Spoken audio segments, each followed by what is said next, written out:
Good morning, Chatty House. I think Rustog got the belt. 907. Warren's up in here. Hello, Mike Hawk. Who? Yeah. That guy. You know, say that one like Nick Michael Hawk Kurtz. is here. Hello, David. Hello, Tyler.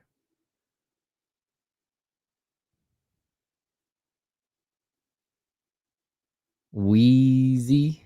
What's happening?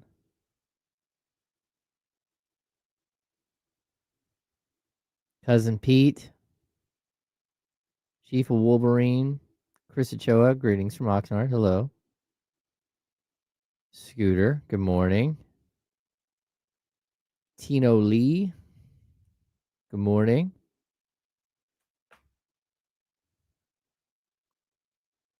You're right over there, Kyle.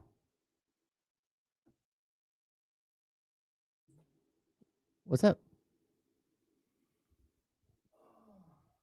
Kill the mics for a sec. Nope. All right. Hello, everyone.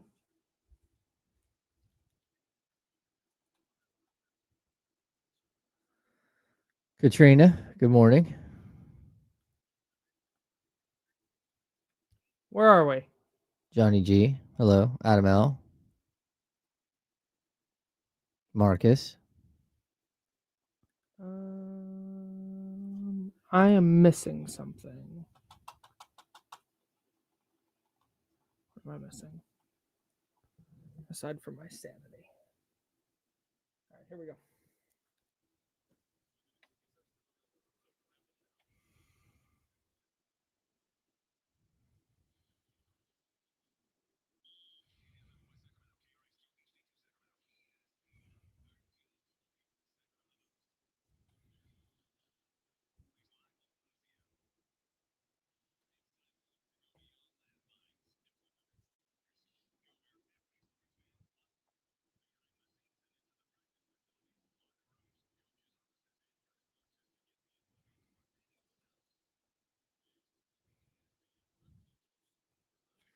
Good morning. Good morning. Good morning. A happy Wednesday to you. I'm Kyle Madsen. That's James Ham. We're sponsored by Jiffy Lube, and we're hanging out with you until noon on the radio at ESPN 1320 AM and 98.5 FM HD2. I know what's wrong. There we go. That's why it looked weird. 98.5 FM HD2. We're on YouTube and Twitch. YouTube.com/ESPN 1320, Twitch.tv/ESPN 1320. Good morning, all of you on YouTube. Good morning to the four of you on Twitch. We appreciate you immensely. Everybody listening on the free iHeart, Odyssey, and TuneIn apps.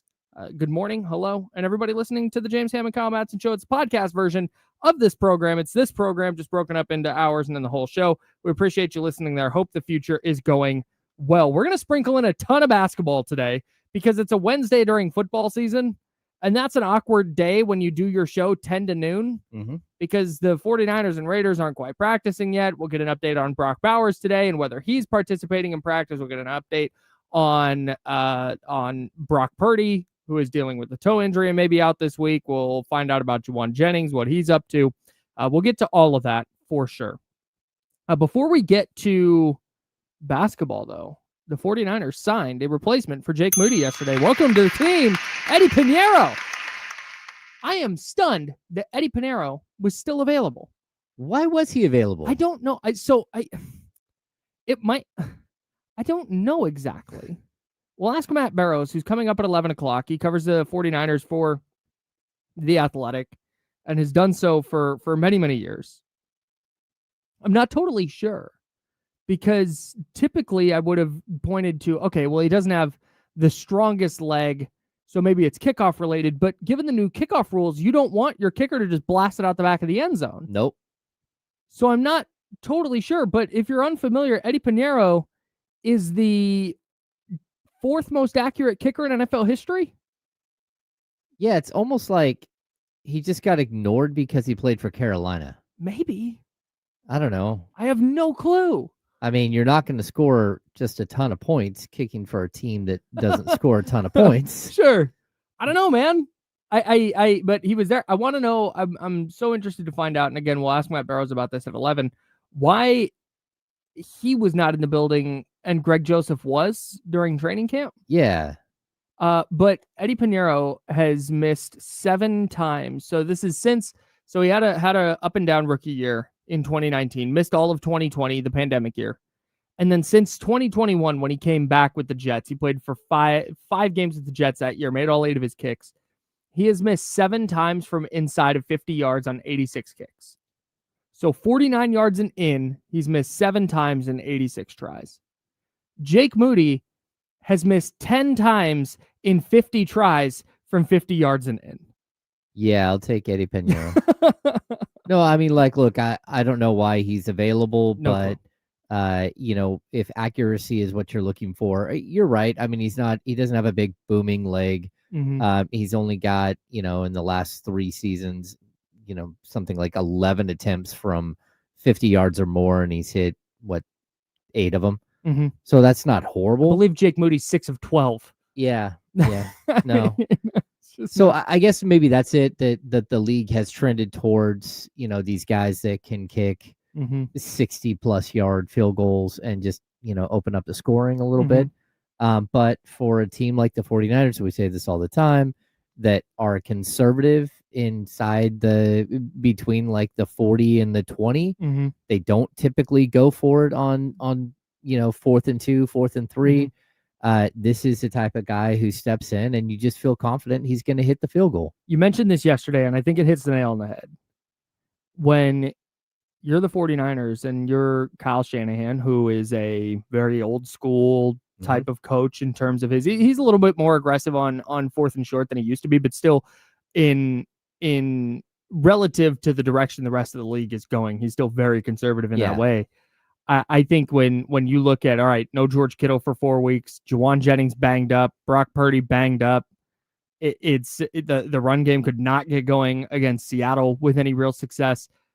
You figure even against New Orleans and certainly against Arizona, certainly against Jacksonville, certainly against the Rams, you're going to probably play some pretty close games. Yeah. Where it may come down to a field goal or 2. And you said it yesterday, and I think it's spot on. Like you cannot be in a situation, if you're the 49ers, where you feel, whether it's Jake Moody, Greg Joseph, or anybody, you just can't have that be something that's dictating your play calling and your thinking. It certainly isn't something that Kyle Shanahan wants. No, I mean, you can't, again, if you're going to play it safe more often than not, and even like this last weekend, he went for it on 4th down 1 time. It was because he clearly had lost faith in his kicker. And his special teams as in general. But, you watch him go for it, but then they couldn't get the ball in the end zone, so he did have to kick it. It's his default setting, and that's okay. But if that's going to be your default setting, then you should spend a 3rd round pick on a kicker. And you should, if that kicker's not working out, you should look to bolster that position at every turn. Because you can't just be the conservative dude who's getting 75% of those easy chip shots going in. Yeah, it just takes away from everything. It's just not tenable. So that's what the 49ers are working with the kicker now. That move has not been made official.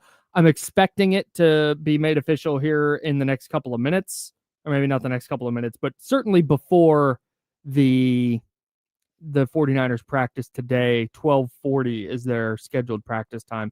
So we'll get that roster move somewhere along the line today. They also officially signed Kendrick Bourne yesterday. So that is all previously reported. That's all done. Yeah. I want to get into a bunch of basketball today because we're now 19 days away from Kings Media Day. Cannot wait. I have a quick Kawhi Leonard thing. Okay. So there's nothing really new in the story that was broken by Pablo Torre about the no-show job that Kawhi Leonard had through Aspiration, which was a company that Steve Ballmer invested $50 million into. Steve Ballmer, the owner of the Los Angeles Clippers, he had invested $50 million into, and then Kawhi Leonard had a $48 million no-show job set up with Aspiration. I don't know what's going to come of this. I, however, am floored by the amount of people who have come out and just gone, meh, this happens in the league. I'm sorry, what? Yeah. Because the I understand you've brought up you've brought up an example of Malik Monk with Pizza Guys and the Kings. Mm-hmm. The Kings and every other team have all the right in the world to go, all right, hey, Malik, you've signed, cool. Hey, meet our friends at Pizza Guys. See ya. And they work out where Malik Monk is now the pizza guy. He's been working on his dunk, like we've all seen the commercials. That happens. That's fair play. Yeah, there's like a clear line, a path that you have to take to do that, though. Like, yes, and it can't be like, hey, part of the deal for you to come back to Sacramento is that you're going to be the pizza guy. But I will tell you, like, if you think the Kings don't have an input on who the pizza guy is, I think you're wrong. Sure, but Yeah. that's so different than Malik saying, I want $25 million a year, and the Kings going, well, we can't pay you that. We'll give you 20 or 18 or whatever it is. I'll just say 20 for the sake of round numbers. We'll give you 20, but what we'll do is, Pizza Guys, Vivek is going to invest $5 million in your company. If you could just sign Malik to a $5 million endorsement deal, that'd be great. Thanks. That is not legal. No. But that's not what we're talking about in the Malik Monk scenario. What we're talking about in the Kawhi Leonard scenario and what Pablo Torre has laid out is, hey, it really looks like Steve Ballmer paid this company money to funnel it directly to Kawhi Leonard to make sure that he wasn't doing the 1+1 where they had to pay him more, or the full 5-year Supermax where they had to pay him more. Yeah. Like, no, he did the 4-year deal. And I'm just, and maybe I'm just in the wrong here. I'm open to that. But Zach Lowe did a whole podcast with Michael McCann about this, where he actually, they lay out that circumstantial evidence is evidence for the NBA. If the NBA is investigating you, the way they laid it out, and I highly recommend you go listen to it on the Zach Lowe show, they lay out how in this scenario for the league, from the league standpoint, again, this is not a court of law. This is the NBA. From the league standpoint, you are guilty until proven innocent. If this paper trail or this stack of circumstantial evidence is all laid out there, and you have 7 people from inside the company going, yeah, we were told that not to worry about this deal because it was a cap circumvention thing and not actually part of the business. You have all that info. It's up to the Clippers to go, okay, well, here's why that's not what happened. And I feel like Steve Ballmer's tried to do that, but I don't think that there's a way to talk your way out of all of it. Not publicly, and I think Kenny was right on the handoff. Like, they're not gonna open their books to the public. No, I'm sure they will to the NBA, and he said as much. Like, well, whatever emails, phones, documents they want, we'll give them to them. Yeah, the NBA has rights. Yeah. Yeah. But I don't think that just giving them all this documentation is going to do anything. The NBA has to prove, hey, Steve, you have to prove that you didn't give this $50 million to Aspiration so they could divert $48 million of it to Kawhi. Yeah. That's what they have to prove. Well, I'm going to add this too. The other element is that there's another team that was trying to retain Kawhi Leonard at this point, and that is, of course, the Toronto Raptors. Yep. They also went through this exact same thing with Uncle Dennis. Yes. Kawhi's, dude who is trying to leverage these situations to get his. And like, he was asking for part, according to the Toronto Star, he was asking for part ownership in the Toronto Maple Leafs. and he was asking for a no-show job. Yeah. And all of these things, right? And here's the silly thing that I don't get. Like, I get that Kawhi is like a quiet dude. If you want money, then go work for it. Go do the endorsement. Go plant a couple of trees. Do a tweet. Go do a tweet. Have someone that you pay do the tweet. I don't care who it is. Just go out there and do the job. That if you want the money, if you don't want to work for your money, that's fine. Then you don't get an endorsement. Yeah. But if you're going to go out there, like, there shouldn't be a free money thing I agree. For a guy who already makes $50 million, so you can appease his guy. Right. Like none of this. So the problem I'm going to bring up is that the Toronto Raptors are still bitter about this. Yeah. And I guarantee you, whatever evidence they have is going to get handed right to the NBA. Yeah. And that's where you got to, if you're Ballmer, if you're Kawhi Leonard, I would not be surprised. Honestly, if the Clippers get a unbelievable penalty for this, and that Kawhi Leonard's contract doesn't get voided, I would not be surprised, because they should not get to benefit from the fruits of the poisonous tree. Sure. Right? Yeah. So the thing was poisoned when he signed. Mm-hmm. You should, and it doesn't matter when it happened. As soon as they find out about it, and there's they come through all the evidence, as soon as they come to the point where they're like, okay, dude, this is all ridiculous. I have no idea what's going on here, but this is ridiculous. Yeah. At that point, it still is on the league to say, we're not comfortable with this contract. You don't get to help that team anymore. Right. And your contract that you think that you deserve is now gone because you took this other money. Mm-hmm. So it's just absolutely crazy. I'm just shocked by it, and this is why I wanted to bring this up. I know that the Kawhi thing is so last week, but I think it's one of the biggest stories in sports right now. People like Zach Lowe, who talk to people within the league, very well connected, that he is approaching this like, not a big deal. Like, it's probably just a crazy Uncle Dennis. Like, man, what? That doesn't excuse any of it. Correct. Yeah. No, it doesn't. That still doesn't. Whether you think if your argument is, this looks hella fishy, I'm not sure the league is going to be able to really prove anything. That's one thing. But if your argument is there's just not enough here to make a case, like, man, what? Oh no, maybe I'm nuts. Maybe I'm the insane person here. But that saying, oh, this was all Uncle Dennis, this is all his doing, he was the one over here making these side deals, that does not explain why Steve Ballmer just happened to invest $50 million, which is right up against the exact number that Kawhi was getting. You are going to have to make those two things disconnect, because right now in my brain, that is point A, point B. That's an easy straight line. I did that backwards. A and B went this way in my mimicked. Well, here's points. The interesting thing too. Yeah. It's not the Uncle Dennis LLC. If it were the Uncle Dennis LLC, then maybe you've got some sort of way to say, oh, well, it's some marketing deal. Sure. But this is straight up, it's Kawhi's name all KL2 over. Aspire is the LLC. Yeah, it's just his name is all over the documents. I mean, he is the signer on the LLC. It's ridiculous. So yeah, it's gonna be interesting. I don't know what the league is gonna do at the end of the day, but I definitely think that there's enough here that clearly have to open an investigation. But on top of that, you're gonna have a couple other bitter owners who are like, yeah, that happened to us too. Yeah. Here's the evidence. And I will not be distracted by the NBA's awesome new rule, by the way. Oh, okay. We'll tell you what it is next on The Insiders. He's James Ham. I'm Kyle Madsen. We're sponsored by Jiffy Lube.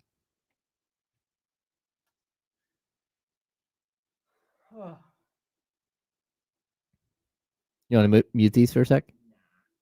You all right?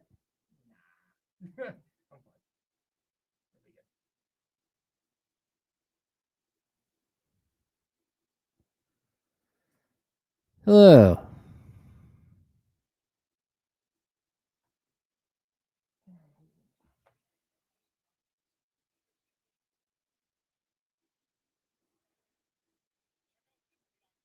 Yeah.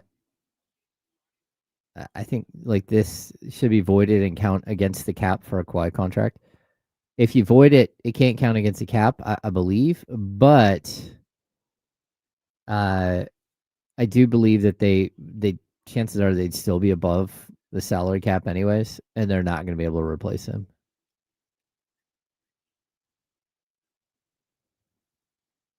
Yeah. That would just be the most interesting feeding frenzy. What do you do if he does get waived? Where does he land? How much money does he get? And this is one of the things that I really hate about the NBA. I think that they should be able to have a stronger control over situations and people like this that are hanging on in their league. Because I've seen some dark stuff where, people, like guys have their own security, guys have their own PR, and it's like, man, why do you have your own PR? You're barely on an NBA team. Mm-hmm. Like there's all kinds of stuff, and so many people have their hands out to these players, and the league has to take sort of a hands-off approach, or they do take sort of a hands-off approach. But yeah, it's a little wild. It's a little wild behind the scenes.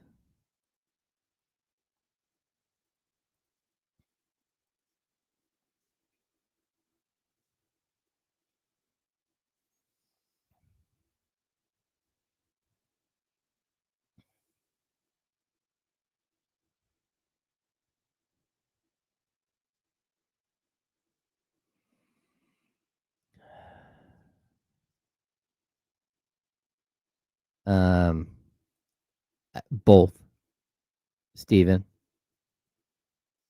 Like the Uncle Dennis character, the way he's being portrayed is just like, it's not good for the league to have somebody else who's attached to a player who's demanding things like this, and did it to multiple teams, not just one team.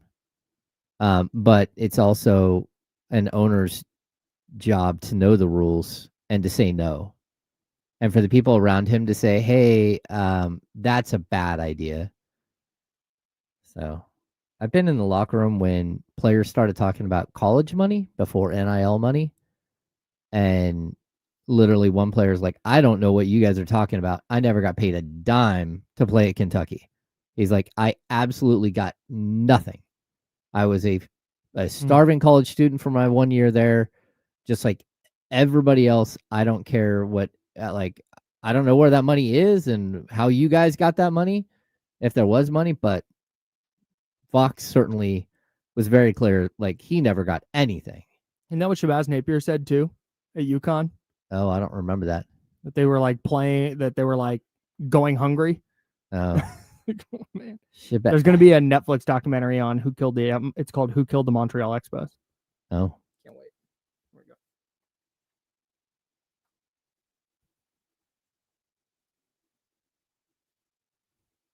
Now, back to the Insiders with James Ham and Kyle Madsen, brought to you by Jiffy Lube on ESPN 1320. Do not let the NBA's awesome new rule distract you from the Kawhi Leonard stuff. That's all. He's James Ham. I'm Kyle Madsen. Did you see this? Shams Charania reported today that the NBA is changing its rule on half-court heaves. According to Shams Charania from ESPN, the NBA will implement a new change for the 2025-26 season.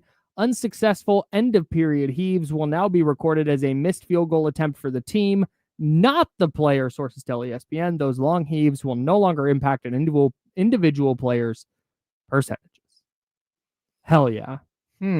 Like players who waited till the quarter was over, till the buzzer sounded to launch the shot, or players who didn't throw a ball at the basket because of their field goal percentage are cowards. Straight up. Like this is giving them an easy way out. And I understand if that's the take. But for me, you were never going to convince player X, like, hey, yeah, throw it up from 3/4 court and risk your 7-for-7 first half.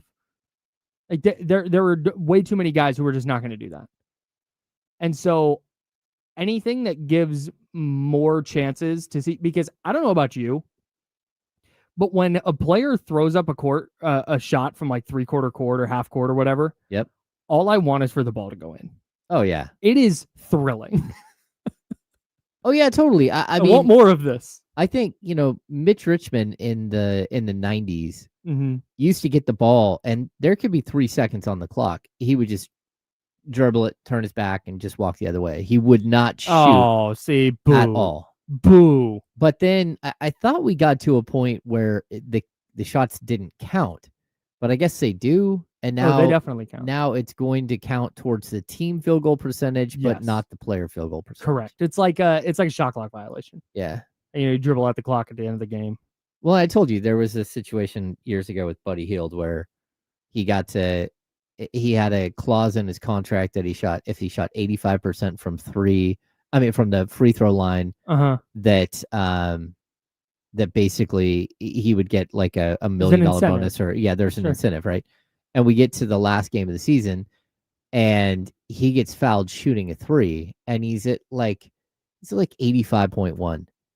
And you can see him walk to the line and he's shaking. And he breaks the first one.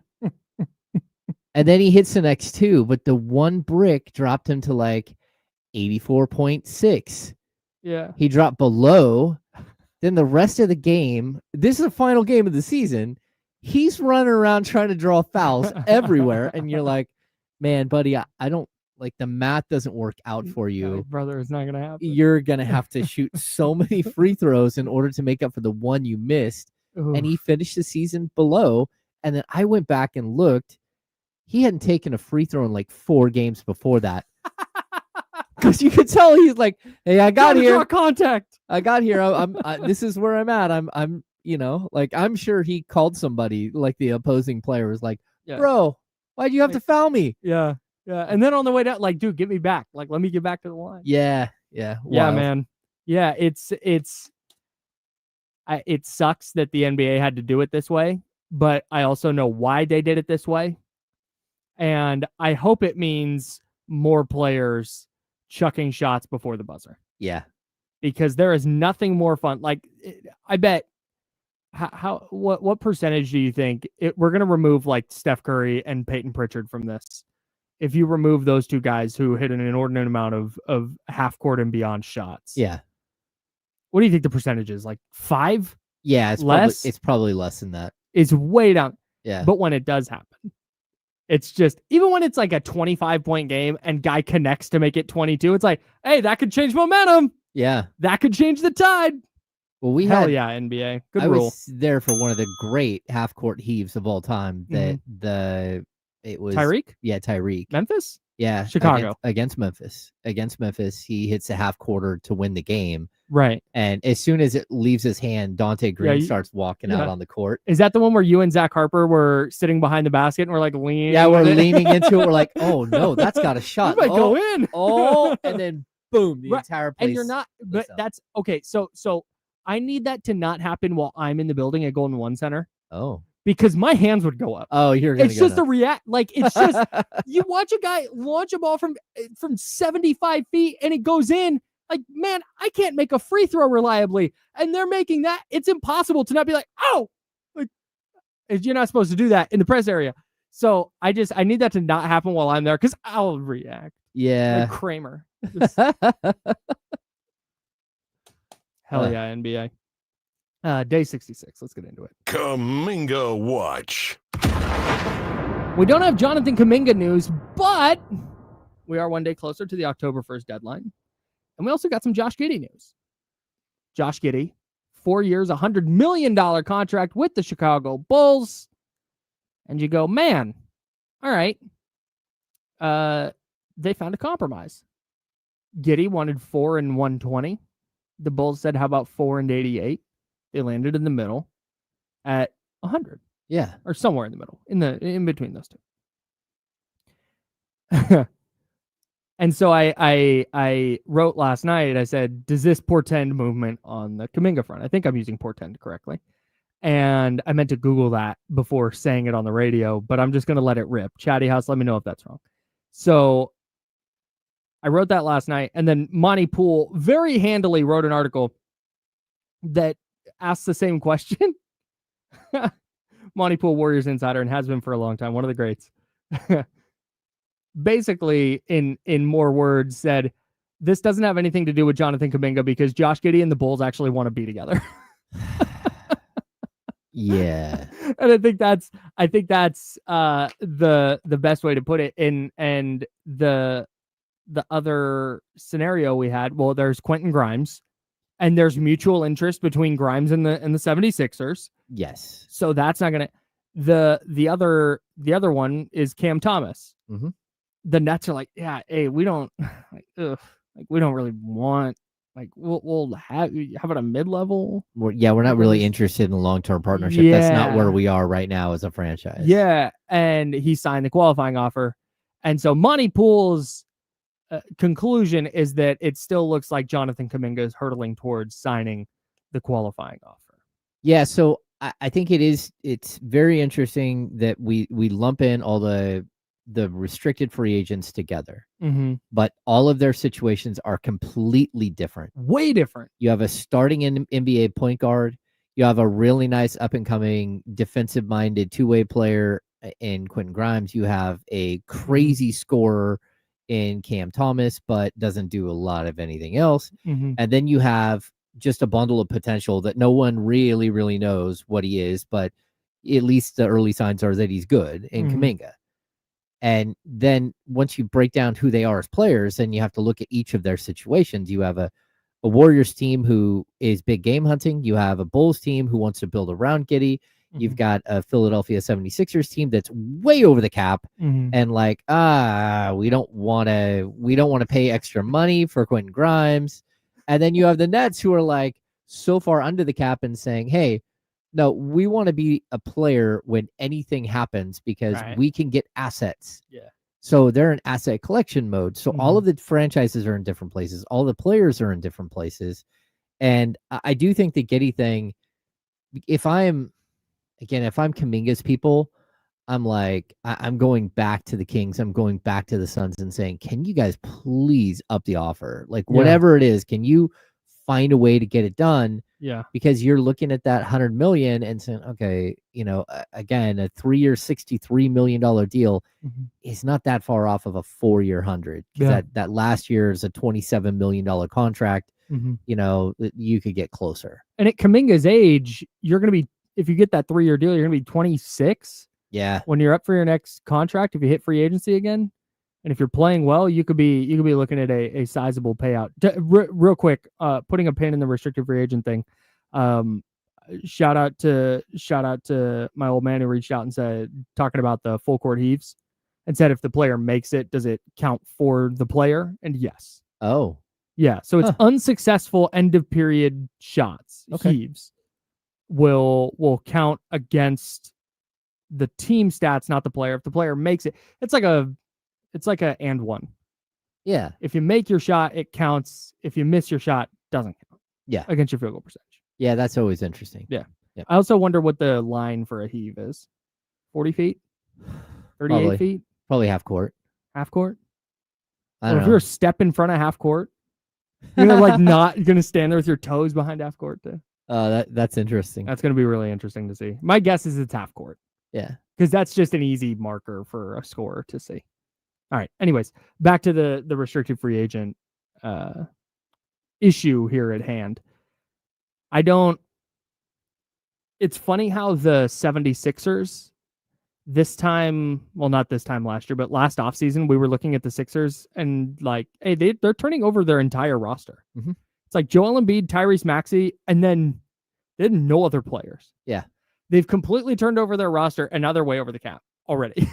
Well, it's because they went out and got Paul George. Yes. And Paul George, of course, injured his knee again and had another offseason knee surgery, and has already been very clear that he doesn't look at himself as a 1A anymore, and maybe not even a 1B. Yeah.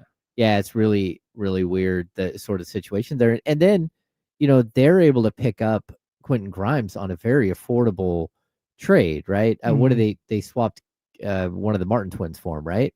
I believe that's how they got him mid-season. Caleb? I guess Caleb. He was in Dallas. They were able to get Quentin Grimes. Quentin Grimes wasn't doing anything in Dallas. He gets to Philly, and all of a sudden they're like, man, this kid can play, right? But you have other things that you're trying to do, and they have younger options or cheaper options at that position. And I just think that, that each of these are so individual and unique. Yeah.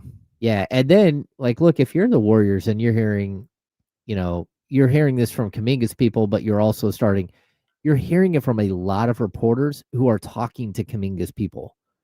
Like, there's all these sides, right? There's Kuminga himself, there's Kuminga's people, There's a Warriors. There's Warriors adjacent. Well, this may be what you mean by Warriors adjacent, but there's Warriors basketball people and Joe Lacob.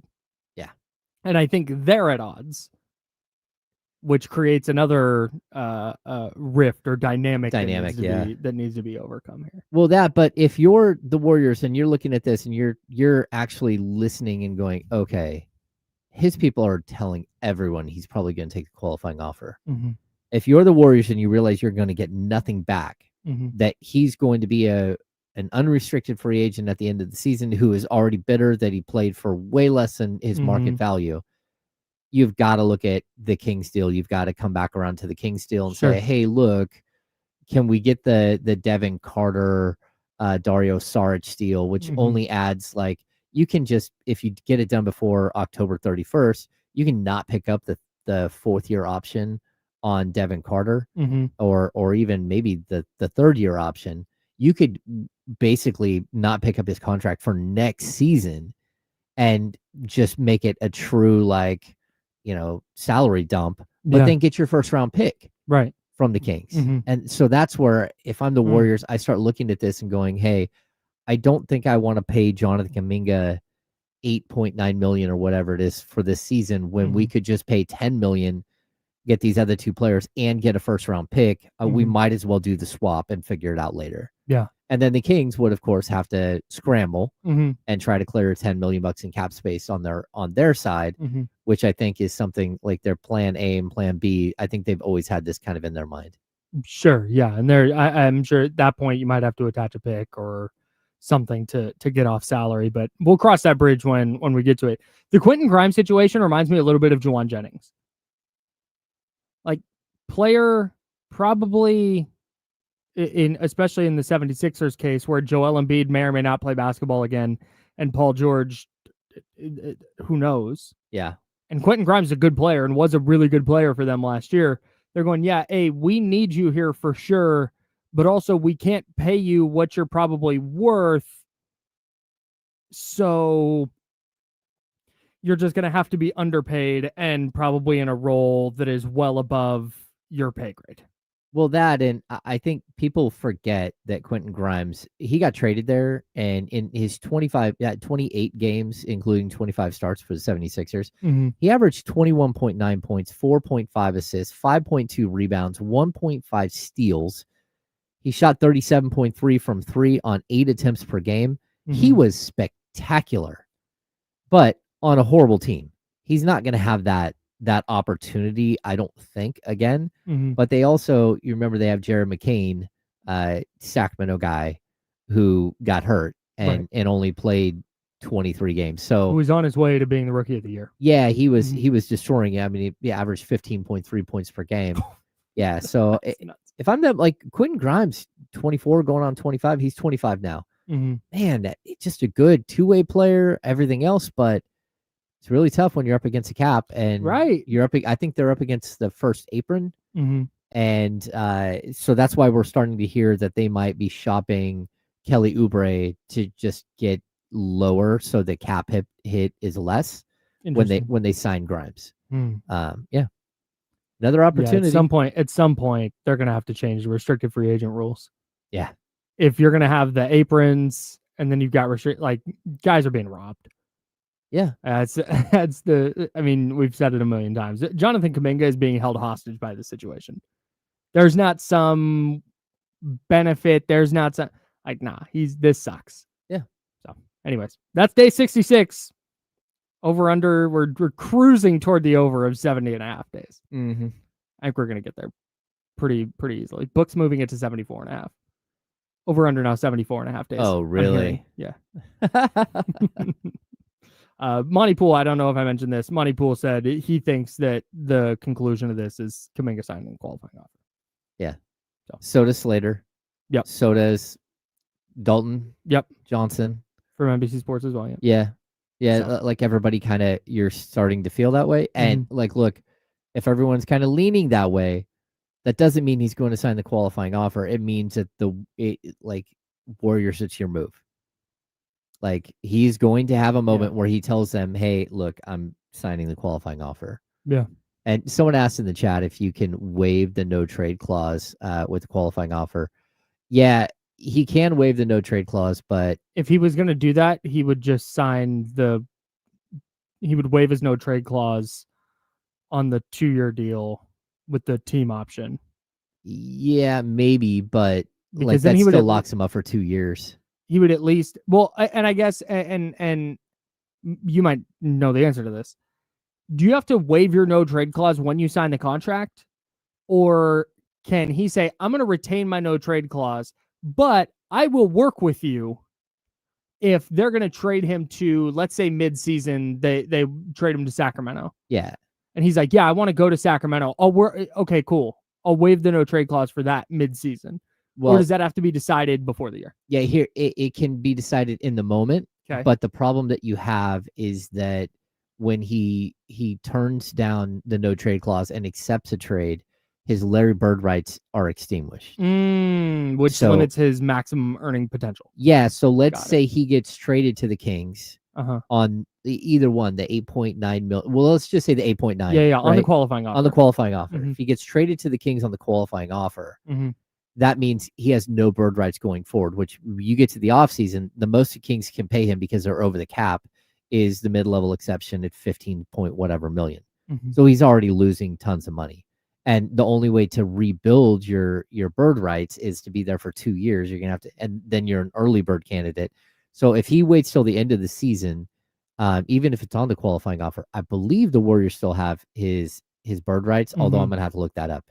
The other way, if he signs a 2-year, $45 million deal with the no trade clause like taken out, right? And then they trade him, at least when you go to the next team, you at least have a $21.5 million deal, and you start to stack your time of service earlier. So now you're with that team. You no longer have your bird rights, but you're already building bird rights with the new team. Yeah. So you probably have, like, after the 2 years, you would have 2 years of service, which means, at 25, he would be looking at some sort of extension. You could even like extend him off the 21 point whatever million. And that's the problem. Like, you can't extend Kuminga off the 8.9 million, but I think it's like 140% of his previous salary, which isn't enough for him. He's not going to be happy with that deal. That's why the 20 plus million makes more sense, because if you get traded to another team, they can sign you to an extension with raises and all that stuff after that deal.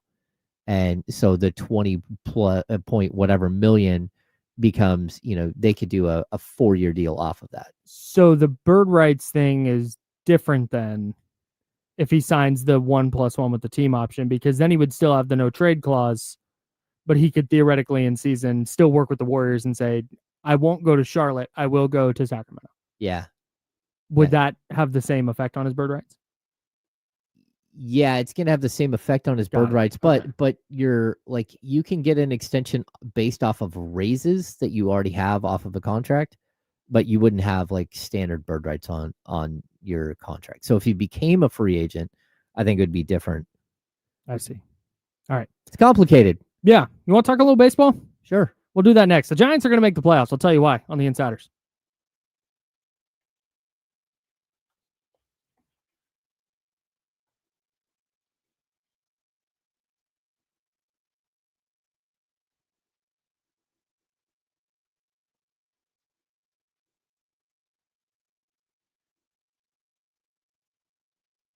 The funny thing is, there's probably going to be like 8 total extra long-range shots on the whole season. What? There'll be like 8 total extra long-range shots on the season. Maybe.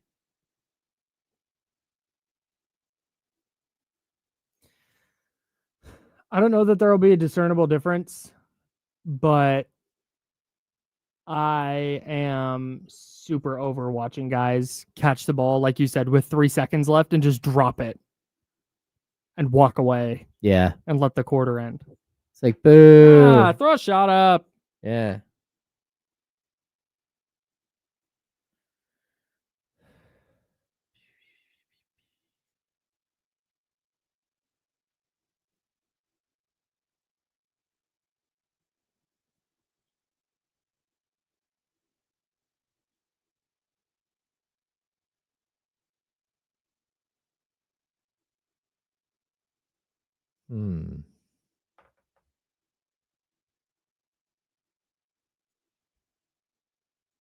That is a mammoth person.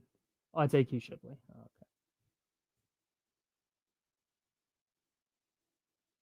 I was surprised how big Bryce Eldridge was. Yeah, goddamn. Yeah, he's a tall dude. He's very tall.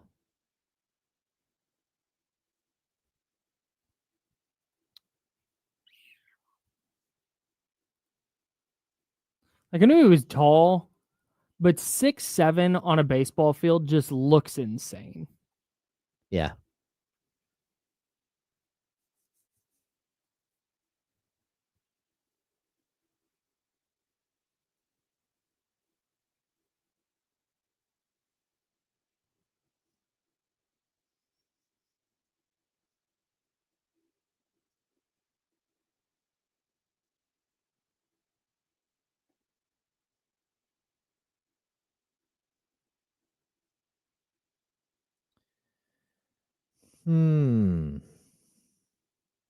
Ready for soccer to be back on this weekend.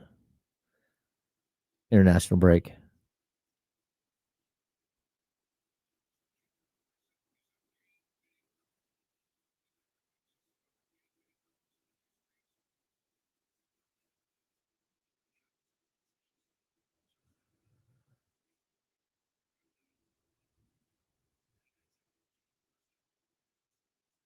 I'm pretty sure this is on the table still.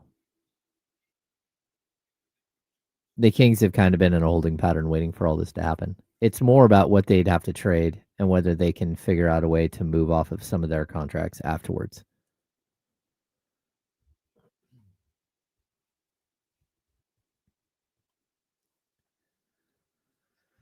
Let's see.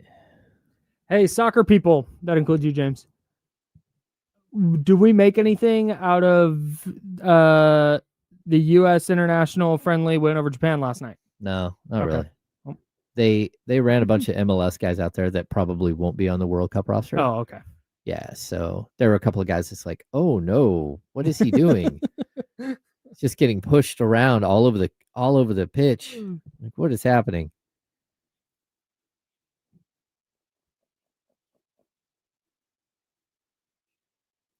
Yeah, the Kings have a team option on Devin Carter, 1.58 million. And it would be the same for the Warriors. So they could not pick up his third-year option and just make him an unrestricted free agent next summer. I'll just gotta look. No, nothing sports related. Oh, all right.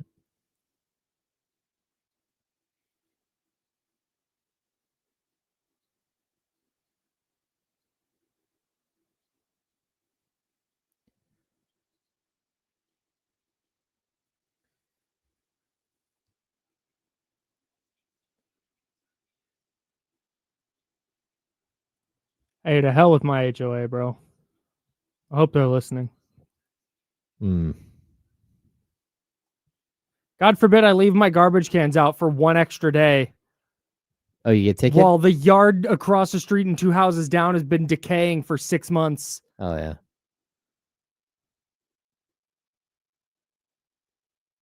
Well, I was out of town for a long weekend.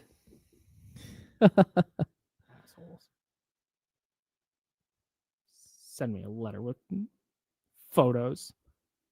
Gonna be behind the fence. Yeah, duh. Yeah.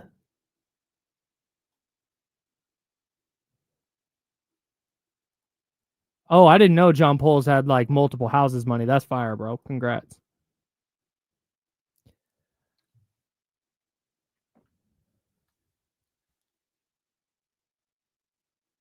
Now, back to the Insiders with James Ham and Kyle Madsen, brought to you by Jiffy Lube on ESPN 1320. That's James. I'm Kyle. We appreciate you so much for listening, watching, however you consume this program. We appreciate you, unless you work for an HOA, in which case, go to heck. Specifically, my HOA. If you work for my HOA, go to heck. Man, the local, like, our community discourse on HOA stuff is just wild. Like people suing, people getting angry all the time, people complaining about everything under the sun, people getting like physically aggressive with board members, and it's just I think it's the climate that we're in overall. Yeah.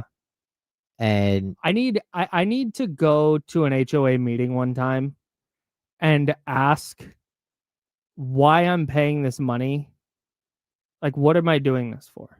Yeah. Like, legitimately, like we have I know they keep the landscaping up. It's not like it's an old neighborhood. It's built in 1990. Yeah. So it's not like a new neighborhood. It's relatively small. The landscaping gets kept up for the most part, like a little.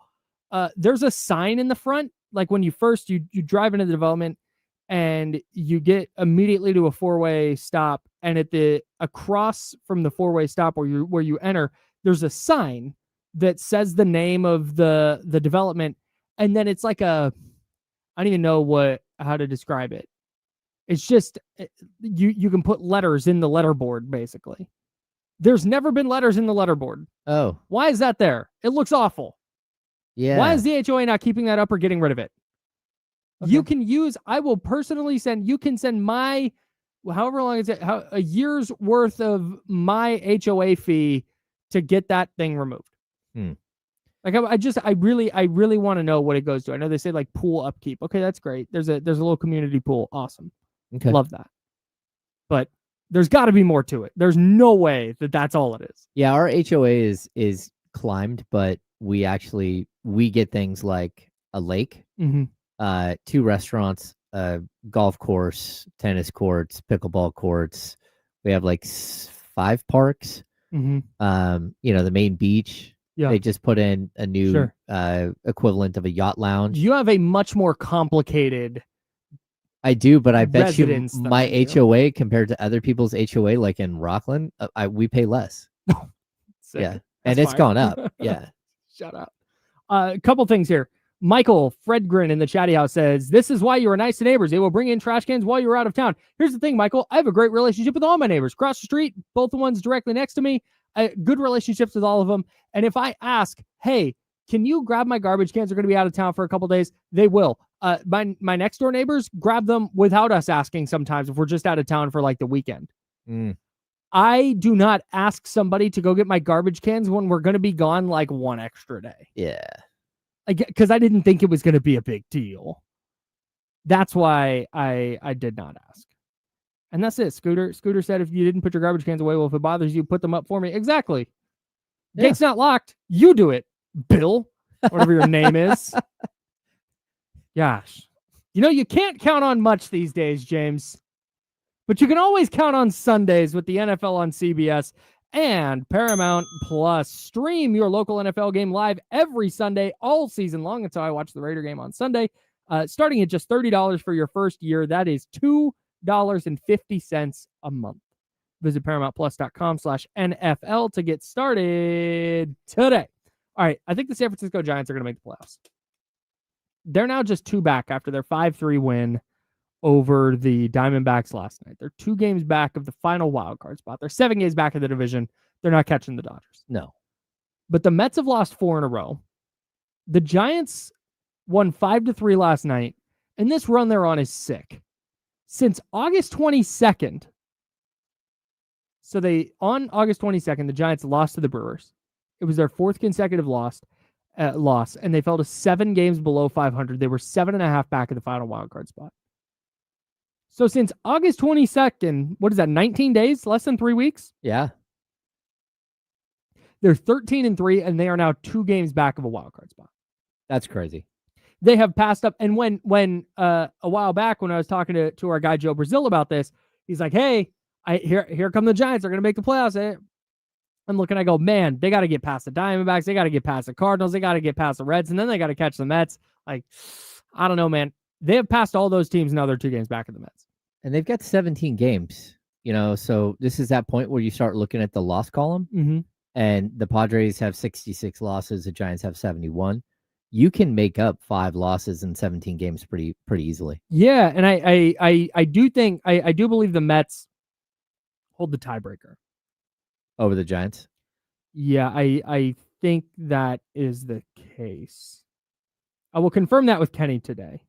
Yeah, the Giants got swept by the Mets in July and then took 2 out of 3 from them in August. So yeah, the Mets won that season series. I'm pretty sure the Mets have the tiebreaker.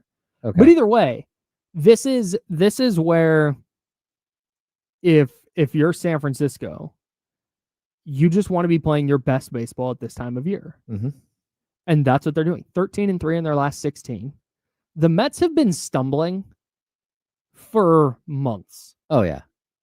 I have not read a single thing from a Mets writer or heard a single thing from a Mets fan where they're like, yeah, love the way the team is playing right now since like May. Actually, I've got it right here. Yeah. The worst major league record since June 13th. Number one is the Rockies, who are 27-50. Oof. The Twins are 28-49, nearly as bad. Yikes. The Nationals are 30-46, and the Mets are 31-45. Oh, since God. June 13th, they have a 40.8% win percentage, 408 win percentage.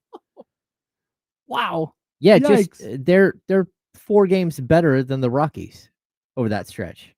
I mean, if you're not paying attention, the Rockies are so bad. The Rockies are god awful. Do you have their run differential in front of you right now? I do. Are we going to get to minus 400? The Rockies, yes, they will get to minus 400. The Rockies are 40-105, which 65 games under 500. Their run differential is a negative 377. Ooh, so they need to lose 23 runs in their last 17 games. Yeah. So they got to lose by less than 2 a game.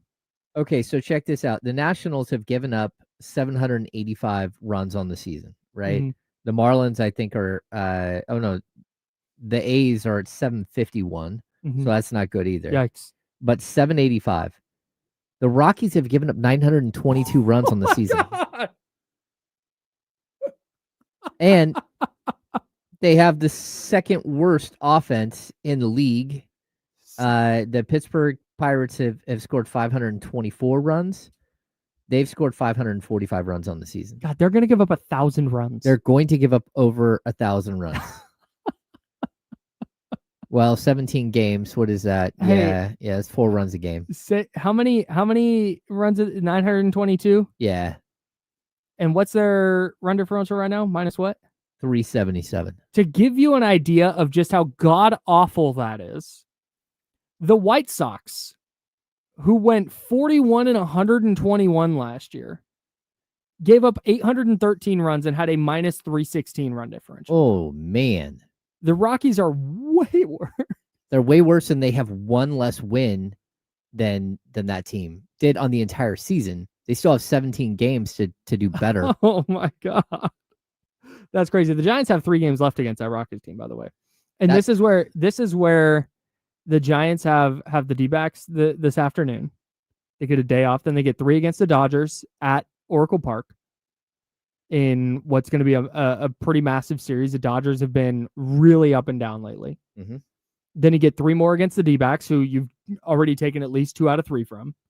You have 4 at the Dodgers, September 18th through the 21st.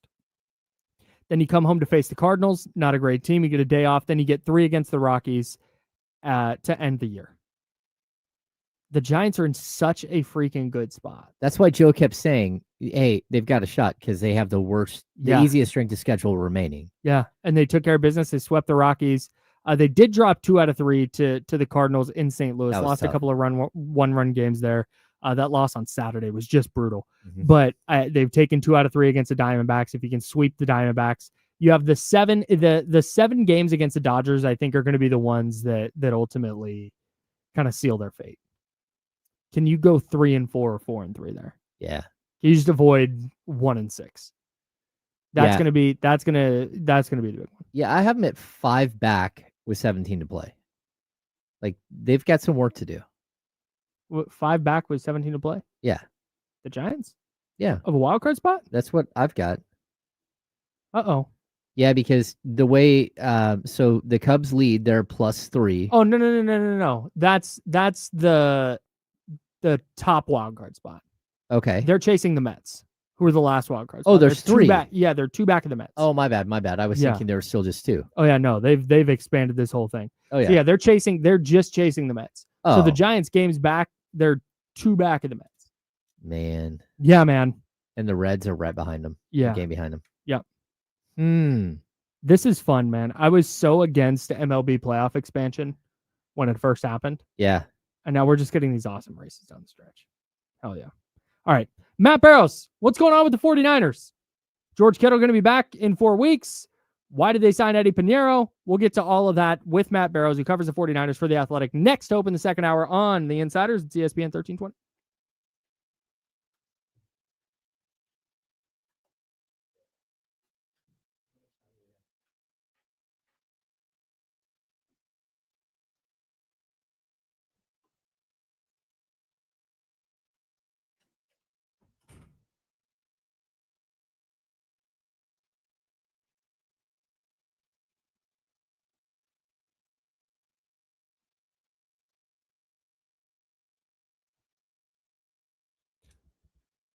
Hang on, guys.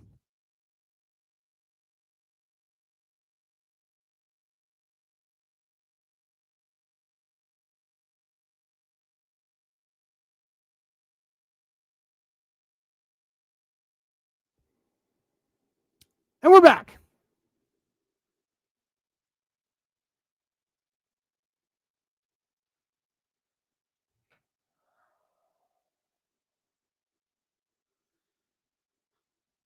What's up, Kyle? Chatty House.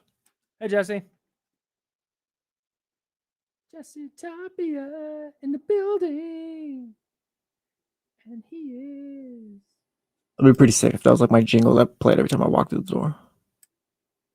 With the power of AI, we might be able to just get. Honestly, the power of all the stuff we have here at our disposal. Yeah. Jesse Tapia in the building. Bing, bing. Oh, I could make that for sure. Oh yeah, we're cooking. Me on the vocals? David, Scooter, Jason. That sounds like a law firm. Does David, Scooter, Jason. Shout out to Ben Jarvis, Green Ellis. Patriots great. Bengals great as well, I think. Yeah, that sounds right to me.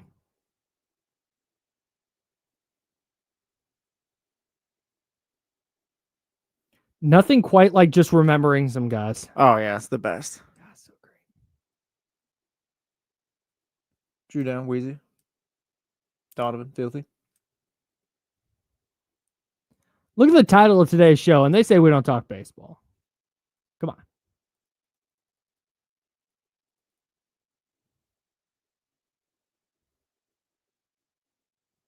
What's up, Jim? We're all good here. I've been doing this for about 25 plus years, brother. It's nothing though. Katrina, hello. What happened? Jim Garfinkel asked how I was doing after the Colts loss. It's like, brother, we've been taking losses like that for a while. I'll be back next Sunday ready to get my heart broken again. Sports are the best. If anything else made me feel as awful as sports did, like if I listened to a music artist, You would cut that off the moment it made you feel that way. right? It's like, oh, Yeah, I'm good. done with this. With sports, I was going to say football, but with any sport, it's like, God, I can't wait for next week. It's the whole, hey, this is going to electrocute you. Oh, no, I'm fine. Oh, I got you. Oh, no, I'll get it again next time. It's fine. That will be good.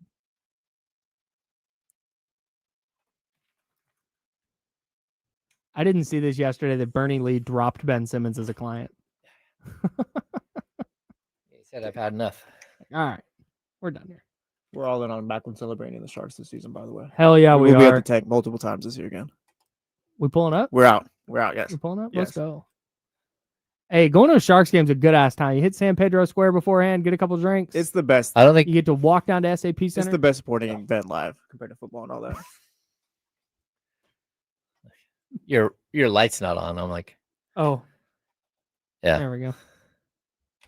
What is happening? Kelsey takes blame for Xavier Worthy's injury, as he should. Yeah. It's killing me, bro. You're the ID.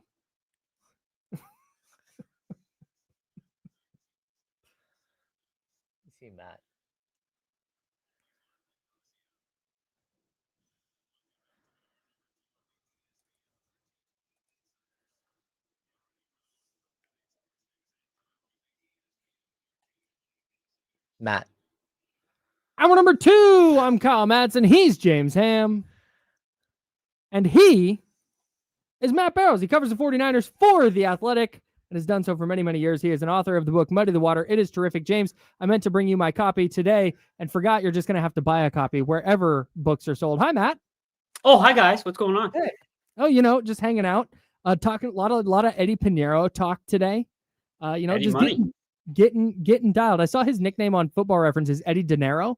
Love it. And that's really good. That's really, really a rock solid nickname. Matt Barrows, thank you so much for making time today. We'll start with Eddie Pinheiro. Why was the 4th most accurate kicker in NFL history just available on September 9th? And why wasn't he part of this kicker competition with Jake Moody in late July?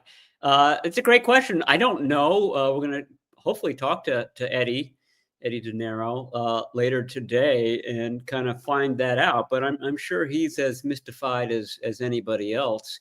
And he played for Brant Boyer too. Usually that's, connect the dots. If you played for a special teams coach and they're looking for a kicker, he's going to be the guy. So it's a great question. I think it's 82% lifetime accuracy. That's good. That's very good. I think Jake Moody was in the low 70s last year. So that should be a sort of bonus for this team going into what could be, probably will be a close game, a close series of games against their next few opponents. 88.1%, by the way. I'm sorry, 88.1. Even better. I'm going to spend the weekend. I'm taking a couple of days off here. I'm going to spend the weekend reading Muddy the Water, Matt. Oh, just so you know. Come on. Yeah. Good way to Everybody envies you. Yeah, that's what's happening. That's what I'm doing. How did we get here with the Moody situation being so odd? Kyle and I have discussed it a ton here. Like, look, Kyle Shanahan is a very conservative coach when it comes to, going for it on 4th down and needing a kicker. And then he sort of put all of his chips into a losing hand, and he kept doing it.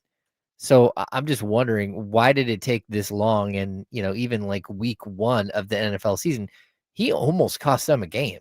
Mm-hmm. And it's a little crazy. So what are your thoughts on that? This is just my speculation, but my thought is that they felt that by drafting the best kicker to come out of the college game in the last decade, and there's pretty much consensus on Jake Moody being that they wouldn't have to worry about kicker for a long time. Let's just we've got these 3 late round picks. This was the 23 draft. Let's just use one of them on a kicker, and then we don't have to worry about it. And I liken it to their attitude towards the medical stuff.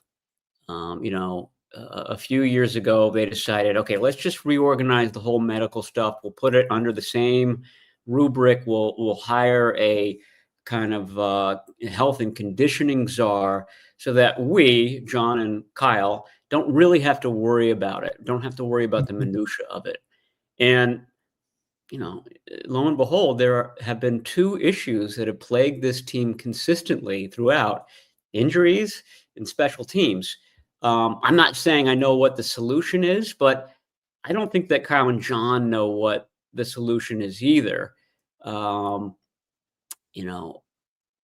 People talk about, wow, Kyle Shanahan was really quick to get rid of that wide receiver, like a Dante Pettis or a Jalen Hurd, or he was really quick to get rid of those 3rd round running backs, Trey Sermon, Ty Davis Price, et cetera, et cetera. Mm-hmm. That's his area of expertise. He knows when a guy isn't, going to be good, or, when he isn't picking up the offense, et cetera, et cetera. That's instinctual to him at this point. Special teams for both of these guys, Kyle Shanahan is the expert on offense. John Lynch is the expert on defense. These guys don't really know special teams. And you have to, rely on other people. And I don't know if those people really know either, but I just think that there's a common thread between the medical stuff and the special team stuff It keeps rearing its ugly heads with this team. Matt Barrows, beat writer for the 49ers, beat writer for The Athletic, I should say. I thought just on the special teams thing real quick, you had the missed field goal at the blocked field goal, which was a failure of the line. And then on Seattle's go-ahead field goal, they had 10 guys on the field. The 49ers did. So special teams still a mess, to your point. What do you think? Because I was pretty surprised when Kyle Shanahan, after the game, when he was asked outright, hey, is Jake Moody going to be the kicker? He said, no question. He didn't do we evaluate everything, or we're going to do the best thing for our team moving forward, da-da-da-da. And then a couple days later, Jake Moody has been waived and they've signed a new kicker. What do you think either the change of heart there was, or what do you think the impetus was behind his just kind of saying just no question Jake Moody's going to be the guy? I just think that he was upset. And sometimes when that happens, like, I remember a game in Chicago to open the season where Trey Lance started, and, Trey Lance ran a lot. And, when he's sort of questioned about various things, and Moody has been a frequent question, he'll just kind of revert into stubborn mode. And I think that's all that was. He later sort of conceded later in that same press conference, okay, maybe it'll be something that we discuss. But right now, my instinct is that he's going to stay, because that's what his line had been prior to that. Again, I just think that they don't want to have to deal with it. They had Robbie Gould in the very beginning, and they didn't have to worry about big kicks. They didn't have to worry about extra points, et cetera, et cetera. Gould leaves, they think, okay, let's find the next Robbie Gould. And when we do that, we won't have to think about it. That did not prove to be true, and now they really have to think about it. And maybe Eddie Money will be just like Robbie Gould. We got a Gold Money thing going on. Yeah, no, I like this, because Jake Moody's nickname is Money Moody. So which of these three guys is the most money? Robbie Gould? Go ahead. Maybe that's why Greg Joseph didn't come back, because that's coffee. Like Joe, a cup of Joe is just coffee. It's not money or gold. Yeah. You can't make any cool nicknames off of Greg. Greg the Leg. I don't know. Already. That's true. That's true. You keep talking about the injury situation, and I think that, coming out of week one, that's probably outside of the Moody stuff. That's the biggest talk with the 49ers this week. What are they going to do here with George Kittle out? Do you think it's going to be more than 4 weeks? Or do you think this is pretty, they kind of know what's happening, and they bolstered the position in free agency, and they think they can get through with this group right now? Well, they bolstered the position in free agency with a blocking tight end. And so the blocking tight end was meant to be a tandem with George Kittle. So Luke Farrell alone isn't, he's not George Kittle. He's a much bigger guy, slower guy. He's not a great receiver, although he did have a heck of a catch in traffic. He just got crushed after he made the catch. It was pretty, I think it was for a first down. So we have to give him credit for that, but he is not going to catch passes in volume. The hope is that they can find that George Kittle complement, and Jake Tondras did a nice job of it. I think Braden Willis will be up for Sunday's game in New Orleans. Mac Jones is a possibility to start this game. We'll find out later today if Brock Purdy is practicing. But if Mac Jones did start, Mac Jones sort of ironically practiced with a lot of the backups. He was the number 2 quarterback throughout training camp. So guess who he has a good rapport with? Basically all the guys that are going to be playing in this game. So it's a very, very thin silver lining, but you can kind of see the outline there. And Braden Willis is one of the guys that he liked to throw to. So I don't know. It's just a subplot. It's interesting.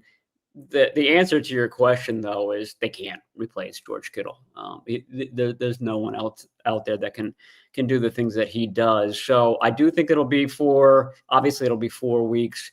And then after 4 weeks, you always have okay, how quickly can he get back up to speed? You don't want to re-injure the hamstring, stuff like that. I think a lot of it kind of hinged on the fact that fourth game is it the Rams game or no? There's one game back.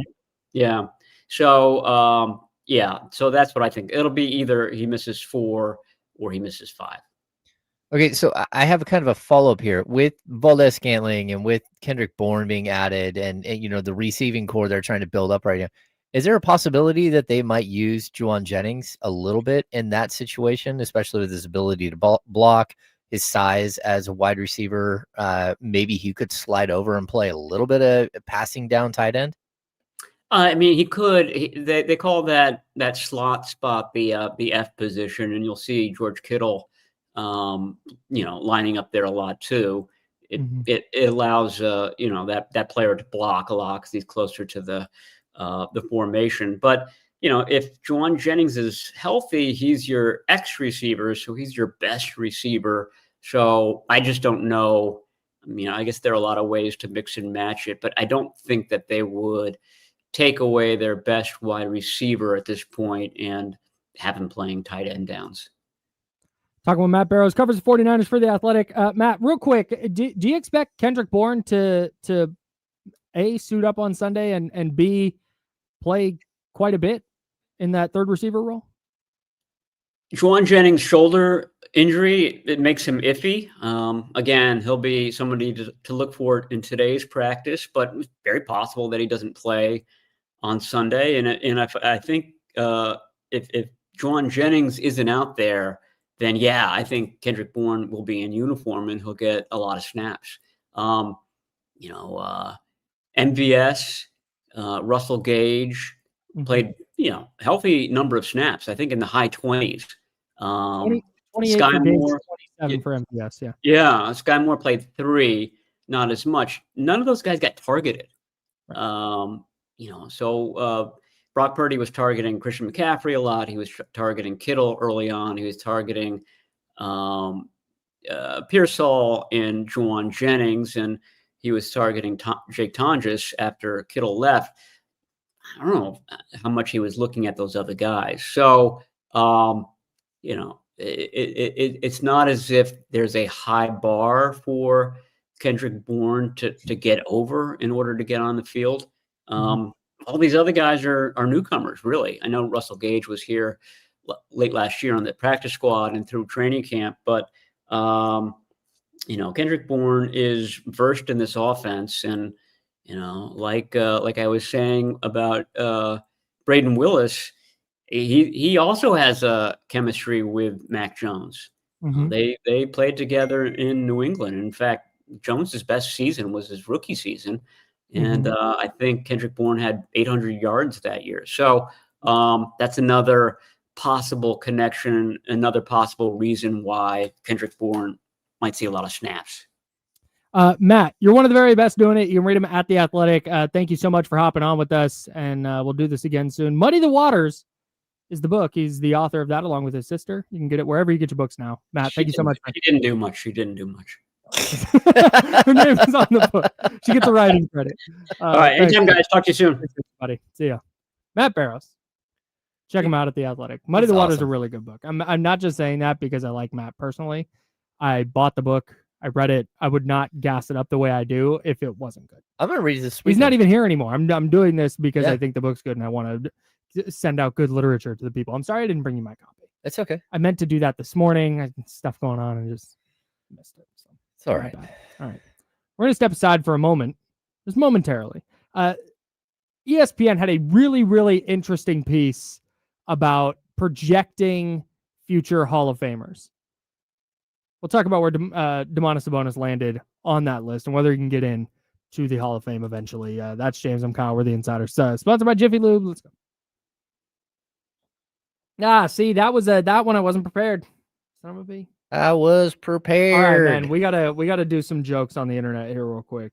This is just for you guys in the chatty house. Scooter also gives a thumbs up to Muddy the Water. Good book. Okay, so Sac Republic FC is doing a faux back uniform because they can't do a throwback uniform because they've been around for 10 years. Okay. They don't have like a throwback uniform, right?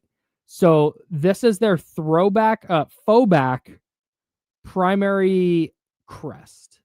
That is gas. Oh, yeah. I think that is extremely sick. All right.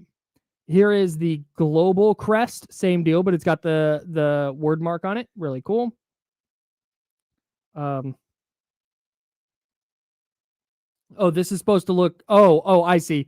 It's a soccer ball being gripped by like a California bear claws. Oh, yep. Okay. So that's their secondary mark. Here's their other secondary mark. Oh, no. Oh, no. What's happening here? What is that? What is happening here, guys? Oh, no. James, what do you think that looks like? You're laughing a lot. What are we doing here? I don't know. What do you think it looks like, Jesse? Chatty House, what do you guys think that looks like? Yeah. What? What are we, guys? Not a single person looked at this and went, Got to get that on a hat. I will buy every piece of merch with this on it. What? Why did it? Wow. And then here's, oh my God. And then here's the other one, just for the sake of fairness. Here's their last secondary mark. I think it's supposed to be like teeth. Mark channels strength and spirit of the California Bears. 5 pointing to more claws. More claws, not teeth. Oh, my goodness. Man. Yeah, somebody has yet to answer the question of what does it look like.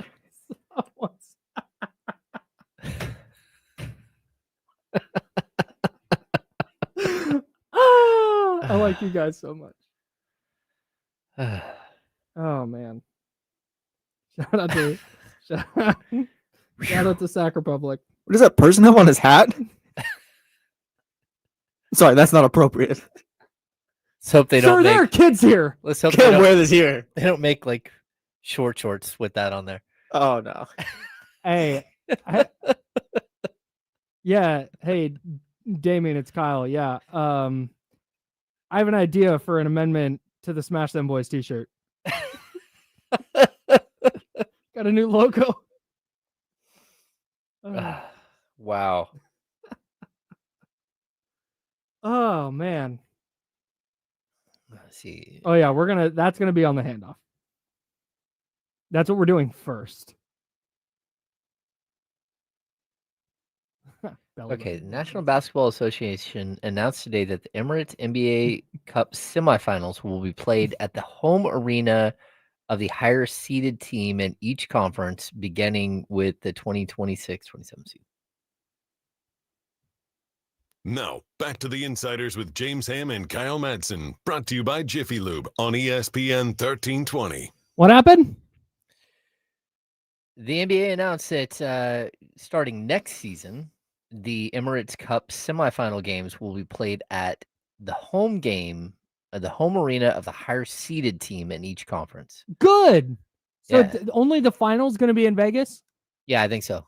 God, thank God, dude. Those Vegas games are so lame. I do not like the fact that the final is in Vegas. Oh, we have more from the NBA Board of Governors. Beautiful. They approved a change to the coaches' challenge rule, beginning with the 25-26 season. During review following a coach's challenge of an out-of-bounds violation, the replay center official, instead of on-the-court crew chief, will determine whether approximate foul should have been called. The adjustment was approved to expedite the replay review process. Okay. So it's just what's going to be different? The replay official, not the official on the court, will be making the determination on whether a added foul can be, what do they call it? Proximate foul? Proximity foul or whatever they're calling it. Yeah. I thought it was a weird rule that all of a sudden it felt like it was inconsistent how they basically, looked at plays and didn't look at plays. I thought it was a weird way that they were doing things last year. It's like, hey, there's no proximate foul on this, or they don't look for it. Mhm. And on this other one, it's like, oh, that was kind of like a weird maybe touch foul, and you called it. Yeah. I thought it was inconsistent. So while if someone replays it, like asks for a replay, while the official is going over and taking all that time to come over and announce that they're going to, he has to confer with the coach. Yeah. Then he goes to the microphone. He tells the crowd that, hey, we're going to review this.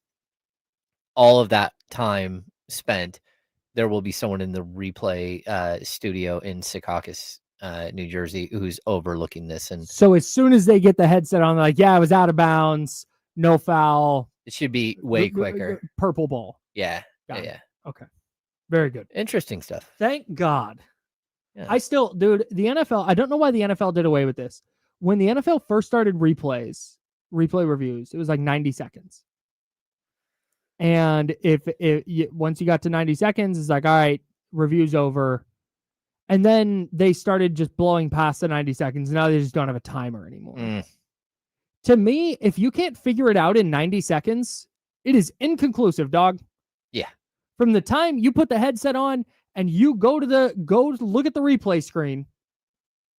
Or I don't even know if they do that anymore. I think they have a person upstairs. But from the time it starts and they go, okay, review has started.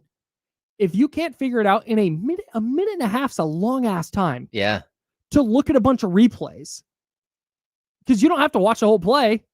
It's all right. Hey, did he step out of bounds here? Okay, here's all the angles we have. Okay, here's the zoom in. Go back to the other angle again. Go to that. No, go back to the other one. Now go back. If you can't figure it out in 90 seconds, 60 seconds even, well, then it's inconclusive. We had that play this weekend. I want to say it was Drake London. Maybe I'm wrong.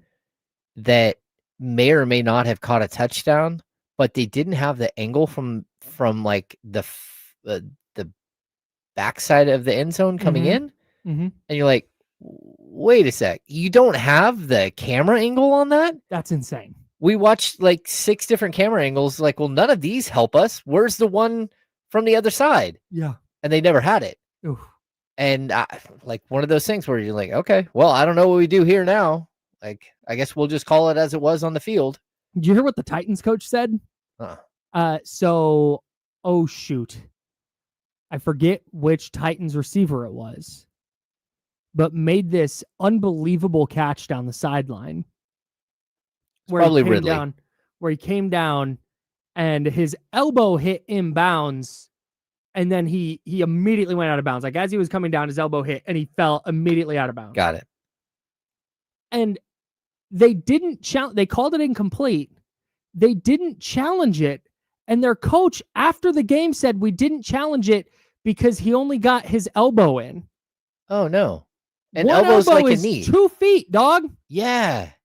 What are we talking about? And the worst part is Amani Hooker, their safety, is walking towards the coaching staff going, his elbow's in, because he was standing right there. Yeah. He's telling him his elbow hit, and they didn't review it because they didn't think it was a catch, even though that's a catch. Real quick, the player was Alec Maynard too. That's it. Okay. Thank you. You're welcome. Stanford product, a rookie. Oh. Their number 2 receiver. Yeah, That's brutal. Yeah, I do think there was also this week they had the new rule with without bringing the chains out. Yeah, it was great. Yeah, it's spectacular. The best. And when we were at the River Cats game on Saturday, I still don't get it why you can't figure out the technology to bring to Major League Baseball to question the ball and strike. To me, it's just absolutely ludicrous. I agree. Yeah, the review process takes like 2 seconds. Yep. It's like, hey, I want to review that. Okay, they want to review. It's confirmed. Strike. And they show it on the screen. Oh, here comes the ball. Nope. Low and outside, not a strike. And back continues. Yeah. It's awesome. I forget why, but they used it in spring training this year, and there was something that Major League players didn't like about it. What? But I can't remember what it was. There was something that they pushed back, but that's coming to Major League Baseball at some point. Yeah, because there's just no reason not to, man. Every minor league game we've been to, they use this, and the technology is awesome, and it takes 2 seconds. Yep. And then I had the question, okay, so I have this beef about the NBA. Mhm. My beef with the NBA is if an official misses a call, doesn't call something, Mhm. then you can't review it. Right. You can only review something that he may have like made a mistake on, Mhm. that he may have like that he did call, Mhm. and you're like, oh no, I don't think that's legit. Well, what about all the plays that they just flat out miss? Okay. I then- don't know if the pitcher can raise his hand and say, hey, Yeah. that was a strike. Yep. You can. Because I haven't seen that. Pitchers can challenge. We've only seen the batter challenge. Yeah, pitchers can challenge. Okay. Yeah. So on the NBA thing, like it makes sense why they don't do that though, right? Because you could just Question everything. You could just stop the game. Yeah. Yeah, they're on a break. Oh, I think there's a foul. Review. Like you can't. And if Doug Christie thinks that Malik Monk got fouled on a layup attempt and he missed, and 4 minutes go by before the next stoppage or before the next basket, Yeah. like what are you going to do? Rewind it? Like Yeah, there's no way to do it. Yeah. I do wonder though if there's like, I think there's a change the NBA can make where, let's go to that scenario. Malik Monk drives to the hoop, LeBron hacks him, no call, but ball out of bounds. You should be able to review that. Like if there's going to be a proximate foul call where Malik Monk stepped out of bounds, but oh, you know what? Austin Reeves shoved him and that's why he did step out of bounds. So there's going to be a foul on Austin Reeves. Well, that is the new rule. Correct. Yeah. Okay, so if clear Malik Monk drives, gets shoved in the back, no call, he carries the ball out of bounds. They say Lakers ball. Mhm. You can't review, hey, he got shoved. You can review the out of bounds. You can say, hey, I see. I think So it's I don't circumventing. I don't think that he was out of bounds. So you can review it. Right. And then that's where the official in Secaucus is already looking at it to Got review it. But the problem is if he fouls him, but Malik doesn't take the ball out of bounds and just say it goes off the backboard and he misses, Mhm. and Malik falls out of bounds, but the ball goes the other end, it's nothing. And that's where, if it's like one possession, Yeah. then Malik fouled, misses shot, no call, Lakers go down, bucket. Mhm. I think you should be able to review. If there's like a one, because then, okay, you got to rewind the clock, maximum 24-ish seconds. Yeah. You're going to rewind the clock, ball goes back here, play on. Yeah. Or you just like put him on the line, give him his shots, bring the ball back down to the other end, have him inbounds it, and Sure, away you yeah, go. whatever. Yeah. There's definitely different ways to do it. All right, let's dive into this ESPN piece about the Basketball Hall of Fame, because I think this is really interesting. Yeah, I do too. So it's Zach Cram going through and projecting out which stars are next to make the Hall of Fame. He's got locks, he's got the bubble. So here are his current top NBA 75th anniversary, top 75 players of all time.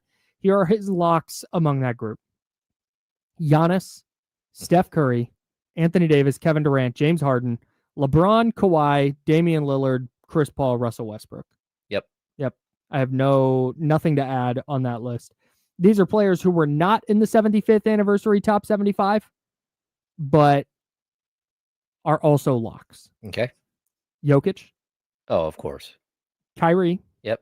Draymond, Yeah. Klay Thompson, Yep. Paul George, Yep. Jimmy Butler, Okay.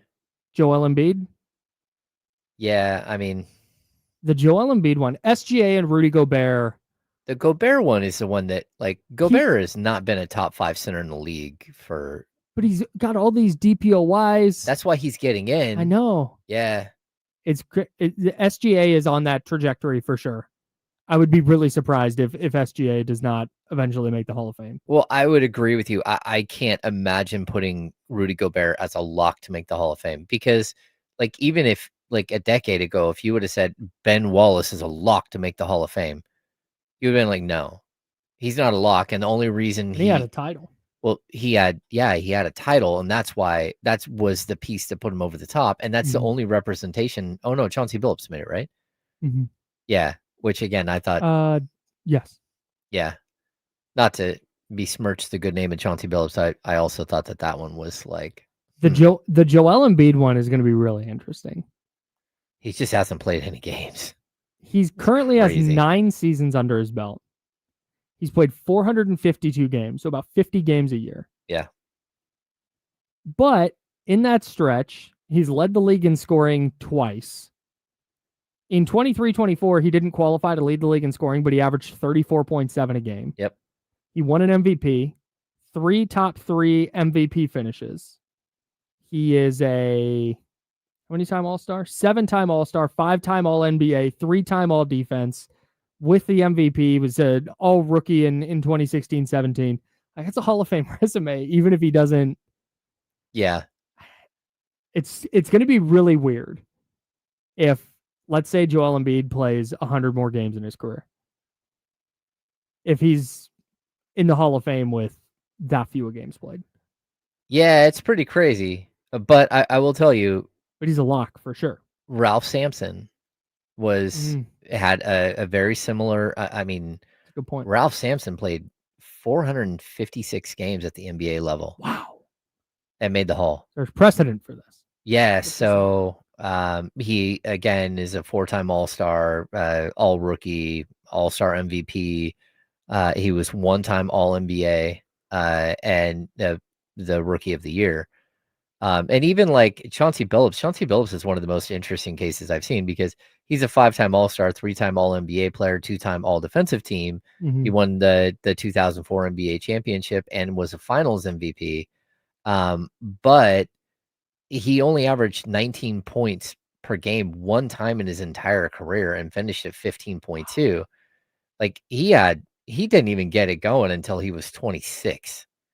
Like that's the first year he averaged 16 points a game. It's the first year he averaged more than 14. So like his career is very interesting. And so I think when you look at it's about all NBAs, it's about it's about all-star games for the NBA. And I guess Rudy Gobert is going to make it because of the all defensive team stuff. But I just can't. You could ask the players, and I would say almost unanimously that the players would vote that he is not a Hall of Famer because most of them don't believe he's an all-star. Right. And he's a 3-time All-Star, 4-time All-NBA, and 4-time Defensive Player of the Year. Man. And an 8-time All-Defensive Team. But like he's got 1 rebound championship, you know, he's got 1 block, one time where he was a leader in blocks. Like I just don't think he's good enough at 12.6 points and 11.3 rebounds per game. That's not a Hall of Famer. And no title. So you want to give Ben Wallace a Hall of Fame nod. So here's Zach Cram from ESPN. Here's his reasoning. Gobert has 4 Defensive Player of the Year awards, tied for the most ever. If fellow 4-time winners Dikembe Mutombo and Ben Wallace are Hall of Famers, then Gobert surely is. That's the argument. Okay. Which, I guess. If Ben Wallace eventually made it, I think Gobert eventually makes it. Yeah.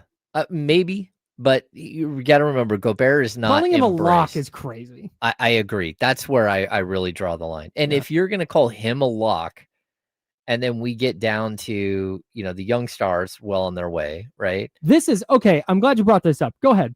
Yeah, the young stars well on their way, Luka Doncic, Jason Tatum, Anthony Edwards, and Victor Wembanyama. How are Doncic and Tatum not locks if Rudy Gobert's a lock? Yeah, they're locks. Anthony Edwards and Victor Wembanyama are all projections. Like, sure, yeah, they're good still seasons. very, very young. Yeah, super young. But Doncic and Tatum, like, how are they not locks? I don't understand. I mean, Luka Doncic is a lock for the Hall of Fame right now. So it says still in their mid-20s, Doncic and Tatum might already be locks.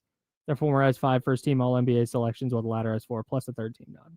Yeah. Yet for now, they're arguably just short, as of, say, Gilgeous-Alexander, because of 1 hiccup apiece. For Doncic, it's the lack of a title. For Tatum, it's the uncertainty around his Achilles injury. Okay. Yeah, I guess. Okay. Let's get to veterans on the bubble. This is where it gets crazy. So I want to put a pin in the top one briefly. Okay. Kyle Lowry on the bubble. Drew Holiday on the bubble. Kevin Love, Al Horford, Karl Anthony Towns. I think I'm good with all those guys being quote unquote on the bubble. But to me, this is where Rudy Gobert belongs. For me, personally. Yeah. I think he's in it because Kyle Lowry has a title. Drew Holiday has a title and is arguably the best defensive guard in the sport and has been for a while. Kevin Love has a title. Al Horford has one. Karl Anthony Towns does not, but he is such an impactful player that I think he projects that way in terms of being a Hall of Famer. I would put Rudy Gobert here. It's very, very interesting to me that DeMar DeRozan is a veteran on the bubble. Yeah, that just like to me, I don't know this writer, but that to me just says, hey, dude, like, what exactly are you thinking? I've got it right here. DeRozan, meanwhile, is all the way up to 25,292 points and counting. He doesn't have much of a playoff resume, but DeRozan's durability and counting stats should vault him to Springfield. Yeah. I think that's fair. If you're one of the top 25 all-time scorers in NBA history, which DeMar is 25, you're a Hall of Famer. You're in. Yeah, it's pretty simple. Yeah. Okay, so and this is a point I would make too. I mean, I'm all the way down to he needs something between lock and on the bubble. Yeah, but I mean, second ballot. Yeah, he's a lock. Yeah, he's like you'll get in probably the second or third year maybe or something. Yeah. Okay, so the top 50 scorers of all time. The only people who aren't in the Hall of Fame out of the top 50 scorers of all time, or locks to make the Hall of Fame. Yeah, they're beyond locks. It's Chris Paul, Damian Lillard, Russell Westbrook, Steph Curry, all locks, James Harden, and LeBron James. Oh, and Kevin Durant. Yeah, DeMar's getting in. Yeah, he's getting in. Yeah. Like I mean, if Tracy McGrady's in the Hall of Fame, then on the bubble can't be because on the bubble to me, like when I use that term when I'm doing roster stuff for the 49ers, that's like, oh, this guy might not make it. Yeah. DeMar DeRozan's going to the Hall of Fame, man. You know who's the number 51 all time in scoring is LaMarcus Aldridge. He's and you could say, well, he's on the bubble. 7-time All-Star, 5-time All-NBA. No, he's in the Hall. Man. The last group here, 29-year-olds on the edge. The edge, different than the bubble, I guess. Jalen Brunson, Donovan Mitchell, Devin Booker, Domantas Sabonis, and Jaylen Brown. Yeah. I think that's fair. I think so too. I think all those guys are probably headed that direction. Yeah. Arrow pointing up. Yeah. Domas needs a couple more All-NBAs and a couple more All-Star bids. Yeah. And he's in. All right. We got the handoff coming up next. D'Lo and Casey will join us on the Insiders.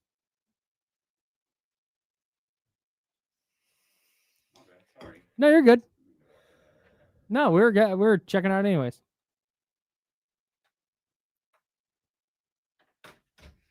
The circle back in a few years list is hilarious. It's so all over the place. Basketball Hall of Fame just takes into account NBA and international play, right? Not college. And, college as well. Does Al Horford then? Does he get out of the bubble because he's 2-time national champ, right? Oh yeah, you're probably right there. Yeah. I forgot. I think I wasn't sure. That's why I didn't bring it up. All the bubble guys are in for me. Yeah. Yeah. Yeah. That's the other thing with the Draymond Hall of Fame candidacy is he has a gold medal. He was awesome in college. He's awesome. It's not 4-time champion. Well, 4-time all defense. I'm sorry, 9-time all defense. Yeah, you look at Al Horford's stats, and by the end of his career, I mean, he's had 12.9 points and 7.9 rebounds. But he's going to get the nod because he won a championship and helped put that team over the top. Yeah, he's only a 1-time All-NBA selection, but a 5-time All-Star, 1-time All-Defensive Team. Yeah, it was a big part of Celtics winning. Yeah, but you're right, Jesse. His college, did he win 2 or 3? He went 2. I believe he got 2. Him and Joakim Noah and Corey Brewer. Yeah, Corey Brewer was there. Yeah. We had a funny moment one time where everyone was talking about like their college career and stuff, and Corey Brewer was just like, yeah, I'll bring in my rings tomorrow. Just like shut the room up. I think he did bring in his rings. Corey Brewer's a fun dude. Very cool. Nice guy. I think he's on the Pelican staff. Sure. Yeah. You could tell me anything about Corey Brewer and I will believe it. The Florida team had most Bates too. Oh yeah. Yeah, that team was stacked. And they stayed together.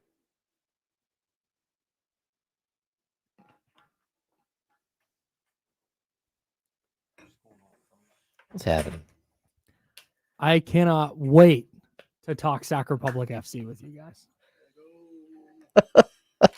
I'm not even joking. 1 minute. No, I'm lying. 2 minutes. 2 minutes. What's considered the greatest college basketball team of all time? UCLA. Yeah. I guess besides not counting those ones, I guess. The second greatest? Because I was gonna say because I like UCLA was the first one that came to mind, but I'm thinking like this Horford team that won 2 titles back to back. Just What's that? No. No. What happened? I saw it, but I figured Denver Broncos stuff wasn't going to play here, so I skipped it.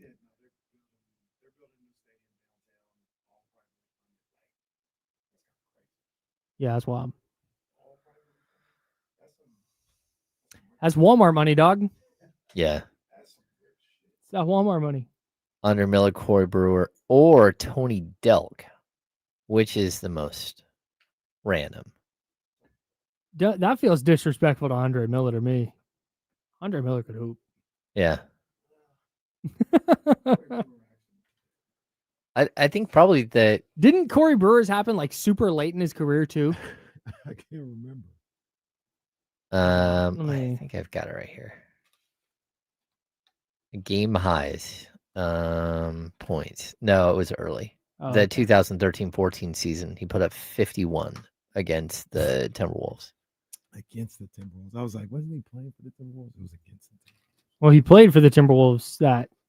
No, no, 13-14 he was with the Timberwolves. Yeah, you're right. It is. He was with the Timberwolves. The next year he left midseason for Houston. Yeah. What did old boy? It wasn't 50. What did that dude, Troy Daniels? What did he have against the Kings? Was it 48, 43? Troy Daniels Played did? for the Hornets, and he hit like a game winner in double overtime. Who's this? Troy Daniels. He had like 3-point shooter. Yeah. I'll look it up right now. I'm there. Let's see. It's one of the more random games ever. Yeah, like the PJ Washington, what did he put up 42 on the Kings? Yeah. Well, There we go. PJ's in the league. There you go.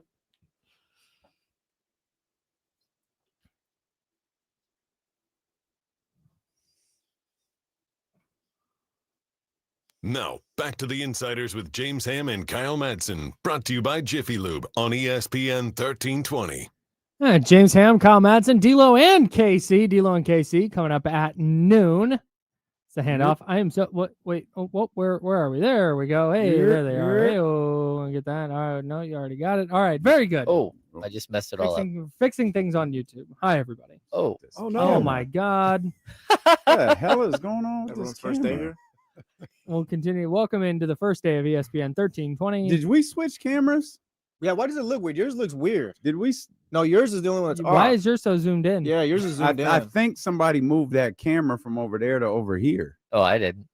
I did This see. is the- Hey, I saw Matt from engineering in this room earlier. That's 100% what Matt from engineering did. I don't know why he did that. Yeah, I don't D'Lo's know on why he widescreen did or it. something. They said, Yeah. hey, we need to fix Mike 2's camera, and he said, bet I got this.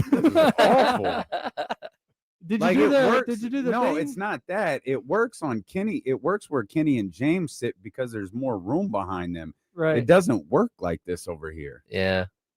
Damn. They got D'Lo in the corner. Cancel the handoff. Nobody puts D'Lo in Look the at the video, they corner. got poor All right, D'Lo D'Lo in and the corner. KC next. Hit the button, Jesse. Jeez, goodness gracious. Sac Republic, did you guys see this? They're doing a fullback uniform because they saw can't that. do a throwback.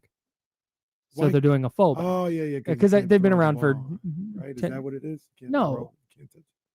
Well, why can't you do a throwback? because they've been around for like 10 years. I can still do a throwback. Throwing it all the way back to not a throwback. 2016. Yeah, they had the same basic kit since they've been around. Yeah, you can't throw it back to there. Yeah, I don't think they've changed their crest or anything Yeah. crazy like that. Like the San Jose Earthquakes do a throwback to when they were the San Jose Clash Gotcha. in like Makes- the I 90s. understand. Yeah. Okay. I'm So, going I'm gonna the show you party guys- tonight. Who's? Well, they've already unveiled it, but the kit unveiling. Okay, great. And We're gonna watch look at party. the logos that they unveiled today.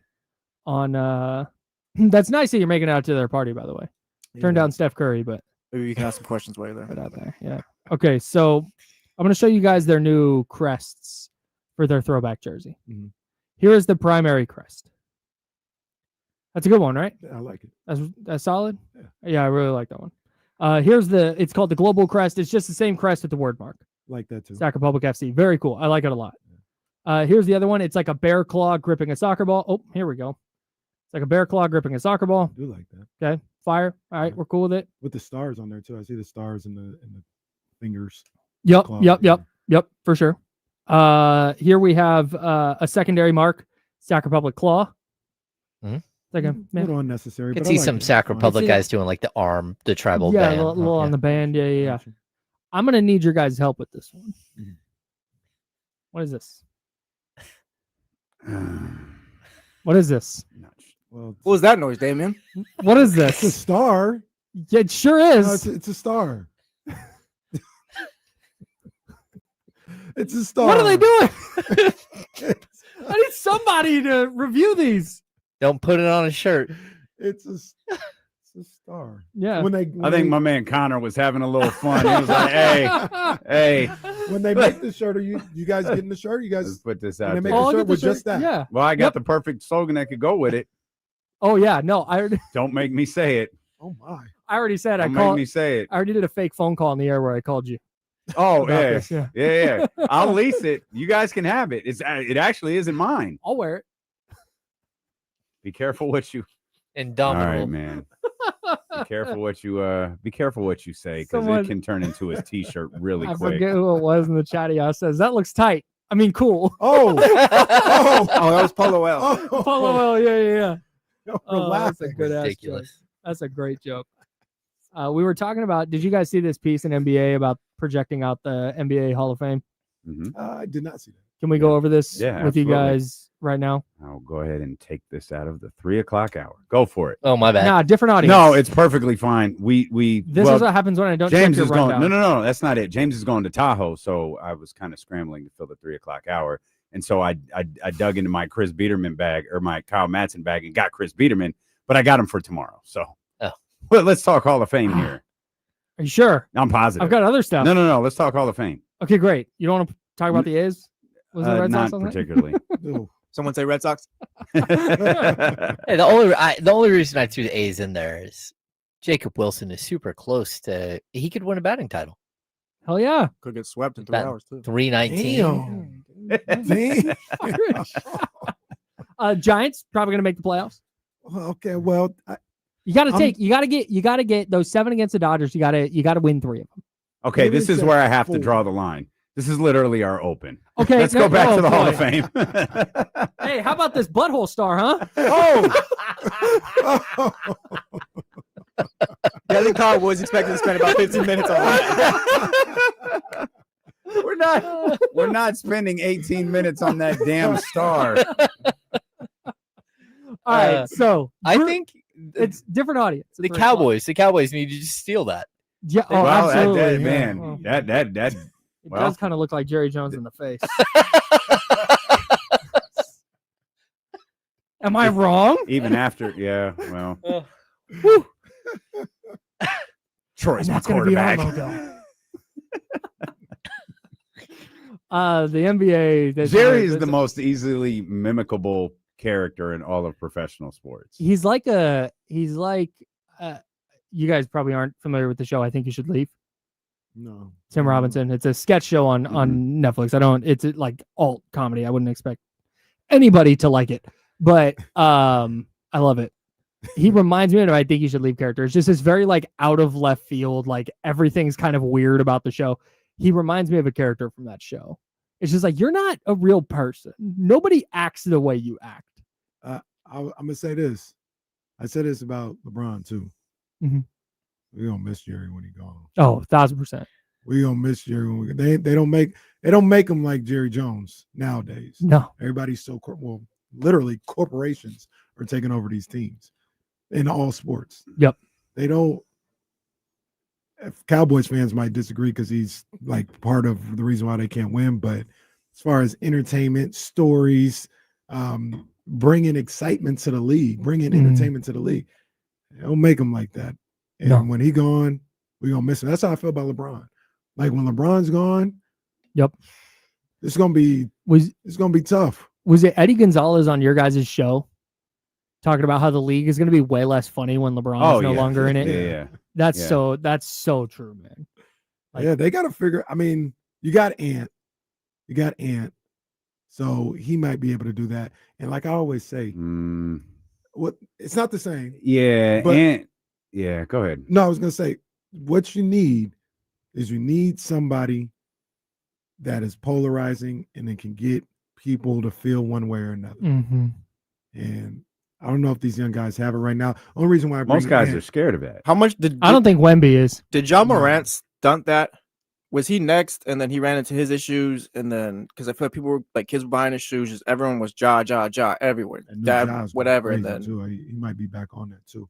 But he's one of those guys. Yeah, I figured like maybe he was next. I think Ant, while he might not be as great as LeBron as a player, there will be people who love Anthony Edwards. In about a year or two, there are gonna be people that are sick of him, and they'll be like, "Bro, you do all this, you ain't never won nothing." And it's gonna be Russell Westbrook. That's what it's gonna be. It's gonna be like the people who really love him are like, "Yo, this guy, you just don't understand." And like, "Oh, I don't want to hear it. All he does is talk. He don't ever win." And that's what you need. That's why they keep holding on to LeBron, KD, and Steph. But that can't take LeBron's place because he's like that's you're right. That's Russ. Maybe even Harden.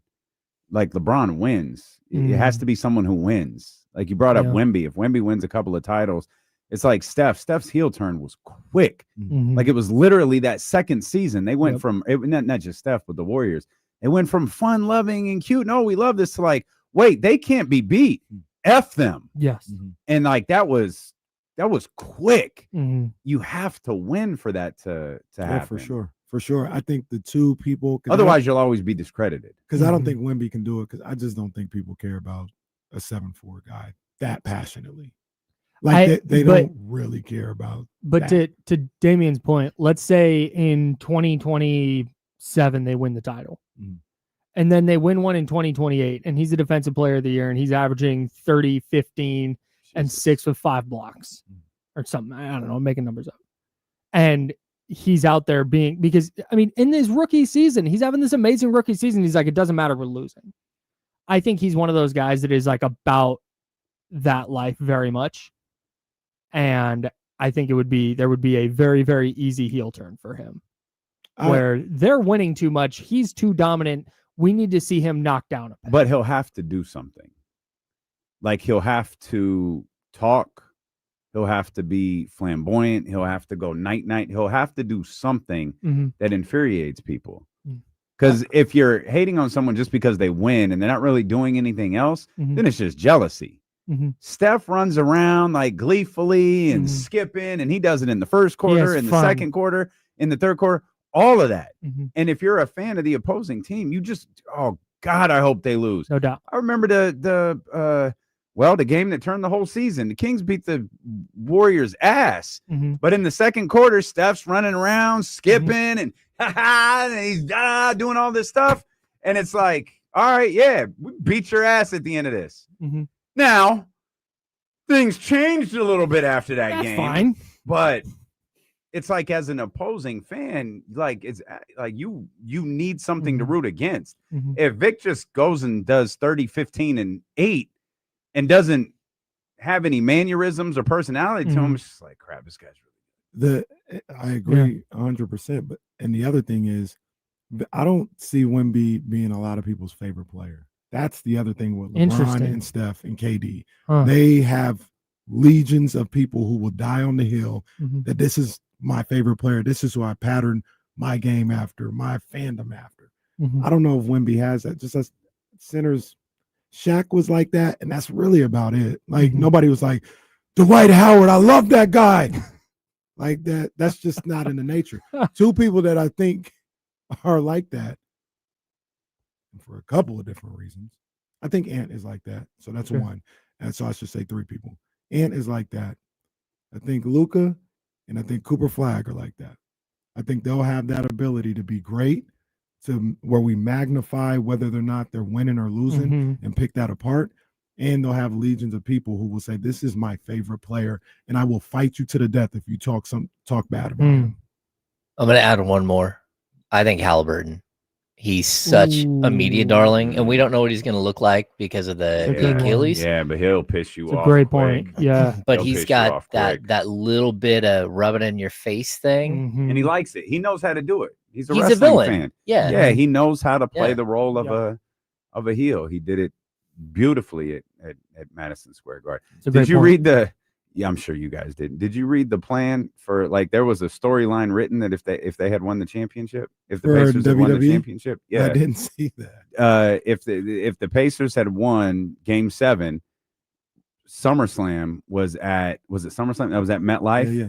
They were going to have him walk out in MetLife Stadium. Oh my with God, the Larry I just got O'Brien chills. trophy. Yeah. Oh, that would have been amazing. Yeah.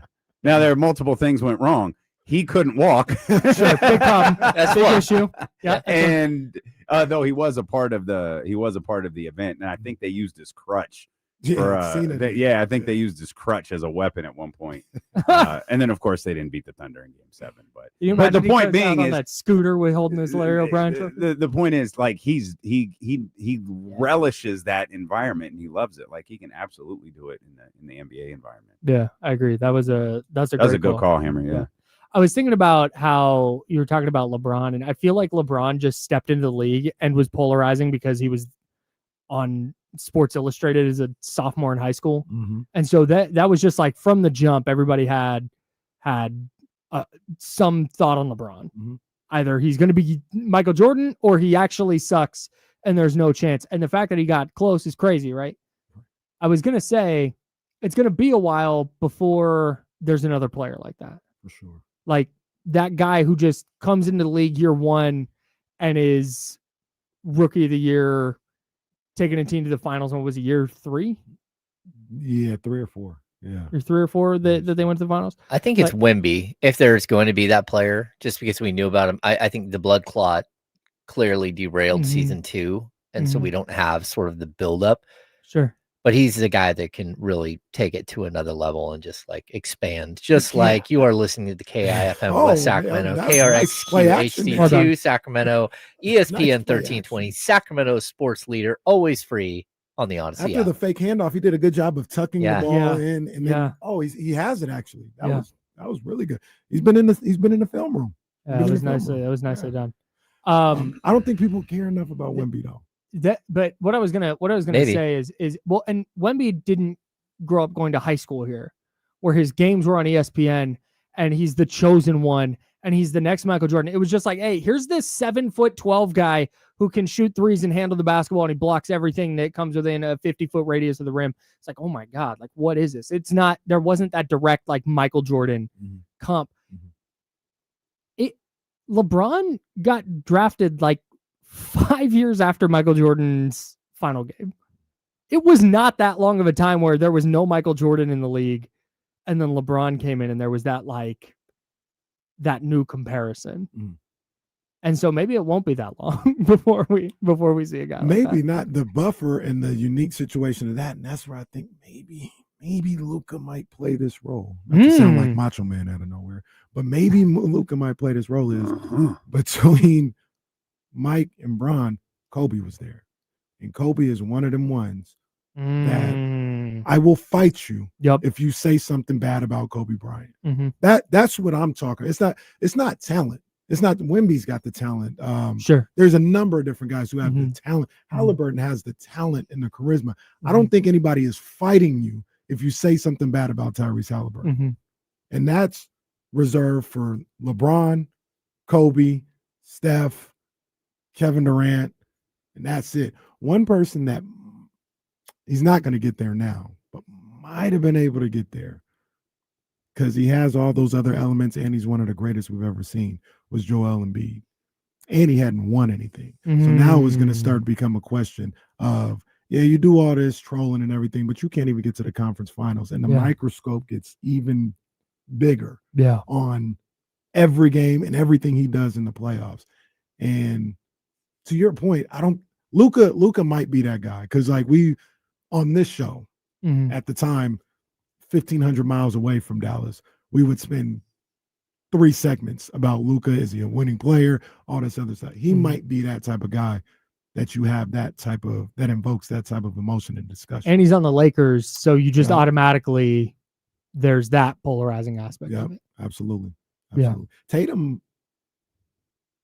he's already got the chip though, so I don't think Tatum, he doesn't invoke that type of and he doesn't say anything. He invokes an eye roll He's more than anything else. Yeah, he just wants to win basketball games and be a good dad. Like, all right, cool, man. Like, I'm not gonna hate that. Like you can't hate Tatum. You can call him corny. Yeah. I just don't like. Yeah, I have no beef what do with you Jason Tatum. hate about him? Yeah. Like, I just don't think that there's look at him and his son again. Oh God, does he love that kid? God. But he doesn't have an ability to put his personality out in front of people. Yeah. And so you're always left with sort of this like. But you know what? Like that's okay. It is okay. Like if he just wants to be a basketball player, be a basketball player. It's just he's never going to be that polarizing because of that. Yeah, for sure. Yeah, for sure. Doesn't give anybody a reason to hate him, like you said. Like, and that's you have to. You like. I don't know that LeBron really gave you a reason to hate him, other than he was that good. And then he went to Miami, that really pissed people off. That's what changed everything. That, like, it's true. Like, you think you can control everything. Mm-hmm. And like, no matter how you feel about the decision, like that's kind of a crutch for people who were upset that he just went to play basketball with his friends. Yeah. And win a couple of championships. Yeah. Yep. And in my opinion, changed the entire league. Yeah. And then they won. And then they were like dominant. Mm-hmm. And it was like, oh, you guys are stacking the deck, all this other stuff. So. I think Jokic is kind of in that realm where it's just like, all right, yeah, everybody knows he's good, but he doesn't say anything. He doesn't do it. He's just there and he's good. Yeah. He evokes no emotion from me. Yeah. I get like other than wow. Like that's yes. It's like, oh man. Yeah, but he really did that. He looks winded. He looks fat sometimes. He looks exhausted. Oh, he just threw the ball. He just threw an 85-foot bounce pass. Yeah. Yeah. He just with perfect precision. And then made a half-court jumper. Right. With a hand in his face. Yeah, like, sure, man. Wait, I'm sorry. He had 50, 20, and 10? Okay. I'm really interested to see, you talk about the heel turn with the Warriors. I'm really interested to see how this OKC team, from that public perception standpoint, where they go. Mm-hmm. Because right now, I think the vast majority of NBA fans are just like, couldn't care less. Yeah. Like, they're just OKC. Exactly. But what if they win 70 games this year? And they go on and win another title, and they just look kind of, because I don't think Shea is not running around the court like Steph did. Mm-hmm. They don't have somebody like Draymond who's kicking people in the junk. Mm-hmm. They don't have they don't like they're just dudes who are good at basketball. And you know another aspect to it, when you get into the minutia, all this other stuff, outside of Cole, what kind of OKC fan do you know? Who we even talking crazy to? Outside of who? Cole. You don't know Cole. Cole's with us. He's a salute. Yeah, salute. He's like a temp Thunder fan too. The temporary Thunder fan too. Like if Seattle ever gets that team back, he's leaving. I learned nobody's tripping over OKC, like, because you don't even know you don't kill. Who am I arguing with? Sure. Who am I arguing with in that situation? Sure. I don't even know no OKC fan. They don't have the lineage, and you combine that with not having these overly charismatic players. And I just think people are just going to kind of, all right, I hope they lose. But yeah, I just want to see somebody else different. It's not going to evoke like a. Right. I think the Rockets could get there. It's a good one. The Rockets got some dudes that have got some stuff to them. Absolutely. Yeah. That's a good one. I already hate him. You know who? I already can't stand him. Who's a sneaky possibility for something like this, depending on how things move. And then also, real quick, are you looking that up to see what he said? Okay. Yeah. Go ahead. Also talking about the borderline crash out he had at the end of the season, that if he keeps doing it, it could be like, hey, what's wrong with this guy? Sorry, who's this? I was locked into what's happening over there. Giannis. Oh, yeah. If Giannis leaves Milwaukee for just a place that people don't want him to go, like if Giannis left Milwaukee to go to the Warriors, and like he kind of, remember how he kind of crashed out in at the end of the Pacers series where he had like 3 altercations at the end of the series. Well, that's also a team that there's some bad blood there. Yeah, but that could also be viewed as, like, if he does it again, it could be viewed as, oh, Giannis is cool and getting Chick-fil-A when he wins, but he don't know how to handle when he loses. Sure. And he leaves them and goes to the Warriors. He's a guy that could invoke emotion. Because he has like a really high Q rating right now. Like nobody hates Giannis. No. Unless you're They're starting to get a little irritated with him though.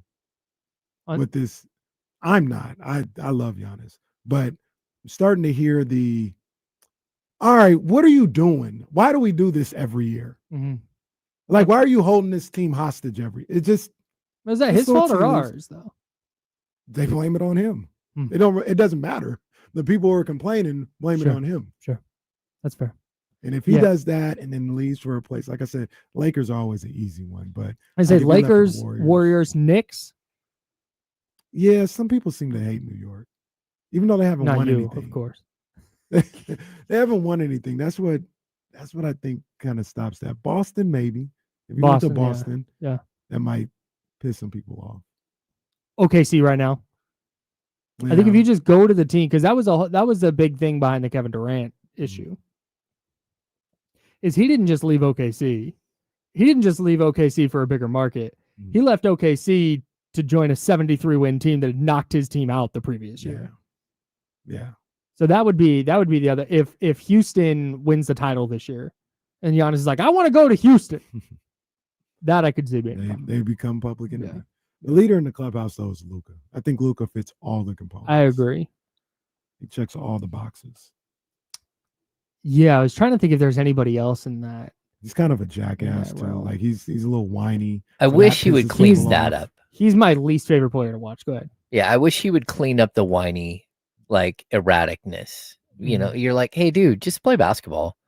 You know, that's the one thing with Luka I think will hold him back from being like the face of the league. And then he hits like a 30-foot step back. Oh yeah, and it's like.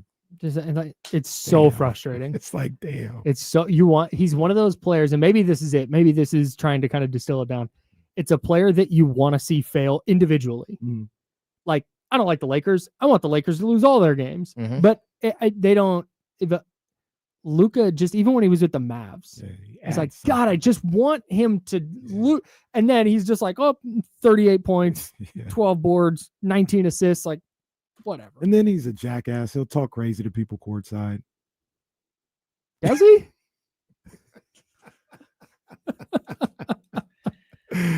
I'm pulling up on Luka. If I see him, just because you my guy, you ain't gonna be talking about a guy like that. Man. I'm pulling up on him. He's really no, it is shocking when Luka runs by you when sitting courtside. Well, no, when he runs by you, it's just like, oh my God, he is like 6'8". That's great. He can handle. Yeah. Can do all this stuff, can shoot.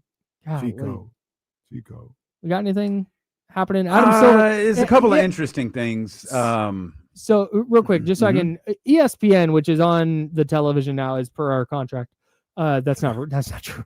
They have a developing story, Chiron. NBA Commissioner Adam Silver responds to report involving Kawhi Leonard. Yeah. So this isn't exactly a developing story. The Board of Governors are meeting today. They're meeting with their television partners. It appears there's already trouble in paradise in that regards. But also, this is the first time Adam Silver has been made available to reporters since the Kawhi Leonard story broke last week. A couple of things that he said. This is a quote. Frankly, I never heard of the company Aspiration before. This was the first I've ever heard of it. Two, and this is interesting. The burden of proof is on the league. If we're going to discipline a team, owner, or player as a matter of fundamental fairness, I would be reluctant to act if there was any appearance of impropriety. The public at times reaches conclusions that later turn out to be false. Our investigators look at the totality of the evidence. If there was the mere appearance of impropriety, I would not hesitate. I would be hesitant to act. So I'm going to say that again because I messed it up. Our investigators look at the totality of the evidence. If there was the mere appearance of impropriety, I would be hesitant to act. This is what Kenny and I have discussed for the better part of a week now, or approaching a week now, and we've all talked about it together. The circumstantial evidence is the size of a mountain. That is not what happened in 2000. That is not what happened with the Minnesota Timberwolves. That was hard evidence. Right. That was a dotted line contract. There is no wiggling around that. This is not that. And Well, he's not yet. Not yet. Or that we've seen. Right. Yeah, because they always have more than. And I don't expect Adam Silver's not going to go out, in his first media appearance in front of his television partners going, ladies and gentlemen, we got him. Like, he's not going to do that. Yeah.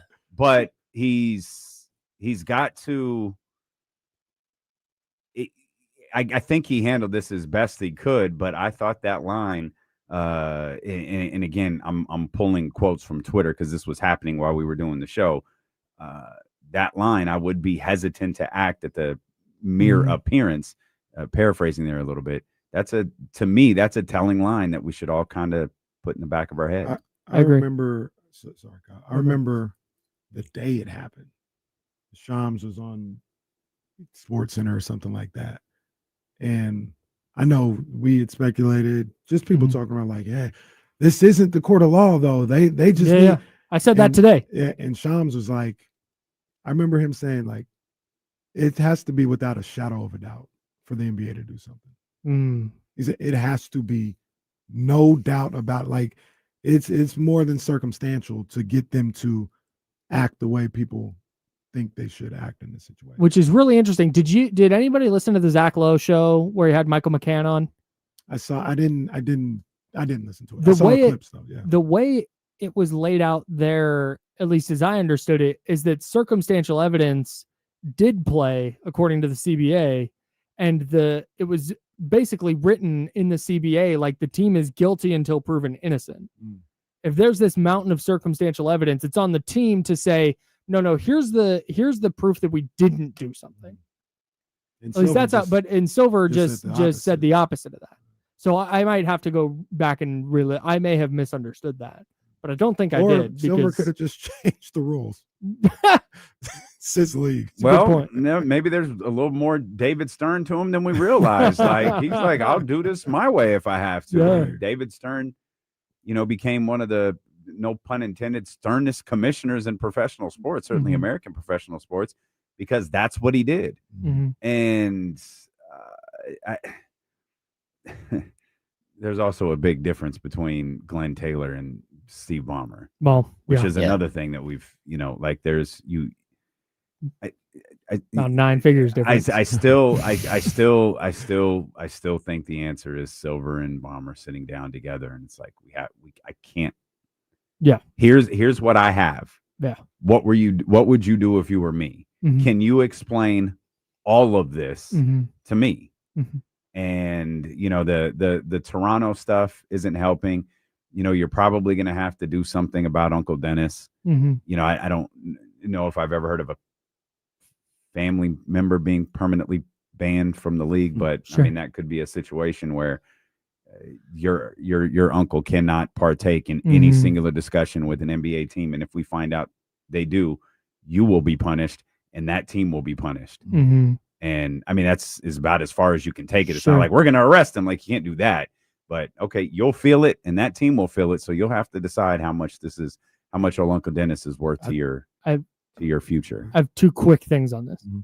Was your thing about Uncle Dennis? No. Okay, I have 2 quick things on this. One, it is staggering how much money the NBA makes and NBA teams make. That Aspirations signed a $300 million deal with the Clippers to advertise with them, and Adam Silver had never heard of them. Well, that's crazy. I guess the argument to that could be the deal never got off the ground. Well, but didn't they advertise with them? Their name was on the courtside seats and all that. Yeah, I think for a year. And it was a 23-year deal. So maybe Adam's legit not paying attention to that. Sure. And it's like, it's white noise to him, like, because, they've got their, God damn it. Is it Miller? Someone sponsors Michelob. Someone sponsored those, the courtside, not courtside, the benches. Yeah, the benches, those things that are on the, that's a league deal. Sure. That's the NBA that did that because it's everywhere. What Intuit Dome does or the Golden One Center does, like, cool, man. Do no, that wasn't like there's some impropriety here. It's just like, that's crazy that this amount of money can just be rolling. And he's like, I never heard of him. Like, hadn't got to me yet. $300 million. The thing I keep coming back to, because I don't think anything we've said and you guys in particular have said about, like, dude, proof. Like, yeah, for sure. If you're asking me, did something weird go on here?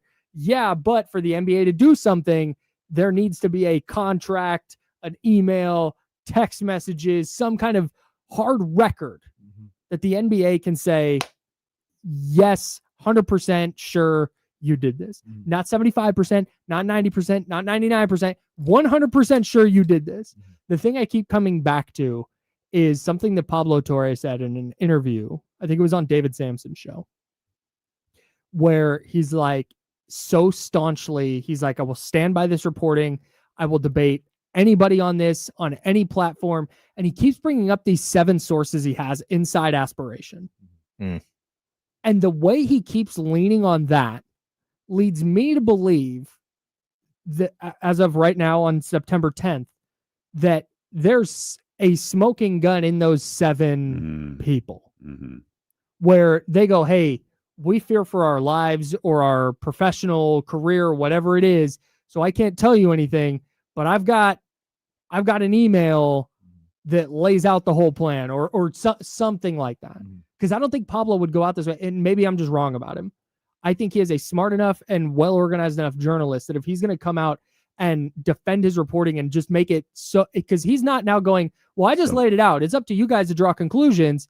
He's saying like, no, he did this. And I have 7 sources within the company that say they did. So that's a thing that I think is not really, it's absent of sports media today. He's a journalist. Right. He's an actual journalist who works in sports media.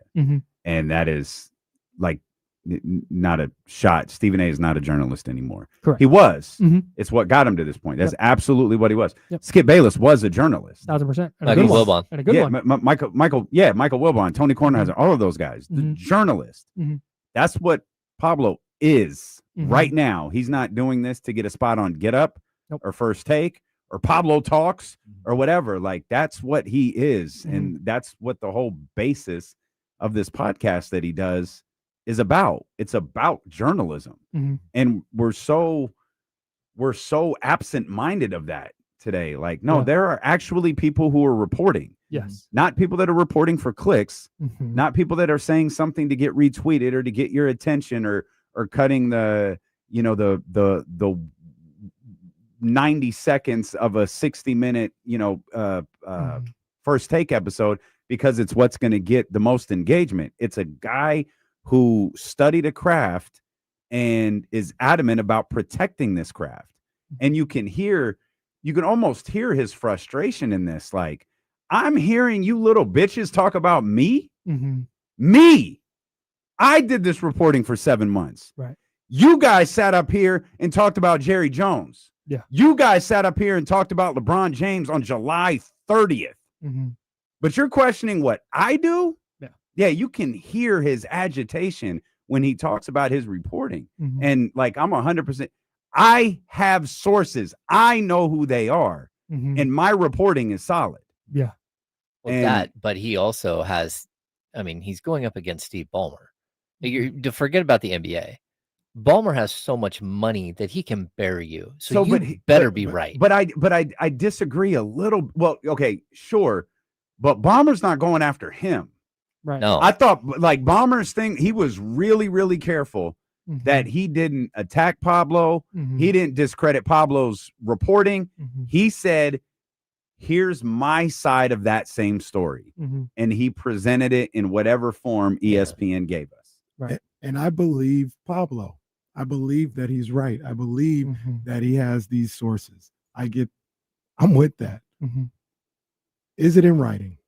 That's it. Because if they're telling you that this is what happened, and if I go to Steve Ballmer, no, that didn't happen. Okay, well, did you record the conversation or no? I didn't record. Didn't happen. But what about this though? What if 7 people told him it happened? Not in writing. It's not in writing. It's not, on a ring camera. But 7 people within that company separately said, here's what happened and here's why it happened. Then what?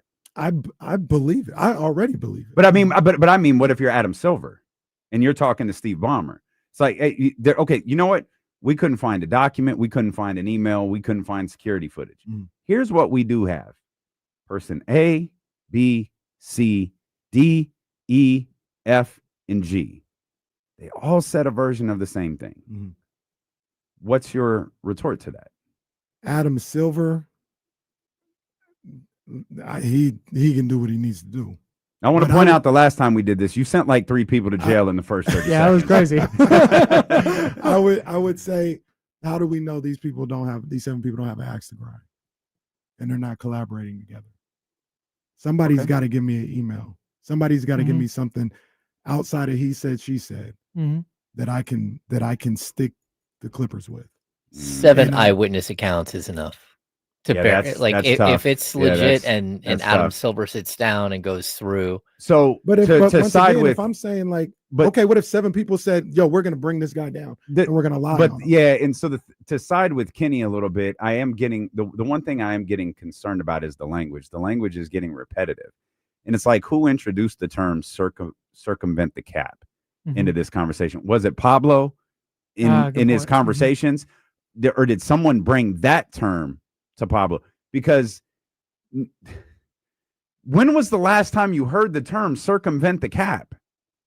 And now it's just being used if it's a regular part of the sports lexicon. Do you think that person that Pablo was talking to on that podcast he has knew about circumventing the cap? Do you just believe that they're the way the person says they were explicitly told, "Hey, don't worry about this deal. It's to circumvent the cap." LOL. Like they didn't. It was as if someone was like, "Yo, what is this? What is this figure here? What is this $7 million figure here? Oh, don't worry about that. It's about the Clippers. It's about circumventing the cap. Don't worry about it. LOL." And people, then moving on. People are stupid. So this could happen. But if I'm doing something illegal, if I'm doing something I know I'm not supposed to be doing, I'm not even going to say that. But they're not doing it. But they're not doing it. Whoever. No, not that person. Right. The person that's telling that person. I'm not going to say, "Hey, we're doing this to circumvent the cap." People can't wait to tell you that they know something that they're not supposed to. Well, that's why I said people are stupid. But to that would point, be ridiculous to title say that this show. People are stupid. But to that point, my wife does not give a rip about sports. If something like this was going on at her job and she went, "Hey, what's this line item for this $2.6 million quarterly payment," or whatever the number is? I don't want to. This X $1 million quarterly payment to KL to a spot. Oh, don't worry about it. It's a cap circumvention thing. Yeah, I wouldn't even say that. I would say, don't worry about it. I would say if I was the one doing the dirt, I would not say cap circumvent. Don't worry about it. But I agree. But I agree with Damian that like, hey, this one person says, "Hey, you can't tell anybody, but check out what's happening. Like this crazy ass thing is happening," and someone else just starts parroting that. So maybe it did, maybe it didn't happen. I'm just trying to lay out how that. I completely understand that. But if I'm Ballmer, there is nothing on wax. There's nothing on paper. Everything is he say, she said, and I can dispute that. I think one of the problems you have too is that the Raptors were involved in this transaction, and they're going to give every bit of evidence that they have that happened to them to the NBA as well. Oh, so you mean to tell me you were willing to circumvent the cap too? Is that what you're saying, Tannenbaum? Because you are mad because he chose not to go with your illegal activities that you were trying to do, and he went with another one. No, because we want to have that conversation. We want to have that conversation. Hey, the Toronto Star is saying that Uncle Dennis literally asked for part ownership of the Toronto Maple Leafs. Like, he can ask for whatever he wants. Well, yeah, but I mean, they're going to give all of that evidence over and say, "Well, this is what we have." Okay, well, what about the report that you were willing to give him $15 million, Tannenbaum? Well, they didn't say that. They said that he was lining up. He was able to line up $15 million in endorsement deals, which, again, the Clippers have previously been fined for with DeAndre Jordan. Yeah, right. Yeah. So you were lining up illegal activities too. So we want to have that conversation. Wild. All of this lands back on, to me, what Damian said. There's going to be a sit down between Ballmer and Silver at some point, maybe public, maybe not, where Silver goes, "Hey, there's all this stuff. We got these 7 people saying this thing. Like, we can't not do something. So here's this slap on the wrist. That was my other thought, though. I think he opened up the door to not do nothing. When Silver said, "We are, you have to prove, I think so, guilt instead of innocence." I think he opened up the door to not do anything. Yeah, I think so too. Do we think we get another Pablo Torre episode about this? Yeah. Yeah, oh yeah. We got 4 on the NFL Players Association. I think, how many did we get on Bill Belichick's girlfriend? That one, I think there was 4. I think there was 3 on the NFL. Okay. 4 on Belichick and his girl. You're not giving us 1 on this. Like, I'm gonna need at least 1 more. We need to go up to hell. Messiah Najiri ain't even in the league no more. Call him. Right. Yeah. What do you guys got coming up on D-Lo and Casey? The The Hall of Fame talk, which we skirted around. Hall of Fame talk. I like that conversation too. The existence of UFOs. Oh, the confirmed existence of UFOs. Hell yeah. Biggest week 1 surprise for the 49ers Raiders. We got power rankings. We never got to overreactions yesterday. And we'll start. Oh, also an interesting discussion about in the 25 most influential sports media personalities of the last 25 years. Oh, we are. Where do I rank? Very clearly not going to agree on this. You were number 5. Oh, nice. Top 5. Look at me go. All right, D-Lo and Casey next for James Ham. I'm Kyle Madsen. We're back tomorrow at 10 a.m. So then drink water, be nice people. See you guys.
What's up, everybody? There's some sound here. There we go.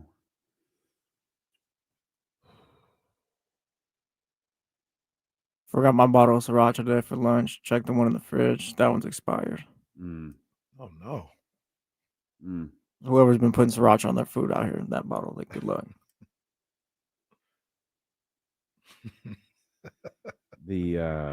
Oh man, I hope everybody's all right. The dejection in your voice. That's pretty tough. Well, yeah, like, oh, there's sauce here. And I look at it. Nope, not gonna try this. Put it back in the fridge too.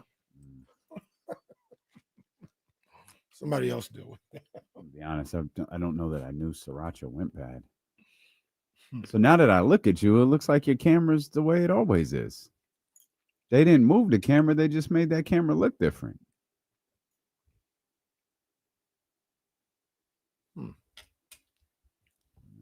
Whatever, man. It got better as time went along, or normal, or It's a wild way to live.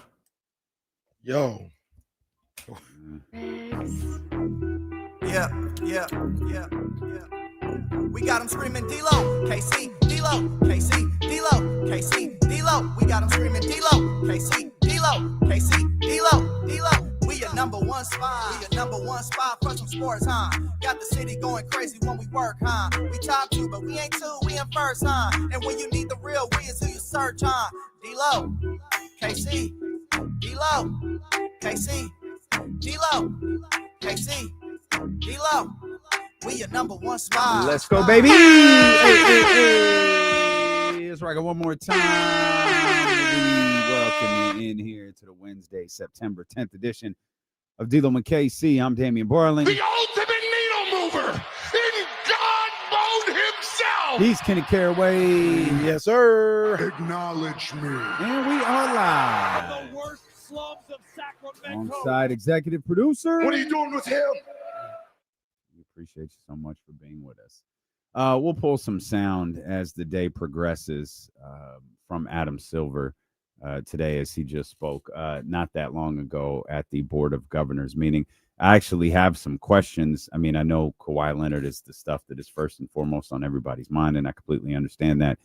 I am curious. He said some things about television partners. There are concerns about how expensive it is for fans to be able to watch their favorite teams, both in market and out of market. And then you've got all of these games, essentially, as you pointed out months ago, there's a primetime game on every night. Have you devalued League Pass in any sort of way? Do we need to make corrections to the way that fans are able to watch their favorite basketball team? And it's terrific because I know those were questions that were levied to him. And I'm figuring at some point he's going to tell you that regional sports networks suck. And that's really what I'm going to look for, because he has not failed to work in regional sports networks suck into any press conference or media availability for about the last 16 to 18 months. So I'm he can't wait. No, he absolutely cannot wait. I'm glad you asked him, Bontemps. Here's what I'd like to tell you. So let me, because I missed this. Help me out, maybe with the context of it. Yeah. Is it the TV broadcasters that are raising these questions, owners, or just NBA media? When you say TV, you mean the partners? Yeah, because if it was them, I would ask, like, you already bought the product. Why are we asking questions? Aren't these questions to be asked before the purchase? So I'm not sure that it's a concern for Amazon, NBC, though I know they were a part of this meeting. I can and so I'm not. I have schedule. You laid the groundwork. We'll give you 2 national TV games a night or a week. I'll read Rachel Nichols' question to you. I'll read a Rachel Nichols tweet to you and see if we can dig up the full Adam Silver context here. Adam Silver was asked about the rising cost to watch a season of NBA games as a fan of a particular team, considering all of the games are on either cable or a streaming service. So I right there glean the question as watching on Amazon, Peacock, and then having something that provides you ESPN, ABC, and all of that. She finishes. He said that there are a bunch of games that will go on free broadcast TV, and that fans can also consume the league in other ways besides watching games. Noting Twitter. Noting that the NBA is a highlight league.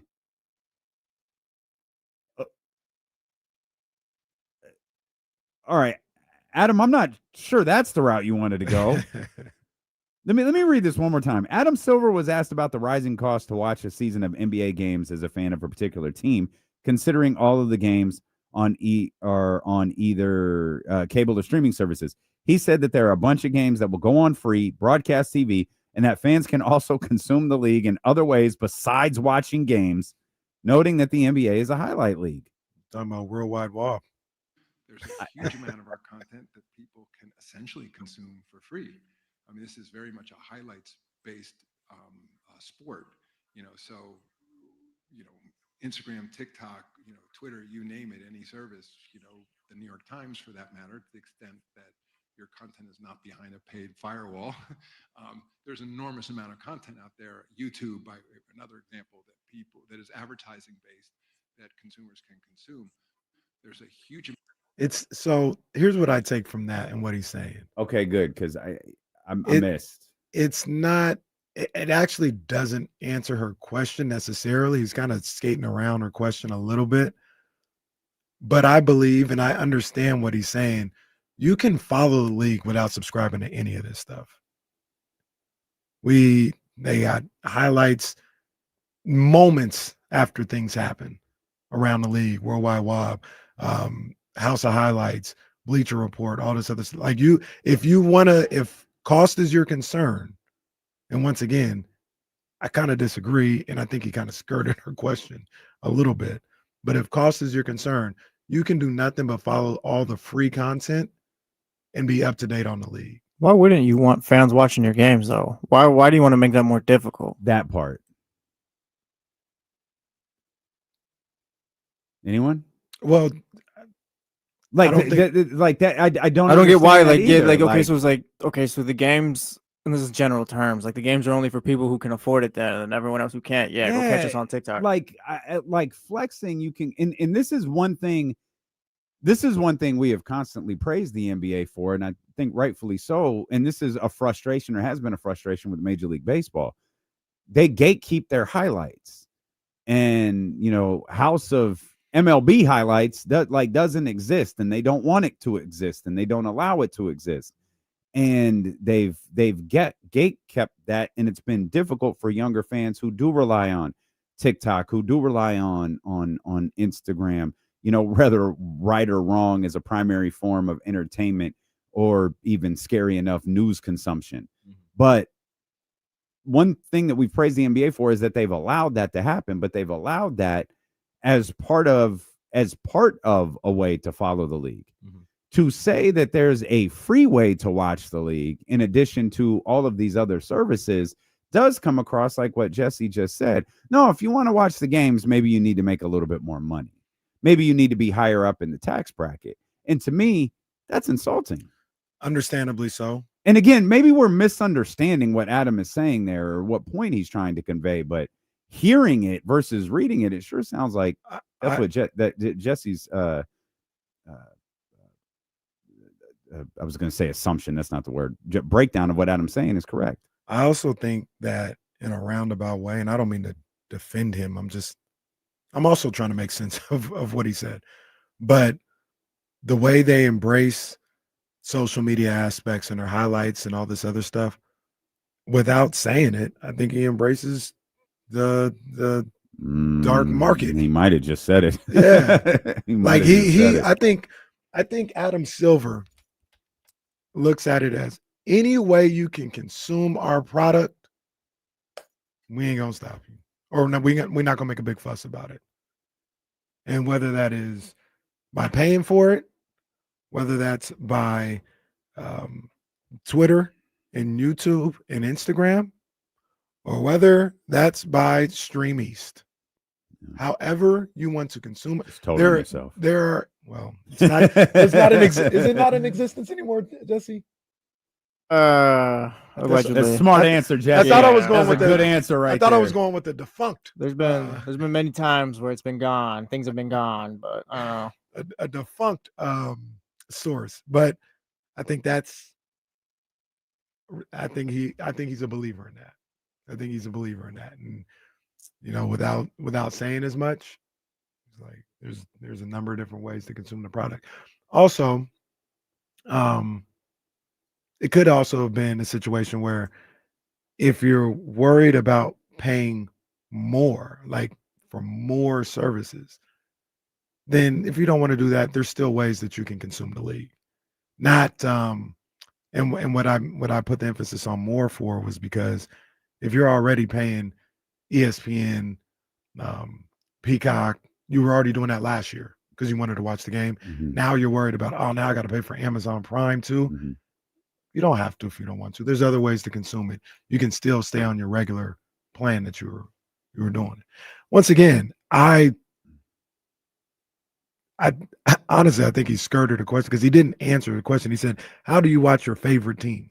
Your favorite team isn't always on. Well, as it's getting more expensive, right? To watch. Your favorite team isn't always on Worldwide Wob's timeline. Mm-hmm. They're not always on House of Highlights. Well, so some of our favorite team is never on. Yeah. And if they are, it's probably bad news. So he didn't address that. Yeah. Like I said, I think he skirted the question in all honesty. But he tried to shift it into other ways that you can consume the league as a whole. They have so many things they need to fix. I still don't understand the 3-day moratorium on local games on League Pass. That like awful. I started to think last year, what do I even have this service for? Like we have another service that we can use. I think you're still scared to use it, but we have it to I'm use. knocked out. Oh, are you again? Well, I never tried. I never got. Oh, you never tried to get back in. Okay, I'll give it to you. But we have another service that we use to where if the Kings are playing and say Anthony Edwards goes for 60 in a game that we didn't have the ability to pay attention to, it's easier to go back to that service to watch. But more times than not, we both like to, we're watching the game kind of in a certain state, on a Tuesday night at 7:00 or God forbid 8:00. I can't wait. And we're watching these games and it's like, okay, have some thoughts, share them with each other, get in the group text, do all of this different stuff. And then we run it back the next morning. But we have to run it back through like some DVR service on YouTube Live or whatever, or YouTube TV, excuse me, because I can't go to my NBA app and go to the Kings game and watch it on League Pass because I have to wait 3 goddamn days for it. Crazy. And it's like, there's so many holes in this League Pass thing where it's like, it's not even worth it. Like, get rid of it. There's no point in doing this anymore. And I'll be really anxious to see what those League Pass numbers are this season. And if they drop, what is the league / owner's reaction to that? Because I assume that's a league-wide split. Do you think, as I just think about potential reasons why they do it the way they do, and this could be something, like you said, Adam Silver's always looking for a way to crap on the regional TV deals, that he's actually just playing it cool right now. If you could get League Pass and get the games immediately when they're finished, kind of like how the NFL does it. Like I can get the NFL minutes after the game's over. Yep. Why would I need cable? Wouldn't. Yeah. Wouldn't. So as long as he may not like it, but as long as he's still working with them, he has to find a way to kind of protect them. Yeah. Potentially. Which, well, I didn't think of that. It's probably why he doesn't want to work with them anymore. Yeah. This is probably why he's like, hey, we need to get out of this business. I'm sick of this crap. Yeah, didn't think of that. That's a good call. That's a good call. I found an interesting quote from Adam Silver in 2019 following the Timberwolves situation. Of course, Adam was asked today about the Kawhi Leonard stuff, and we brought some of that to you with the insiders, and we'll bring that more to you here. as we roll along. He had some interesting things to say today, for sure. I read this quote this morning, made note of it, saved it, wanted to go back to it here during the show. This from 2019, this Adam Silver following the situation involving the Minnesota Timberwolves that we have all become re-familiar with in the last week or so. Quote, certainly if we had an incident along those same lines, we have the same tools available to us. I think that was such a bright line violation, and at the time, the league office responded very forcefully. Again, I think the environment, I'd say, has changed in certain ways. Having been involved with the league for a long time, I know there's been some people out there saying things have gotten much worse. I don't necessarily think things are worse than they were in the old days. I think there's a lot more transparency around the league. There's a lot more attention. I can only say I think that would be enormously risky behavior. It was back then, and if there were to be a similar fact pattern, we would respond in a very similar way. He's talking about the incident involving Minnesota, which I think took place in 2000, 2001, something like that. He was asked about that in 2019, and that was his quote. I think there's a couple of really important points there. One of them, quote, I know there's been some people out there saying things have gotten much worse. Quote, it was back then, and if there were to be a similar fact pattern, we would respond in a very similar way. Similar fact pattern is going to be really interesting to determine what Adam Silver means. Because as we have noted repeatedly, at least to this point, through all the Pablo's reporting, the follow-up reporting by, I think it was the Boston Sports Journal, and then the reporting yesterday from the Toronto Star, there is no documented evidence. Documented evidence. There was documented evidence back with the Minnesota Timberwolves situation. Similar fact pattern. We would respond in a similar way. Fact. Could this be considered a similar fact pattern? Kenny shakes his head. I think the answer is no. And so I think Adam Silver set himself up today for that. As Adam said, he would, again, the biggest takeaway, at least for me, I think for all of us, I don't know why I'm speaking for you. You're sitting across from me. The biggest takeaway for me was, as a matter of fundamental fairness, I would be reluctant to act if there was only an appearance of impropriety. Right. Appearance. Can I change that word? Circumstantial. Yeah. And that's what I think we're looking at. That's a full minute and 39-second quote from Adam Silver. I'm gonna bring up for you right now, as a matter of fact. Yeah, man. I just feel like he's laying the groundwork to. Not saying he won't do anything at all, because if there is factual evidence that on writing that Pablo Torre has or anybody comes up with, he'll act accordingly. But I feel like he's laying the groundwork for it. Unless you have that, unless you got emails or video or wiretaps or something like that, I'm not gonna do nothing. That was the bat signal to Pablo. Keep working, dog. Yeah. You got to keep working, man. We're not there yet. And then he say, she say, not going to get it done. Yeah. Here's Adam Silver. Number one, the burden is on the league. If we're going to discipline a team, an owner, a player, or any of the constituent members of the league. I think, as with any process that requires a fundamental sense of fairness, the burden should be on the party that is, in essence, bringing those charges. And then in terms of your specific question about circumstantial evidence, I was only quasi-joking with someone earlier that, when people talk about a smoking gun, that's obviously circumstantial. It means the gun is still smoking. It must have recently fired. I'd say in the case of the league, we and our investigators look at the totality of the evidence.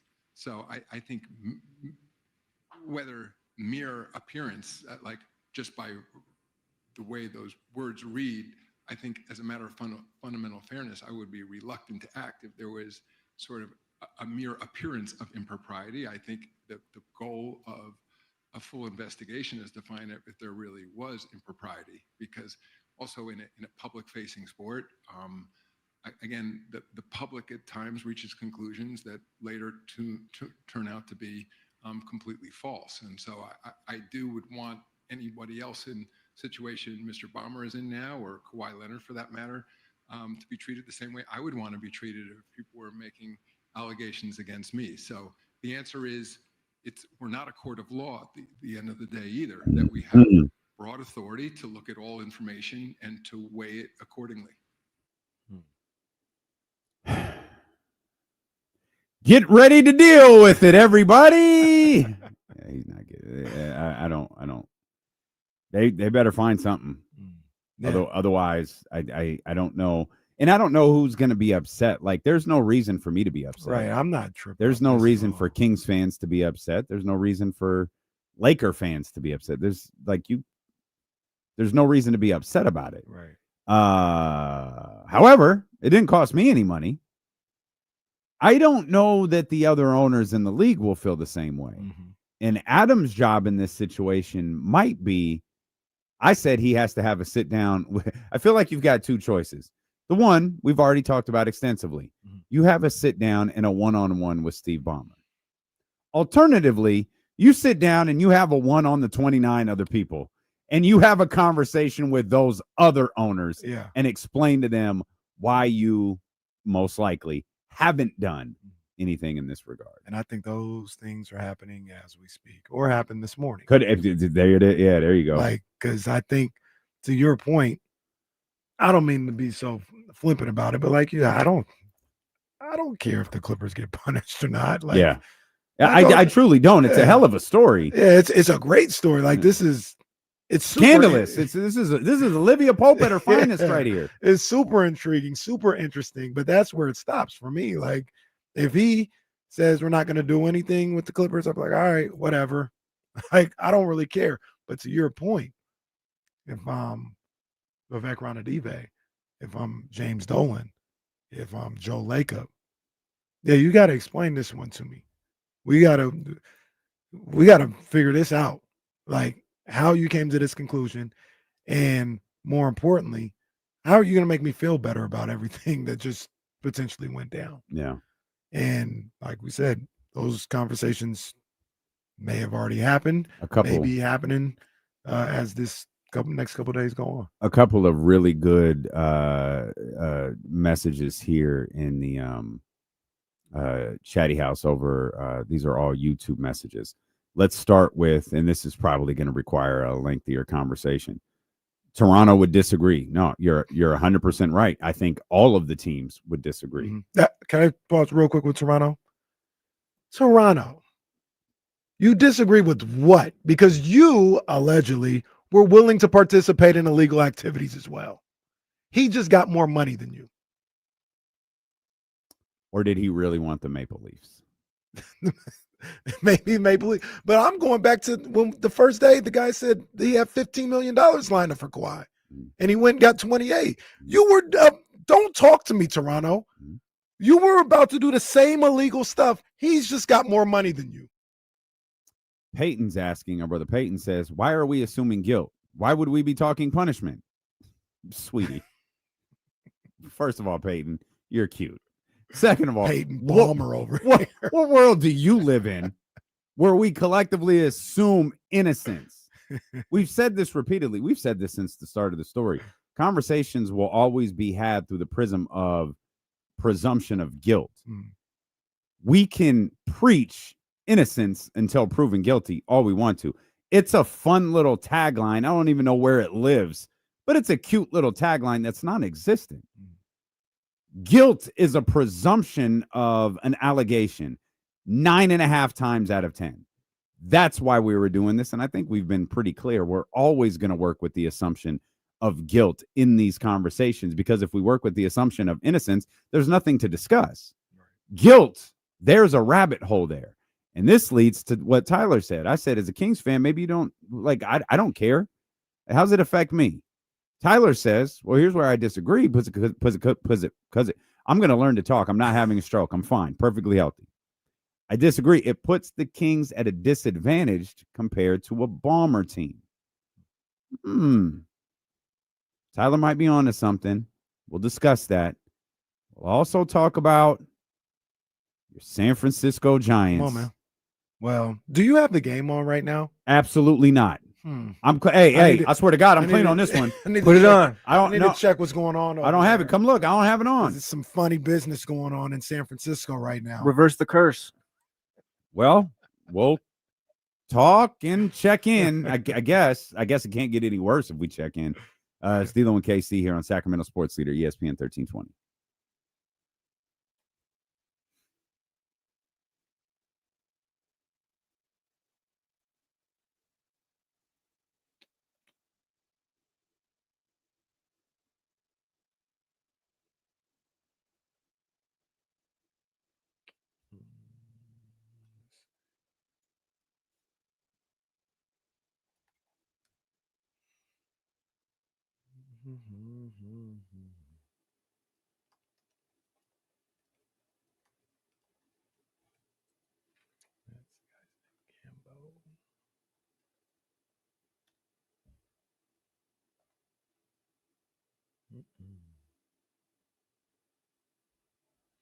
I want to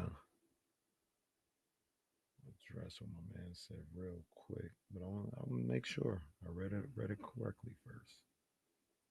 That's all.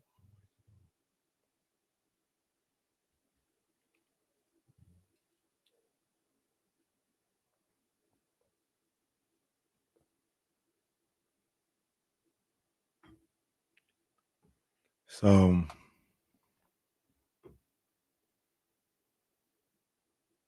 Lotus Prime, Bobby Hill says Toronto didn't. No, they just didn't get picked.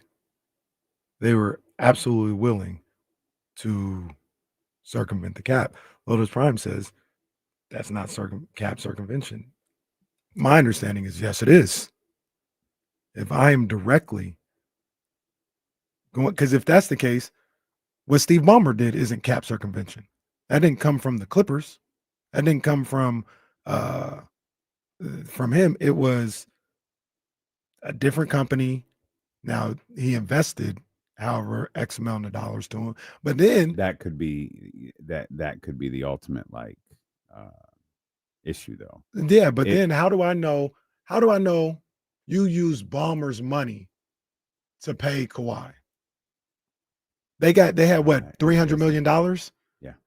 How do I know that 50 might have went to something else and I used the money from Leonardo DiCaprio to pay Kawhi? We can assume.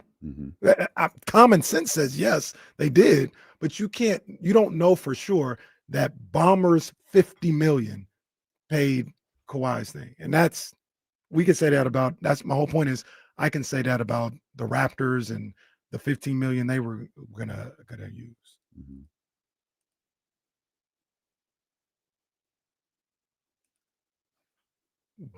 You don't know that. All you know is he gave him money.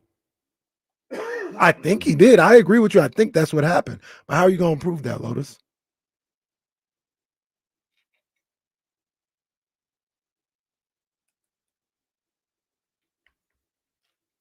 Leonardo DiCaprio, Chester.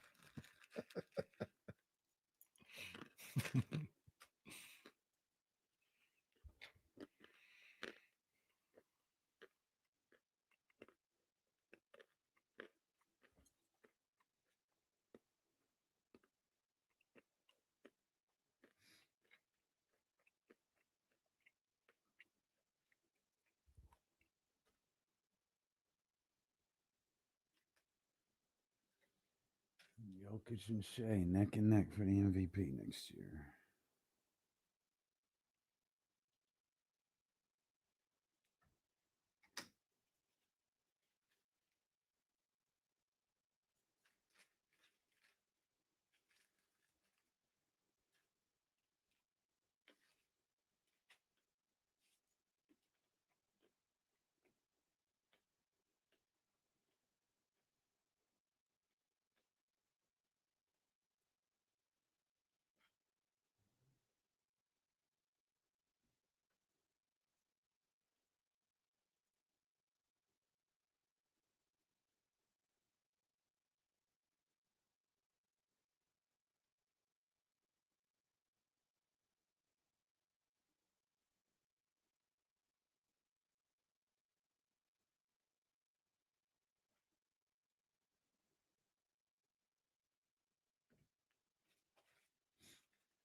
All right, let's get back into this conversation. I do want to talk about the Giants. I might not be allowed to for a little bit. I don't want to mess anything up. But we were talking. That's an underrated bit on the show. How I destroyed the Giants. I haven't watched them in a long time. Didn't it happen last year too, or something? That's how it all came about. The Giants? I don't think so. It started this year because I'll never forget that game in Colorado. Bonte. Well, it started the game before when I guess bad luck Bonte was becoming a thing, and Bonte was distraught. I think it was Colorado. Bonte was distraught because they were losing to the Rockies. And I was like, oh, this is funny. And it made me tune into the game. So I tuned in, and I think they came back in the 9th inning and beat Colorado. And so I was like, oh, that's funny. Like that's cute. So I watched that game, and it's like, oh, look, I'm good luck. Yeah. And they were winning the last game of the series during the show, and we put the game on. I think we put the game on, and they blew the lead. Yeah. And that kind of started the. Yeah, they weren't good for another. There were 3 games following that. Yeah, they weren't. They weren't good until a few weeks ago. There were like 3 games after that where we would turn it on in the studio. Like there was the Logan Webb game. Logan Webb's he's thrown 15 strikes in a row, and I turned it on, and he gives up his first hit. It's like, you know what? Let's then he gets out of it. Turn it off. Yeah, as soon as we turned it off, it's like, all right, man. I'll leave it alone. So I forgot we actually talked about it yesterday. I forgot the Giants are playing right now, so we can hold off on that conversation a little bit. I'm gonna leave it. I don't want to say nothing. Thank you. I don't want to say nothing. Thank you. I appreciate that. We're trying to make history. I wrote Giants. Something special. I'm sorry. Excuse me. I was talking about the New York Giants. I wanted to talk about Russell Wilson and Brian Daboll and Jackson Dart and that whole crew there, but it's fine. We don't have to talk about Little Giants. We don't have to talk about the New York Giants. We don't have to talk about Giant Gonzalez. We don't have to talk about the Giant in WCW. We don't have to talk about none of them. Giant Gonzalez, was he really like 7'7"? He was pretty tall. He looked maybe about 7'1". I don't know if he was 7'1". I think he was like a legit 7'7". Man, they said he was 8 feet tall. He looked uncomfortably tall. No, he looked like when he did that bit with the Undertaker. Unless he had some major lifts on, he was towering over the Undertaker. Okay, We got some Brock Purdy updates. We do? Yeah, Kyle Shanahan just spoke. Said Purdy didn't practice today because of his toe and shoulder, and views him as a long shot to play. Mac Jones. Can you imagine we were sitting here talking about Giant Gonzalez and Jesse has to break in with real news? Yeah, I wanted to talk Giant Gonzalez too, but yeah, well, okay. Looks like Mac Jones will be. Now we're gonna learn about those Niners depth issues, whether they're real or not. Mac Jones, watch, he's gonna play good on Sunday, and I've said it tongue in cheek, but he's gonna play good on Sunday, and it's gonna start the quarterback conversation. I would believe that if George Kittle was out there. It's not. It should not. It shouldn't. But this is what's been going on for the past 6 years in San Francisco. And then Schefter's gonna. He's gonna have a tweet. Oh, Schefter, the guy that he originally wanted. Schefter's gonna go crazy on Sunday. He is gonna go absolutely nuts on Sunday. A long shot to play. So do we know what it is? Is it turf toe? Is it a broken toe? Is it a do we know anything? We don't. I'm assuming, and I probably shouldn't do that, but I'm assuming it's a turf toe situation. That's what it that is because if it was like broken, it feels turf like toe used to be the kiss of death back then. It is extremely painful. Dealt with that all year. Yeah. I searched Kyle Shanahan to see if I could find any quotes from the video of him reacting to Jake Moody is so damn funny. Kyle Shanahan says Purdy's availability for Sunday is a long shot and that it's possible, quote, it's possible his injury could keep him out multiple weeks. All right. So for fun, I know you probably know this by heart. But let's take a quick peek at the San Francisco 49ers schedule.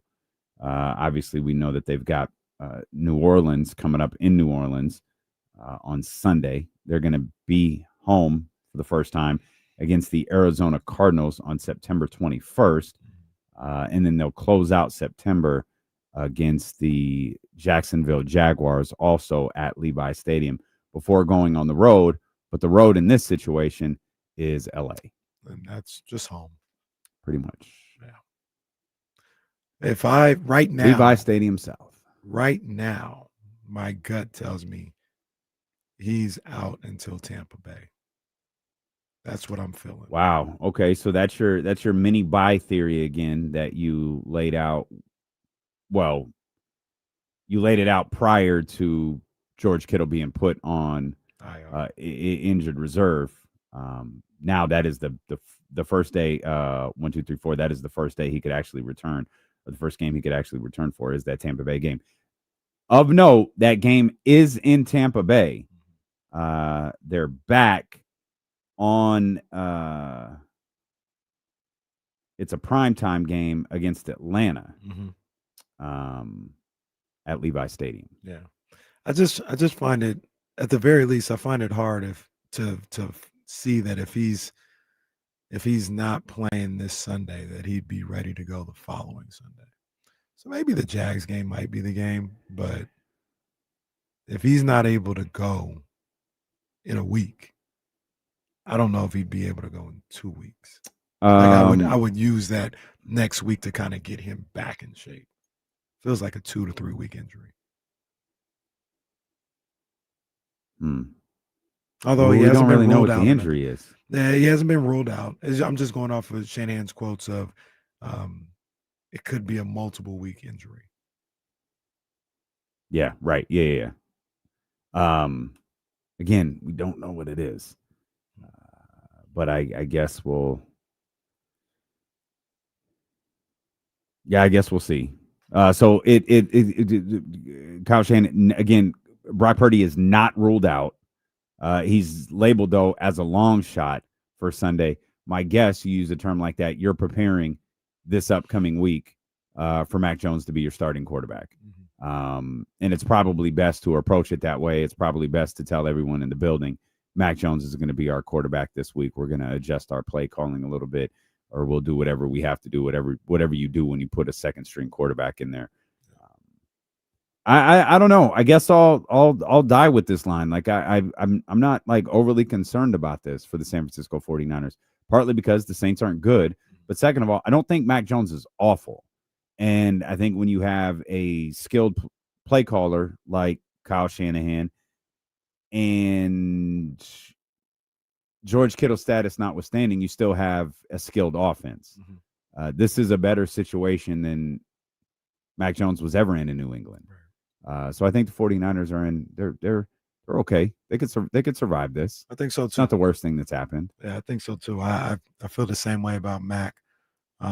Just in general as a quarterback, even during that draft, when he was talked about being picked with the number 3 pick or whatever, it was never that Mac Jones is not an NFL quarterback. It was, I wouldn't take him at that position, trading up, giving up a bunch of stuff. I wouldn't do that for Mac Jones. But I always thought, and I still think to this day, he's just an NFL guy. This is a guy that, in a pinch can start some games for you and give you an opportunity to win. And I think this is what's going on right now. So I obviously I think Brock Purdy's better. I wish it was him that was playing, but I don't think it's doomsday with Mac Jones there. And while we're at it, can you do me a favor and just wipe out the Giants in the rundown, please? Just wipe it out. Don't even say, just say San Fran at this point. What's going on? I deleted it. It's not even on the sheet no more. 3-0. The starter just got knocked out in the top of the second inning. I had it as the lead too. I've maybe written the Giants as the lead 3 times. Sorry. It's fine. I apologize. Dang. And I also apologize to people who were really excited to hear about Giant Gonzalez. We'll come back. WCW. So, Elegante. It looks like Mac Jones is going to be the starter. Again, nothing official from Kyle Shanahan today, but it looks like Mac Jones will likely wind up being the starter at the very least for this Sunday's game in New Orleans. We'll come back. I want to get back to something our man Tyler said here in the chat regarding the Sacramento Kings and this Kawhi Leonard situation. We also got the 25 most influential sports media personalities of the last 25 years? Question mark? And maybe we'll get to overreactions. Who knows? Steelo and KC here on Sacramento Sports Leader, ESPN 1320. This is this always happens. I think my man's name who's on TV is Hawkins, the black guy. Andrew Hawkins. Yeah. Did you guys see a couple weeks ago when he tweeted out he said, I think he was talking about Josh Allen or Lamar or something like that. And he said something, it wasn't exactly this, but it was like Lamar Jackson is the best quarterback I've ever seen. And somebody tweeted him, it was like, tell me you just started watching the game, the NFL in 2015. And he goes, I was in the league playing against Peyton in 2012. Jesus. People just be responding, not even knowing who they talking to. He looks like he should be managing Truth Nightclub.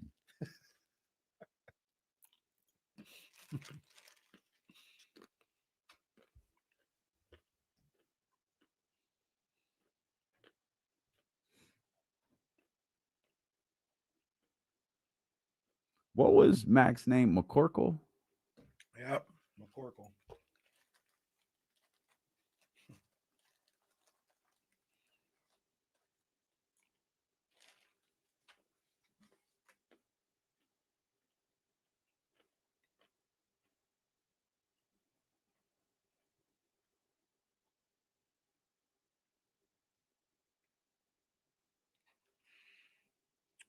Yeah, Lotus. When I saw the probables last night, I said, oh, no. Not a fan of that decision, but still early.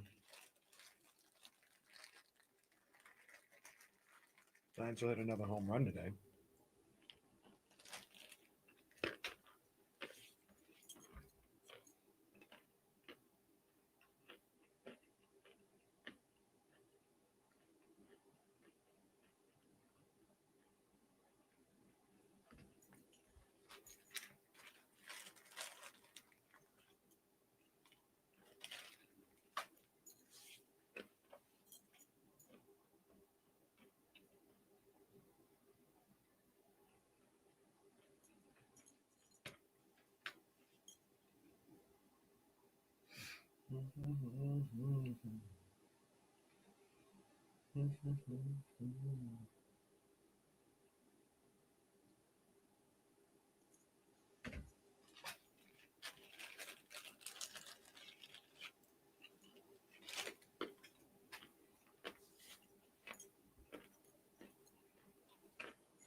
Who was? I think it was Joe. I think that was his name, John.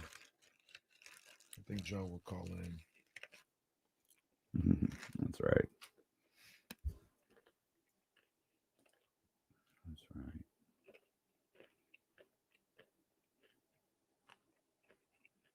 Well, it's a good point securing.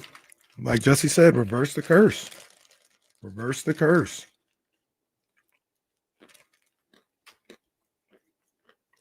If the Giants don't score in the second inning, I'll request that the game gets turned on the big TV.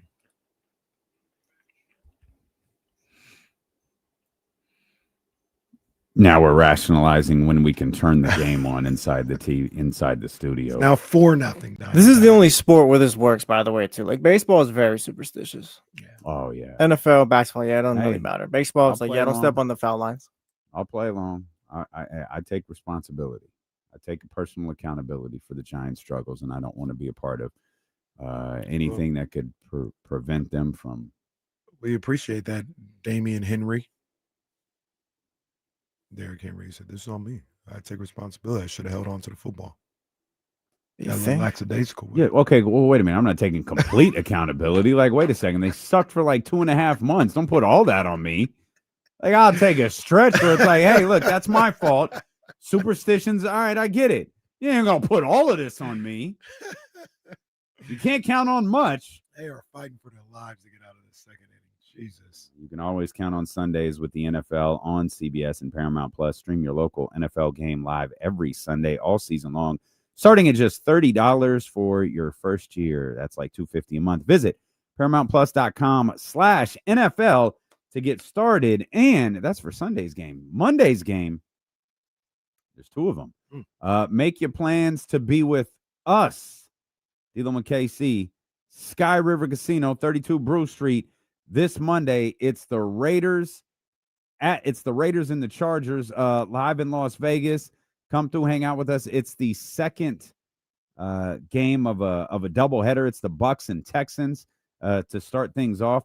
We'll be there immediately following the show. Of course, the Raiders start about 7. I think we'll have mics in hand maybe around 6:30, 6:45. We'll talk a little bit before that game gets underway. But ultimately, it's not a big show. It's not a giant production. We are going to hang out with Raiders Nation. Yeah, man. We are going to watch Raider football together. And it is this Monday Night Football, doubleheader, 7 o'clock start for the Chargers and Raiders.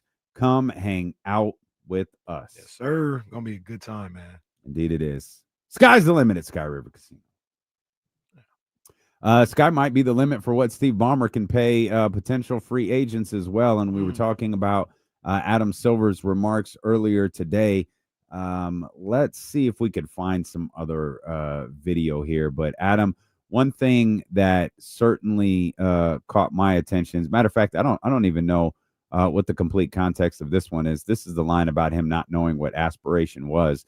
But I'd be curious to hear what Adam said to open things up regarding this comment. Well, when the podcast came out, it was news to me. I frankly never heard of the company Aspiration before. Stop. Do we believe him?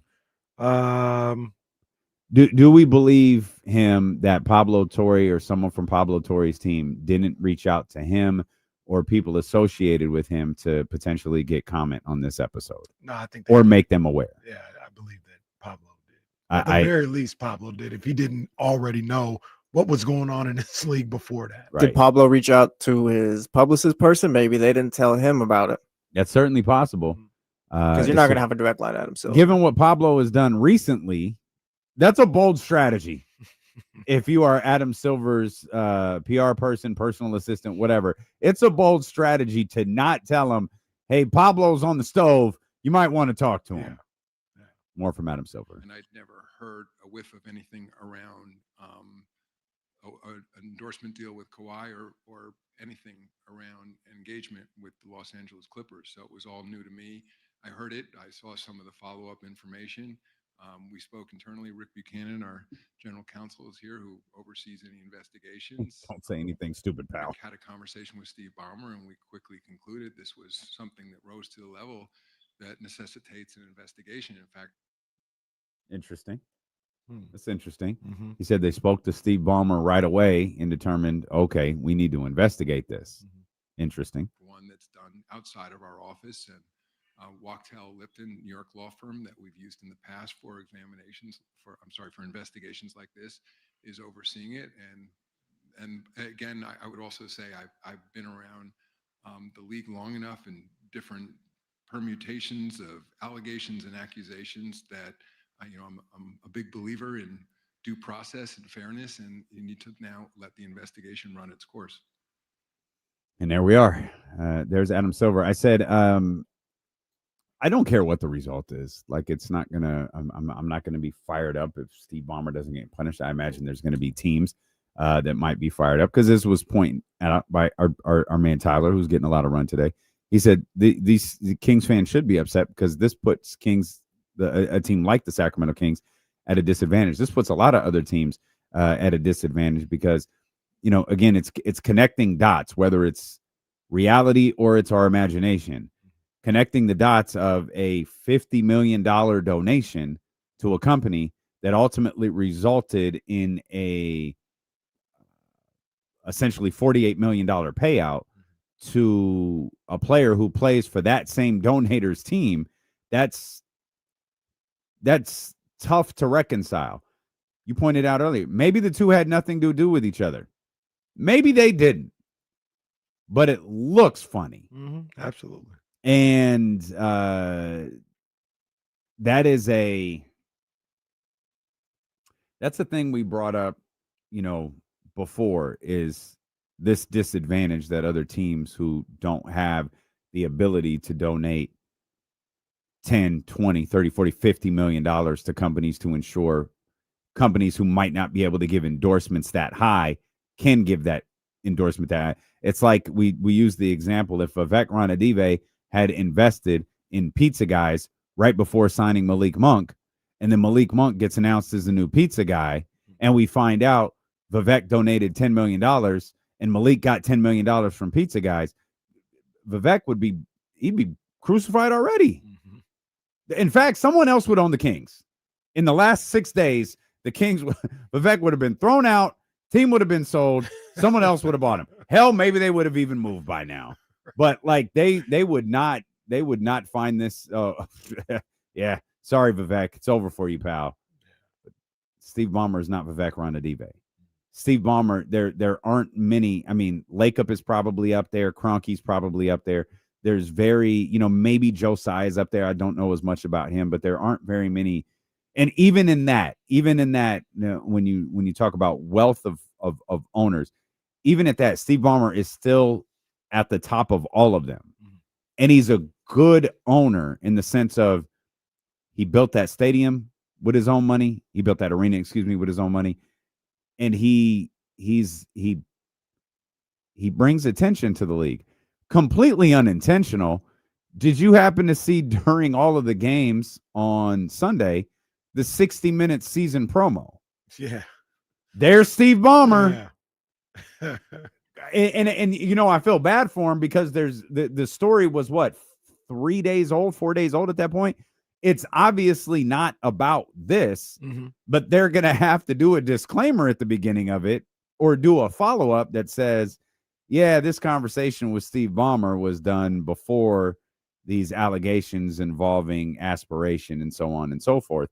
But right there during football's big day, there's Steve Ballmer on a trailer for the season of 60 Minutes. Yeah, Roger Goodell probably, hey, run that promo here. Yeah. That all. Get the. In fact, show Steve Ballmer one more time. Show it every time, damn it. Every damn time. Why does Roger Goodell sound like Vince McMahon? That's what he does. Why do all rich white men sound like Vince McMahon? I don't. He's a representation of. That's a good point. That's a good point. Yeah, and I understand Tyler's point. He's right. He's right. I'm just not as worked up in punishing Steve Ballmer. Just not. I honestly, if I had to pick which way I'd want him to go about this thing, is to just not punish him. Just not punish him. These things happen. Tell these guys to crack down on, how loose they are with throwing their money around and things like that. But I probably wouldn't. I wouldn't. That would be a bigger stain on the league. Having to punish him would be a bigger stain on the league than just kind of sweeping it under the rug. But if he did wrong, you have to punish him. Because, so I feel like you're reluctant to that. What do you tell Vivek Ranadive or Stan Kroenke or Joe Tsai or James Dolan? What do you tell them? I'd ask them, you guys ready to stop doing this? Are you guys ready to stop doing this? Because if we're ready to stop, if we're all in agreement that we're ready to stop, I will punish him. But if you're not ready to stop, leave me alone about this and tighten it up. And actually, you guys are tightening it up. It's just one guy who didn't pay attention to what he was doing, and I'll talk to him about that. But if you're ready to stop this, then we will treat it as such. And just know that if anything funny comes out about you, I'm coming down your road the same way. If you're ready to do that, let's do it. Okay, I don't mean to just beat this point into the ground, but let's do that. Let's go down that road. Let's say we'll go with another. Let's Joe Tsai. Mm-hmm. Joe Tsai gets caught in a similar situation. What do you do if you're Adam Silver? Because the precedent has been set. Mm-hmm. What he didn't get in trouble. So why are you coming for me? So how I would do it, and this may not be fair. This may not be. In this situation, at these board of governor meetings, we'd have that situation. And if they're not ready to stop, I'm going to tell you, we're not doing this again. Next person who gets caught in anything funny, that's it. I'll put it. Since you guys don't want to put it into it, I'll put it into it. I'm giving you all you guys this one time right here to make sure everything's in order. This is it. This is the last time. And after that, I'll take matters into my own hands. So just so everybody knows, if you get caught, there ain't gonna be no, well, what about him? I'm talking to you now. I don't think you could do that. Understandable. I don't think you can. Like, you have to, if it like this, and this is just such a, this is like Adam Silver is walking a tightrope with what we know now. Mm-hmm. Adam Silver is walking a tightrope. If where we are at right now today is all we have, mm-hmm. and there isn't something out there that is, there it is. Mm-hmm. I don't know what he can do. Well, and that's like, I don't know what he can realistically do. So that's the other thing. You said if Joe Tsai's in the same situation, if he's in the same situation, I can't do nothing about that. Because that's the precedent that's been set. If there's no paper trail, if there's no confession from a player or an organization or a paper trail, if Joe Tsai's in the same situation 3 years from now, he's going to get off the hook too. Because I've already set the groundwork that I need, damn near I need physical proof. Can we discuss this from a perspective I don't think we have discussed in 6 days? What's that? Players. What do players do now? Oh, this is what we do?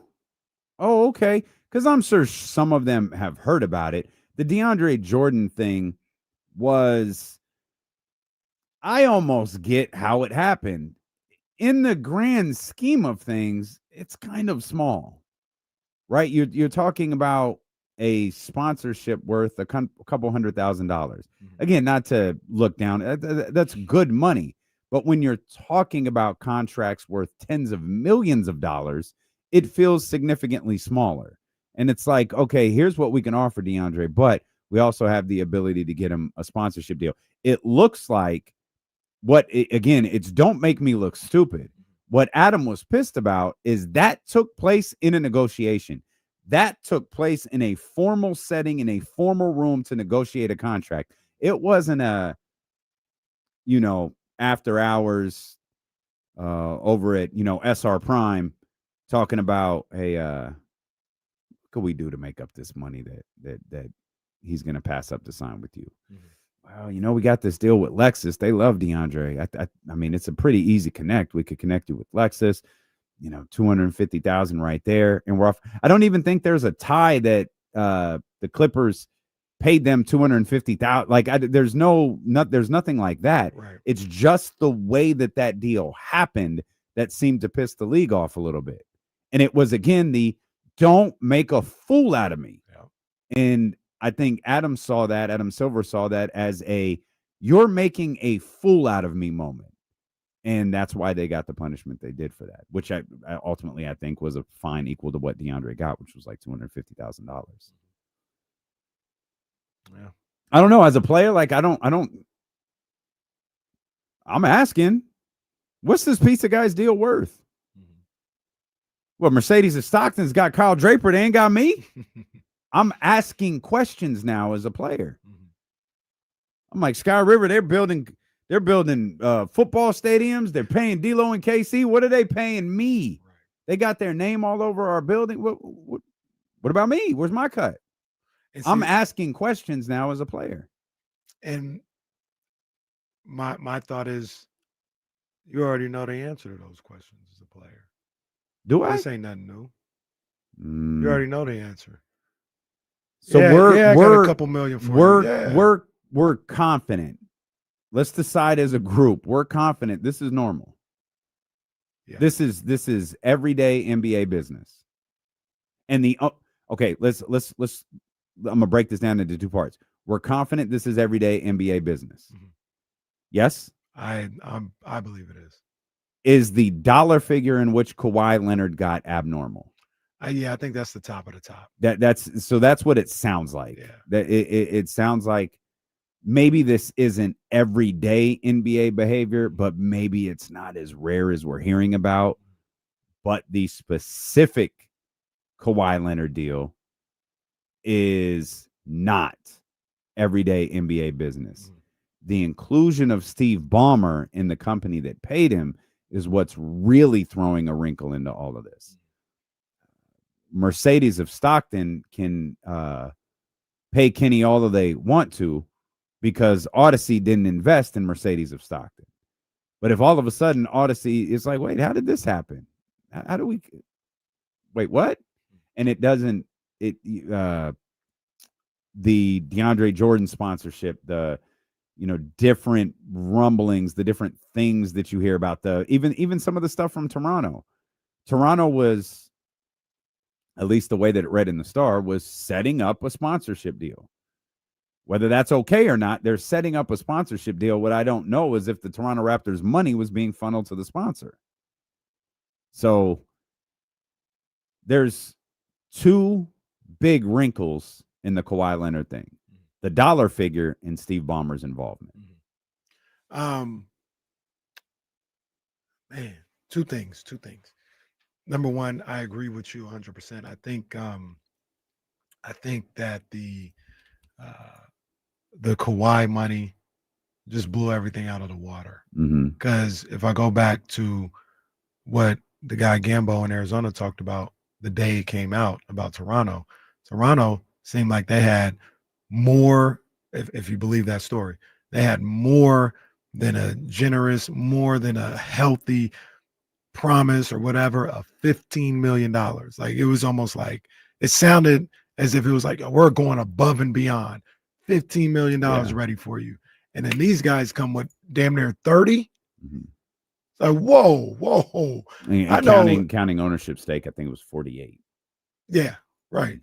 But I mean, on that first deal, just the 30, because he got 48. Got you. Like, these guys come with almost 30. Like, it sounds like normally people talk about 5 to 10. We was about to go to 15. And then this guy blows everything out of the water with 30. Nah, you're doing too much now. That's what it sounds like. That's what it reads like.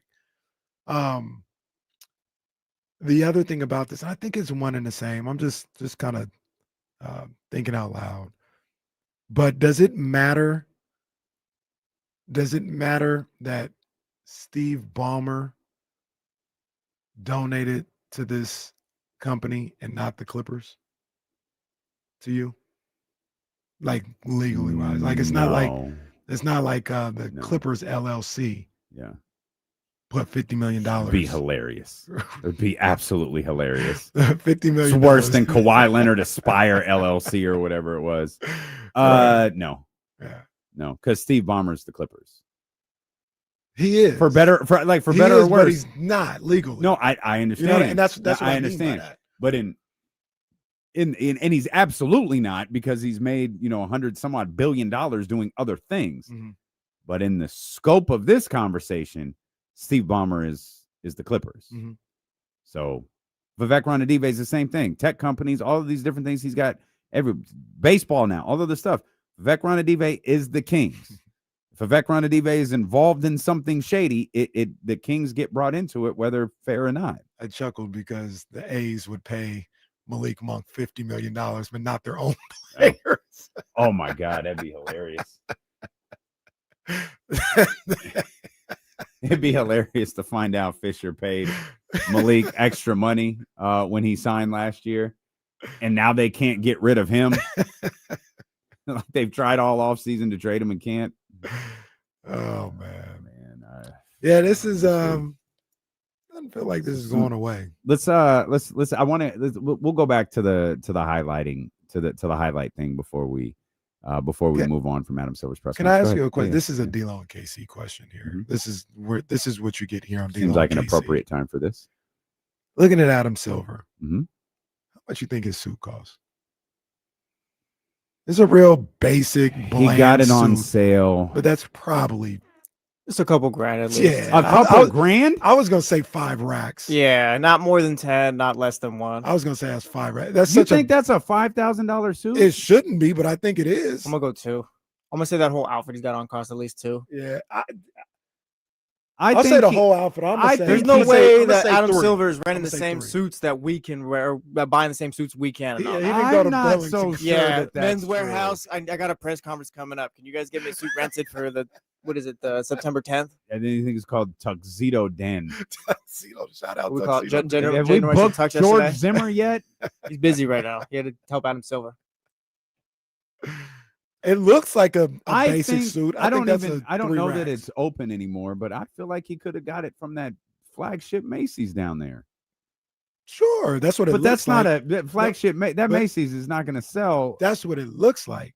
He got that from Armani. Yeah, that's a $3,000. Have you ever seen Adam Silver in street clothes? No, he's only ever worn a suit, I think. I stood next to Adam Silver at Summer League years ago. My man had like cargo shorts on, so that he's probably had for like 6 years, and they're his favorite shorts. Let me ask you this. I'm not going to say one specific. I'm just saying all the presidents. Those are $1,000 suits. I'm sure. And they dress the same way as Adam Silver in civilian clothes. I think we're talking 3 racks. Doesn't. Barack Obama doesn't. That man got style. Don't do that. I think we're talking 3 racks for the whole outfit, like Jesse said. You said Adam Silver was wearing cargo shorts? Yeah. I wish I had a picture of it. And he's tall too, and he like 6'3" or something like that. Yeah, he's a big dude. Yeah, he's tall. Just kicking it. Standing by the basket. It's like all of us. Hi, Adam. Just kicking it. Hi, Damien. I would have really wished I had taken a picture of that. Just Adam Silver in cargo shorts. I was looking at him like, I wonder how much that suit costs. How much do your suits cost? Do they cost more than Adam Silver's? I'll be bargain shopping. Like I said, shout out to the suit fellas down in downtown LA. Perfect, very affordable. Big shout out to you. him. You can get him tailored right away. This is Adam Silver talking about streaming games. We talked about this briefly. We read the quote. Here's Adam Silver actually talking about it. There's a huge amount of our content that people can essentially consume for free.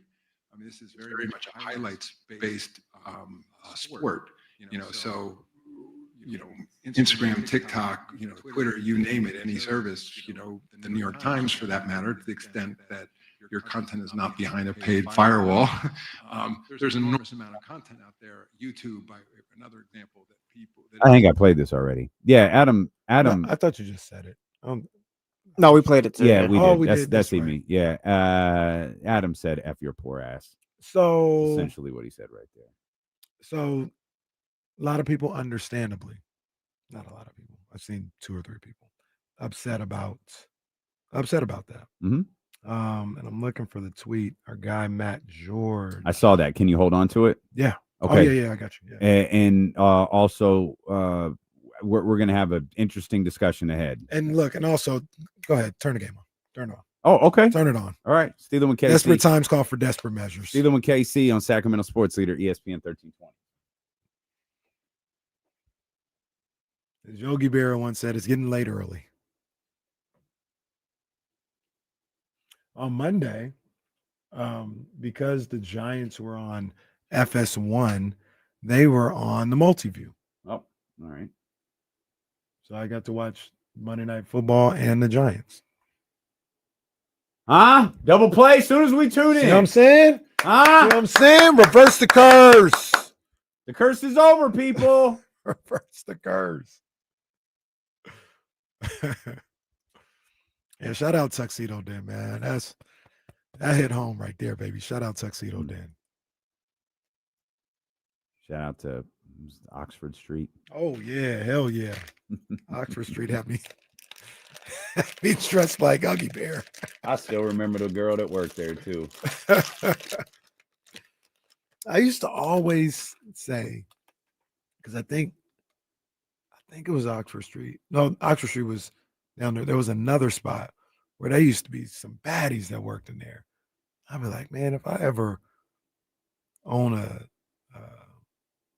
clothing store or something in the mall, I would consider making sure there was, this is probably illegal now, but handsome men or attractive women working there, because people would get in there and be trying to buy whatever just to impress the girl who was working there. Like, yeah, that's the way I do it. Now they don't have to be dressed a certain way. They just got to be pretty.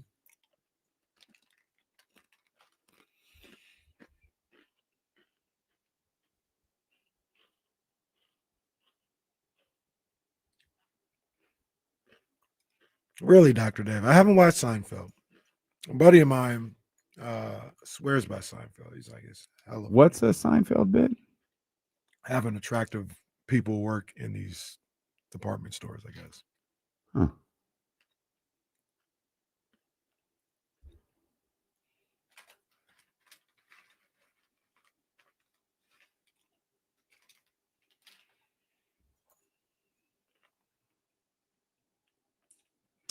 Bronson, no. We won't. We won't.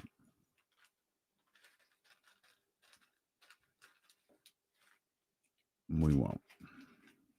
Though there is an update for those who haven't seen it. So y'all can go find that if you want to. Like literally seconds ago, an update.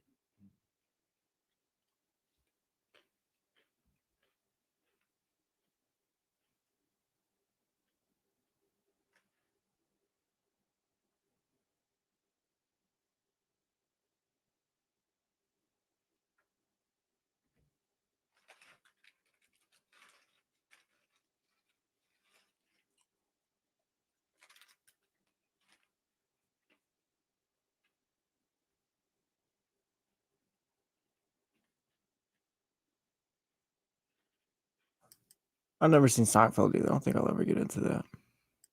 It's Oh,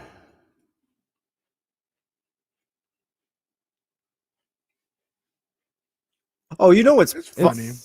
It's fine. Like, I don't know what to say. Sometimes I've seen it and laughed at it before. I don't think it's hilarious, but it's funny. They got some real. I've watched more episodes of The Paper. That show's fire.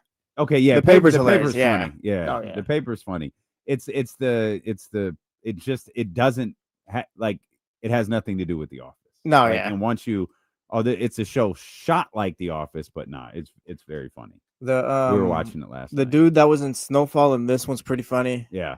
Esmeralda's funny. The She pisses English me girl, off. she's Yeah. hilarious. Yeah. She is absolutely hilarious. And then that dude that they got playing the Creed role where they just send his articles to whoever, he's funny too. Right. I think he was doing a good job. I like the Creed aspect to it. All right, David. Hey, who was in Snowfall? Listen there. He was Man Boy in Snowfall. Mm-hmm. Who was that?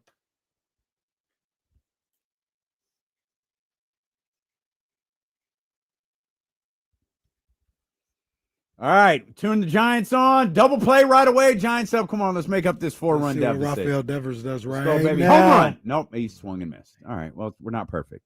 I had to cut you off right before the break. You had something you wanted to share real quick. as it pertains to Adam Silver, talking about the availability of actually watching games versus the ability to just see free NBA content on Instagram, YouTube, and so on. Yeah, so we mentioned, like, and understandably so, like people are upset or concerned about that. We gave his response to it, and our guy Matt George, ABC 10, he had a tweet responding to what Rachel Nichols had put out there with Silver's response, saying, "This is embarrassing from Adam Silver. One, after working for years to make regular season games matter, you're basically saying they don't matter enough to watch other than highlights. Two, this comes off as telling the priced out consumer, I don't care if you can't afford to watch." I get it. I understand it. And every dollar counts. Trust me. I understand every dollar counts. How much more money are we really spending on the NBA?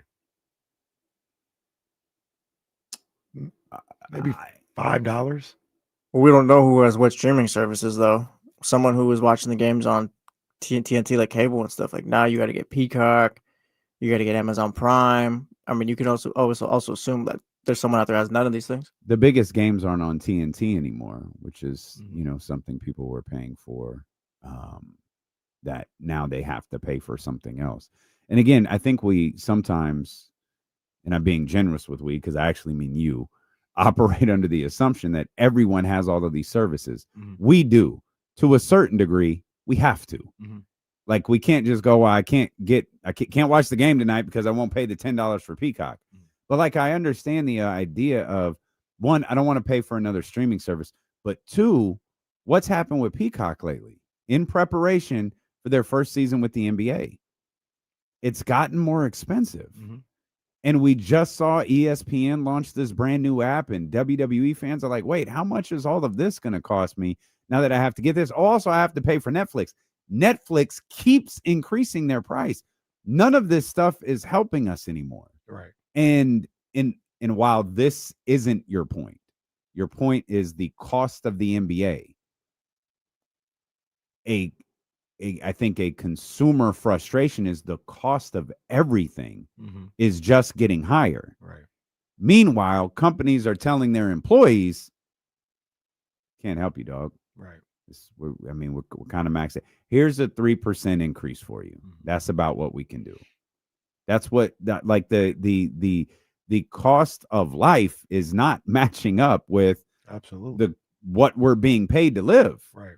And I think it's just in totality, the idea of Adam Silver saying, and Matt will be with us tomorrow, so I'll allow Matt to speak for himself. But the tweet that you just read is, on top of everything else, you can't watch your sport anymore.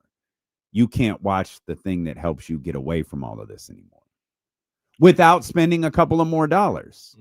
And it is that every dollar counts. There are people that live with a budget, a strict budget, that this is what we pay for food. Here's our rent, our insurance, this, all of these. This is what we live by. So a $5 increase on this and a $4 increase on this, all of a sudden, we're not paying for that anymore. I get it. I 100% get it. I'm not arguing against that. I'm just, so the NBC deal is essentially replacing TNT, right? Like, that's the same, the games on TNT that you, even if you didn't have a service, you had cable.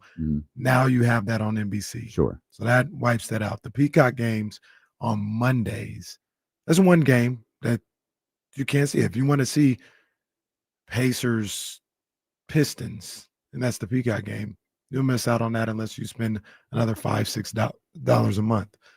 Amazon also probably another $10 a month. It adds up. But you said, I get that.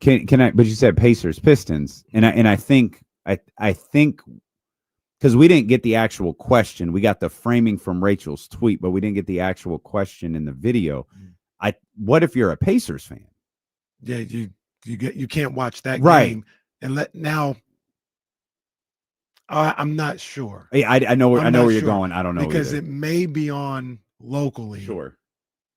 If you're national, you can't watch that game and that doesn't help a Pacers fan in Kentucky. Sure. But if you're local, it still may be on your local broadcast, because I know they. And I don't even know we know how that works yet, because they did it with ESPN. Yeah, ESPN does that, but like not TNT. Yeah.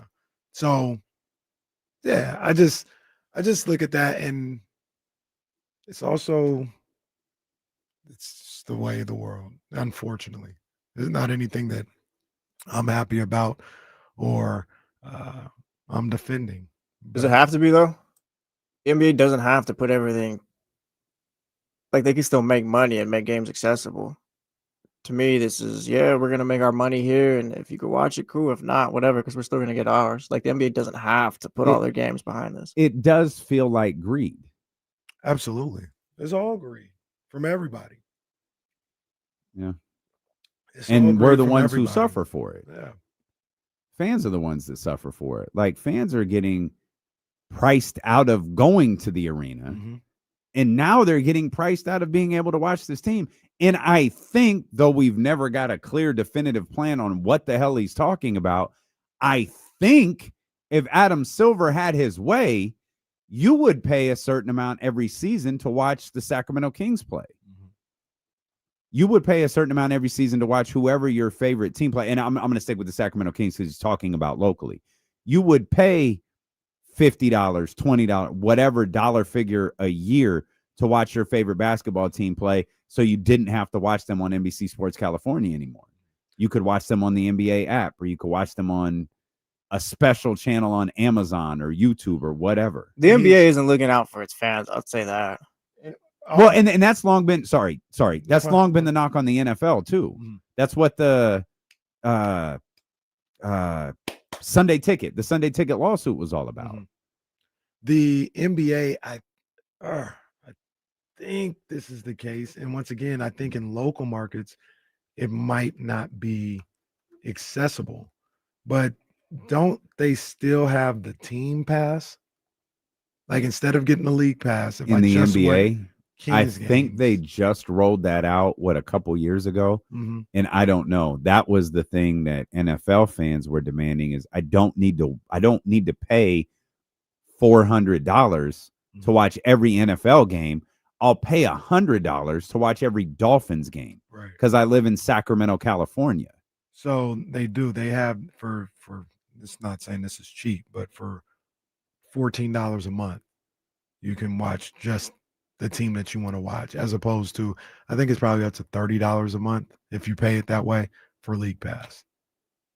So for half that, you can just lock in on the Suns. Mm-hmm. And only get the Suns games. Well, great. I'm going to do that right now. Get my Suns League Pass. Give me some Devin Booker time so I can scream obscenities at the TV like KC does. Need to be confirmed. Or do I have that in writing? Do you have that in writing that that's what I did? No, I have you saying on a very popular radio show with a podcast somewhere that you called the man out his name.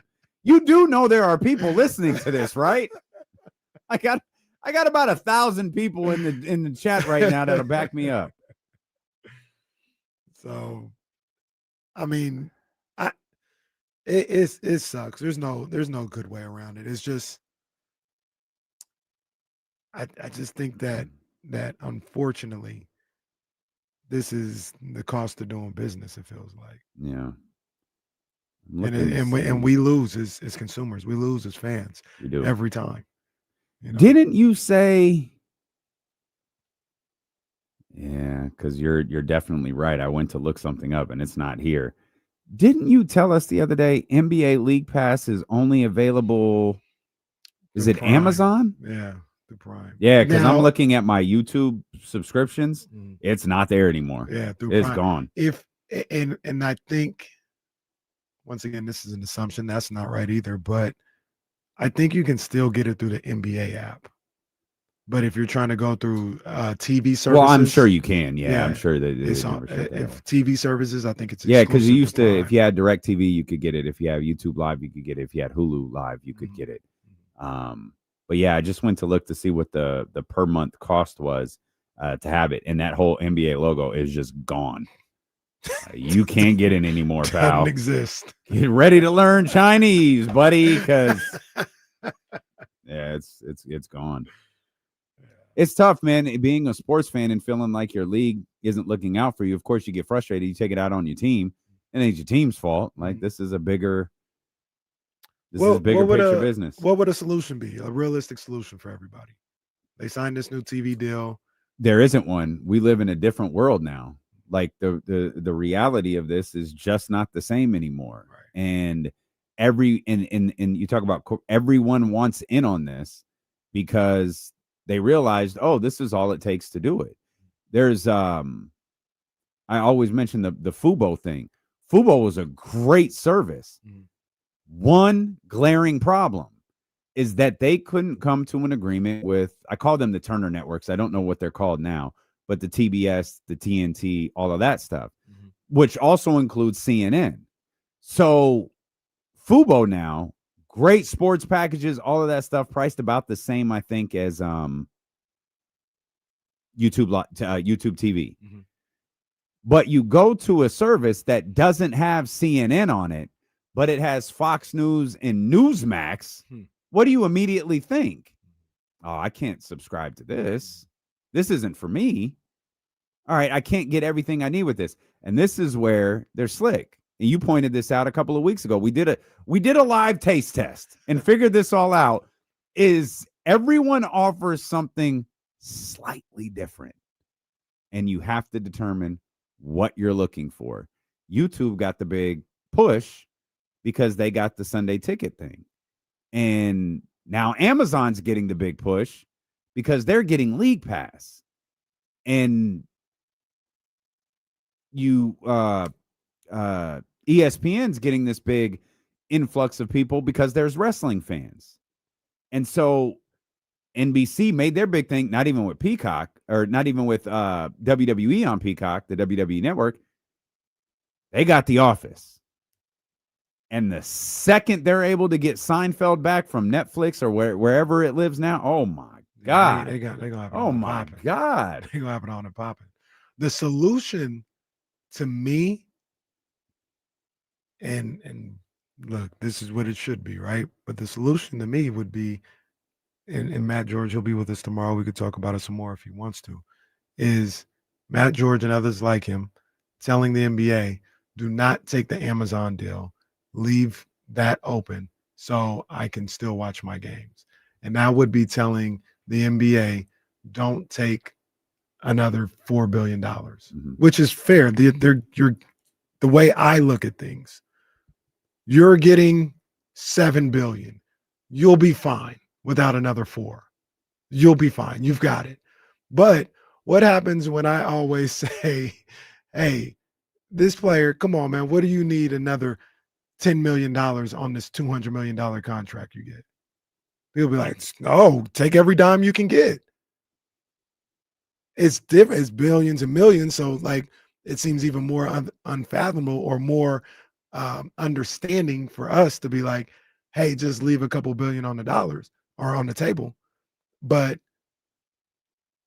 I say all the time, like, hey, take 10 million less off that 200 million to be somewhere you want to be. And people are like, no, take every dime you could get. It's the same thing with these guys. Yeah. So what a player makes, you'll never convince me, depends on whether I go to a game or watch it. What the league makes does, though. Because the deal is 11 years, $76 billion. And in 11 years, if I've decided I'm not paying this anymore, that means that means there's other people like me if I've gotten that far. It also probably means I'm doing something else for a living. And in about 5 years, advertisers start to take notice, like, these streaming numbers are not what you promised us. All right. And then all of a sudden, the next television deal comes around. Now, money's going to be different in 11 years. Right. It's going to look different. But for context, they went from 9 years, $24 billion, to 11 years and $76 billion. That right now feels like it could have come at the expense of their customers. Mm-hmm. And we'll find out. We'll find out in a couple months. Mm-hmm. What's it look like on Amazon? What's it look like on Peacock? We'll find out in January, because that's when October doesn't really matter. January is when it matters. It's like when WWE debuted on Netflix. They sent that press release out to everybody. Almost 6 million people watched. The biggest audience to watch professional wrestling in years. Attitude Era is back, baby. What do those numbers look like now? They're perfectly fine. Right. There are 2 million something people watching every Monday. As about what you were doing before. Like, it's nothing you're sending a press release out about. What does that audience look like in January when people are like, okay, all right, I can't keep up with all this basketball. Like, I genuinely can't watch my favorite team on my local market and then watch the Monday game. So what service am I dumping? And then all of a sudden, someone's dumping the service, or people start to dump services if the games aren't working, if the broadcast isn't working, if the service itself isn't working. Like, there's a reaction to it. So what I would ask if I was Vivek Ranadive, and this was brought up, Matt George was saying, like, and I'm just using him because he's the guy that had the tweet. So, yeah. But like, he said, don't take the Amazon deal. And yeah, you'll be losing $4 billion off that, but you'll be making sure that people can still see your product. I would say, okay, that's a good point. Can you tell me where I'm going to make up that $4 billion at? Are you promising me that I can make up that $4 billion on the next deal because I let this one slide? You're talking about the league? Yeah. No. You're not making up the $4 billion. That's why you take, just like everybody else, you take all that you can get at that time. You can, you absolutely can, but you deal with the consequences of it. It's truly no different than a player. If Jaylen Brown wants they want to pay you a max contract for $350 million, take it. There will be consequences, ramifications and consequences. Consequences and repercussions. That's what it'll be, because we're going to trade your point guard. We're going to trade anyone who looks like they make money, because we've got to pay your ass. We're going to trade Damian. Well, that was you fine. said look make money. Well, the fan base welcomed that move. It was like, get his ass out of here. Like, that's it's the same thing. But the difference is, you could lose your audience. You could lose portion of, not because they don't love you anymore, not because they don't want to support you. They literally can. There is a breaking point. Absolutely. We're talking about the ability to live. Yeah. There's a breaking point in all of this. And for years, we've talked about the cost of eggs, the cost of milk, the cost of gas, the cost of electricity, all of these different things. Those things are far greater of consequence than the cost of Amazon Prime. Sorry, we cannot afford this. The cost of peak. So yeah, you're right. I'm going to have to miss the Pacers-Pistons tonight. I can't afford this anymore, because there is a point where the $5 from YouTube and the $4 from NBC Peacock and the $3 from Netflix and the $12 from I can't, because now it's not a small increase. Now that's a $20 increase every month. I can't afford that. And here's to maybe bring it back full circle.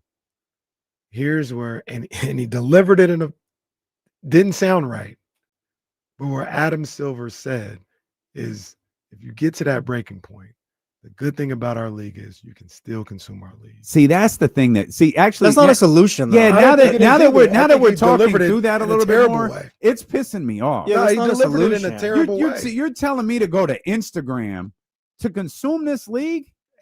He did it in a terrible, tone deaf way. Well, I don't think there's a way you can deliver that where it's like, oh yeah, that's a good point, Adam. Like, that's no solution. No, that's a great that you said that perfectly. He was for a commissioner who rarely does this. He was absolutely tone deaf in his delivery of that. Absolutely, I agree. The only thing I would say, and we had this discussion, if Adam is talking to Damian, We're talking to Matt George. I got $4 billion on the table. You want me to walk away from that? I understand that may cost me you.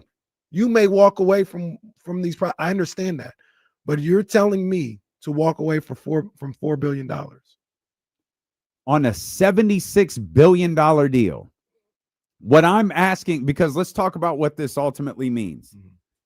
I'm asking you to walk away from a $4 billion deal because this isn't something that just falls on Adam Silver's shoulders. I'm asking you to walk away from that so our fan base can continue to consume the product.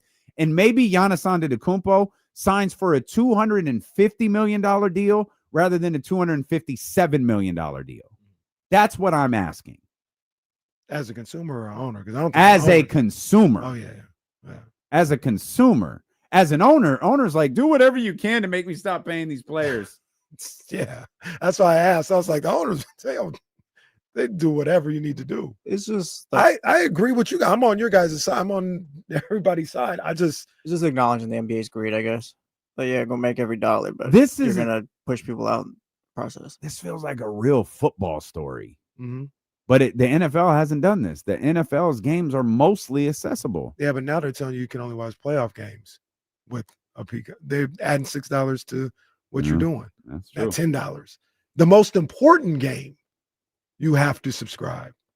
Yeah. And at some point. Yeah, you know where it's know where it's going. Oh, yeah. At some point, there's going to be a whole playoff TV package.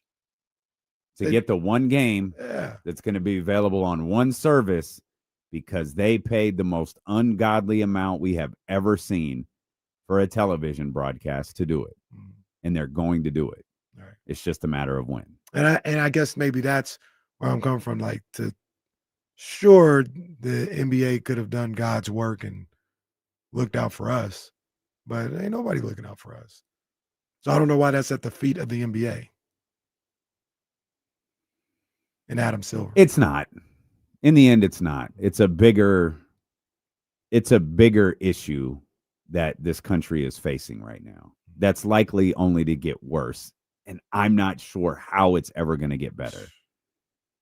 I have no clue. But you said it. That was the perfect phrase that almost requires no follow-up. He was so tone deaf in his delivery of that remark to consume this league through highlights and YouTube streams. That was the wrong way to answer that question. Regardless if it's truth or whatever, like that was just the wrong way to answer that. That was terrible. Adam Silver does not miss that badly that often. But man, he did with that remark. Bad. Do better, Adam. And he pissed off Matt George. Do better, Adam. He's in a tough time right now. He got a lot going on. Adam Silver got a lot going on right now. He said that poor man was sitting there. I guaranteed he got pulled aside like, hey, Adam, this went really bad. Well, God damn it. I'm dealing with Kawhi, and Steve is texting me during this whole thing. Malik Beasley is lurking around. They said they opened up their own investigation with that. The NBA did. Yeah. That's what I was saying. I don't think Malik Beasley was exactly cleared when all that stuff came out. Did you see, this is a real side note, we got to go in a second, but did you see that NCAA found those kids at Fresno State and San Jose State in a gambling, like did something with when they played each other? Oh no. Yeah, this is texting each other, whatever. This is your under. I'm betting on this and hit the under. Yeah, man. Hey, this is kind of weird. This guy just put $10,000 on the San Jose State player. Maybe we should look at this. It's not even legal in California. What were they doing? Here's the thing. You have to take a test to drive a car. You have to pass it. I've always believed you should pass the test before you become a parent. It is very clear your dumbass should have to pass a test before you're allowed to sign up for a gambling service or put money down anywhere. Sorry, show us your gambling license. Do you have a gambling license? No? Gonna have to leave. Sorry. You're too stupid to bet. Yeah.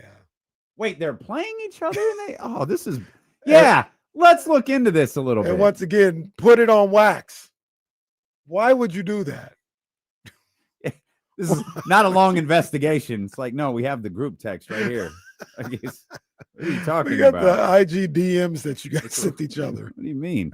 You guys were on IG Live doing this. What are we talking about? In the locker room.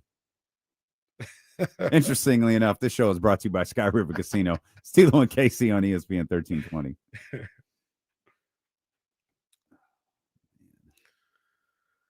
Oh, all right, let's go ahead, man. Let's talk about this. Let's talk about this. 13th round with your main man Kenny Caraway. Shout out to the dope ones. Shout out to Jordan Brand. You know we locked in. Shout out to Colasimos.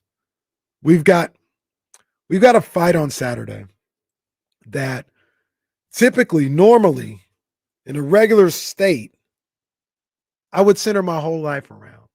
We're talking Canelo Alvarez against Terrence Crawford for the title of pound for pound number 1. I'm looking forward to the fight. I'm excited about it.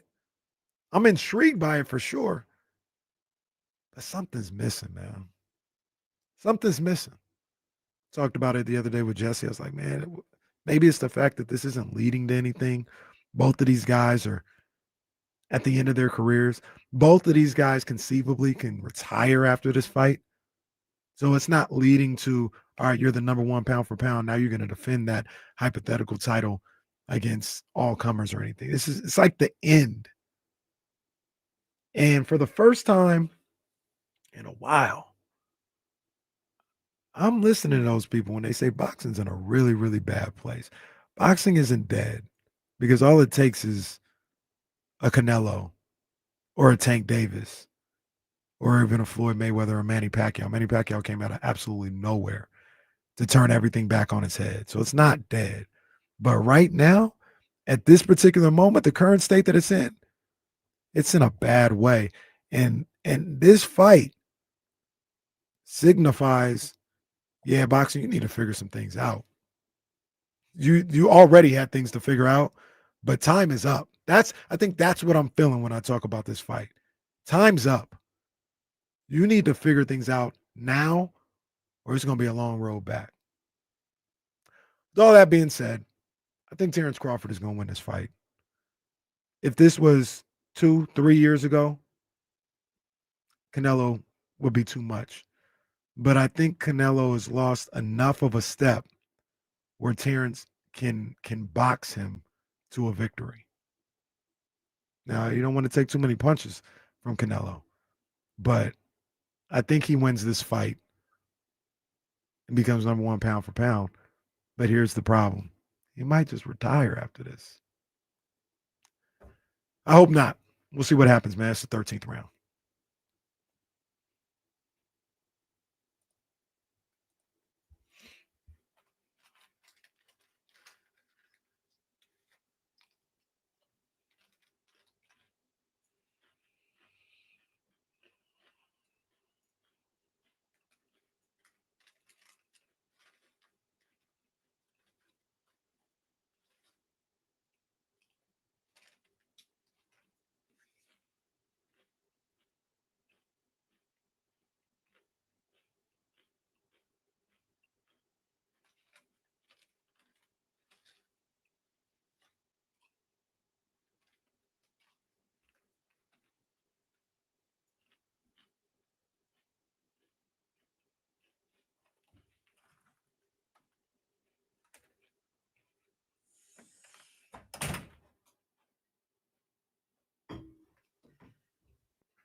All right, we'll open up the phone lines here. If you want to get in on the Elk Grove Kia Talk line, 916-909-1320. Go ahead. We got a little bit of Kings news, I guess, right? Yeah, a little bit. Michael Scotto, Terrence Davis got cut. TD. Love you, big dog. Love you, big He's dog. not. Don't do that. He's not dead. Oh, no. He's Sensational. Don't ever take that away from Point us. to the sky like we lost him. That reminds me, what happened to Flip Side? I thought that was coming back. Don't Great question. Don't even piss me off talking about that. I ran into an issue. Yeah. So for the record, I asked for some help, and it was just, I don't know. Oh, all right. Oh, did you have someone here for some help? Say no more. But yeah, well, that was a last ditch effort. So you talk about messing up, hating on your consumer. NFL, what are you doing? What are you doing, NFL? Just 2 years ago, this was easy to take care of. So is Flipside gone again? Can I ask a question? Was Flipside ever back? It was supposed to be. I was ready this year. He was due for months. It's like, Flipside's coming back, guys. We got to figure it out. And look what happened. The Niners won on Sunday, so obviously I'm not skirting anything. Oh yeah, that's fine. We're just asking what happened to Flipside. Unbelievably impossible to find. Which is kind of weird because the MLB, like, they archive their radio announce the games and stuff like that. If you want to go back and listen to it, I don't know why the NFLs are so difficult. Like I said, they did it 2 years ago, and they just stopped. And then there was something. The reason why I thought Flipside was coming back because there was something I saw that made me say, "Oh, it's back. I found it. I figured it out." And they wiped that off the map. They wiped that off the map. Which is what's happening to the San Francisco Giants right now. Yeah, they've Just scored getting since wiped you up. turned it on. So obviously this. Okay, well, this since I've been watching, it's only 1-0. I built the Giants into the lead of this show. By the time we finally got to them, they were down 1-0. I was like, all right, man. Hopefully the Mets lose today, but we'll see. It's 5-0 in the top of the sixth, and there's a strong possibility it's going to get worse. It's going to get worse any second. Damn.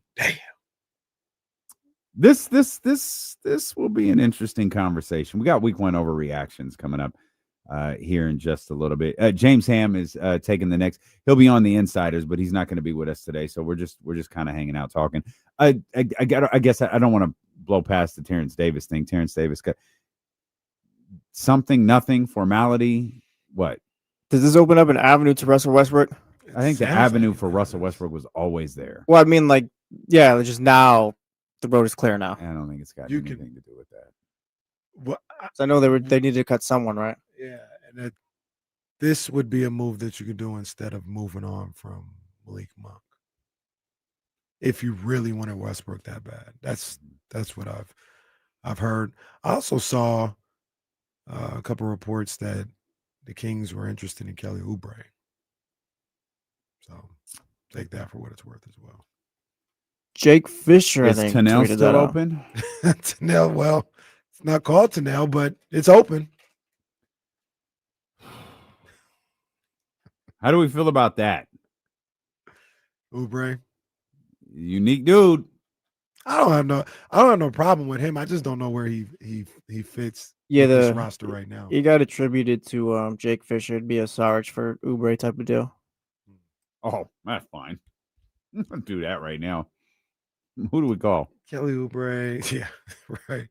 Kelly Oubre, off the top of my head, is about 6'4". I don't think he's much taller than that. I'll find out. Because if he's 6'5", 6'6", which I know he's not, you look at that as possibly some 6'8". What? 6'8". Are you making a joke? I'm being dead serious. Because remember when he said Russell They Westbrook? do have was him at 6'8"? 6'8". Yes. NBA 6'8", so that What? means in reality he's actually 6'6". NBA height, my theory is they had 2 inches to your height. You So messed he's that up 6'6". too, Jesse. You should have said he's 6'7". I'm not hip like the kids, bro. I don't even know what that means. 6'7". Damn, I did not think Kelly Oubre was 6'8". That changes. You are everything. struggling with your height right now. Yeah. It's bad. How tall are you? Kenny's been telling people he's 6 foot. feet. He's really 6'9". 5'9". Yeah, 6 okay, foot. okay, that means that you know that. Yeah, means he's 5'9". 5'11". Yeah, he's 5'9". 5'10", I'm 6 foot. 5'11". Stop playing with me. Kenny's a short king like us, like me. Yeah. Yeah, no, it's us. Like, I'm Shout out, Ken. It's all good. Do I have my insoles in today or not? That's the question. Yeah, No there it insoles today. So. Tell you what, when the Nike had the roaches out or whatever they call it, Explain. I was about a couple inches taller. It explains why all the sales ladies in the back were like, "Is it weird? Does Kenny keep changing heights?" I'm not sure. He looked taller yesterday. Ask me, how tall am I? How tall are you? 6'7". So stupid. The hell does that even mean? Nobody knows. Nobody knows. Bro, I saw an In and Out video where the guy who reads, he reads, 6'7". The whole place just goes crazy. Oh, I saw the whole In and Out just goes insane. I didn't get it either. I don't know. What was that? That's what these kids be saying. They just everything 6'7". They say it like that. That video was crazy. I was like, these kids are having the time of their life, and I have no clue what's going on. Yeah, salute. They're having a good time. Shout out. I just don't understand. No idea a what's stone cold happening. like pop when the man said 6'7". That was bigger than any pop Stone Cold ever got. That was crazy. And I just I watched it like 3 times, like, I don't get it. But they're happy. The senior could tell you. The senior in the house could tell you probably. Abby? Yeah, I could ask her. It's only bad if you try to act like you know what's going on. They can't even explain it. Like, what does it mean? 6 was said. Why is it said? I don't, I know. No, that's what I'm asking you. I think she's at home right now. I'll ask her. Hey, what does the 6'7" thing mean that everyone is saying right now? Is that it? Yeah, that works. Hey, what does the 6? Oh, she's gonna be like, Mom, what does this text mean? P.S. We're on the radio, so I'm gonna need an answer. But yeah, Kelly Oubre has been linked, and if it is Sarge, cool, I'll do that. It's fine. Feels like Sarge was never gonna play here, anyways. Yeah, that's why so the reason. Funny you say that, because when people are like, "Oh, what'd you get, Sarge? You're gonna play Sarge?" No, Sarge is never playing here. Right. No, never. He's not part of any rotation. He's not playing that. He might get on the court or something like that, but I don't think they're looking at him like, yeah, we're going to have this guy here all year. If he gets on the court, it's let's ease Max into NBA life by having Sarge play some minutes or in a game where Max, whatever. Sarge is not part of any plan here other than the trade package. Right. Yeah. Or taking up space. That's all. Shout out TD, though. We're going to miss you, big dog. Kings are making moves. Yes. I don't know. Is business going to pick up at any point, or is this just offseason going to die? I think it's going to die. Man. Well, Kuminga is going to have a resolution. Yeah, but in the end, if Kuminga just signs the qualifying offer, Quentin Grimes signs, maybe Quentin Grimes signs it too. Maybe they find something there with Philadelphia because, Philly's in salary cap hell. It's not that they don't want him. They're just in hell right now. What? So it's just over? This was the off season? Like, really? New season just starts. It's literally the worst ever. Awful Announcing came out with a list. Again, if you're not familiar with Awful Announcing, it's a great media website. It is. There's absolutely nothing awful about it. It's a terrific media website that we lean on quite a bit.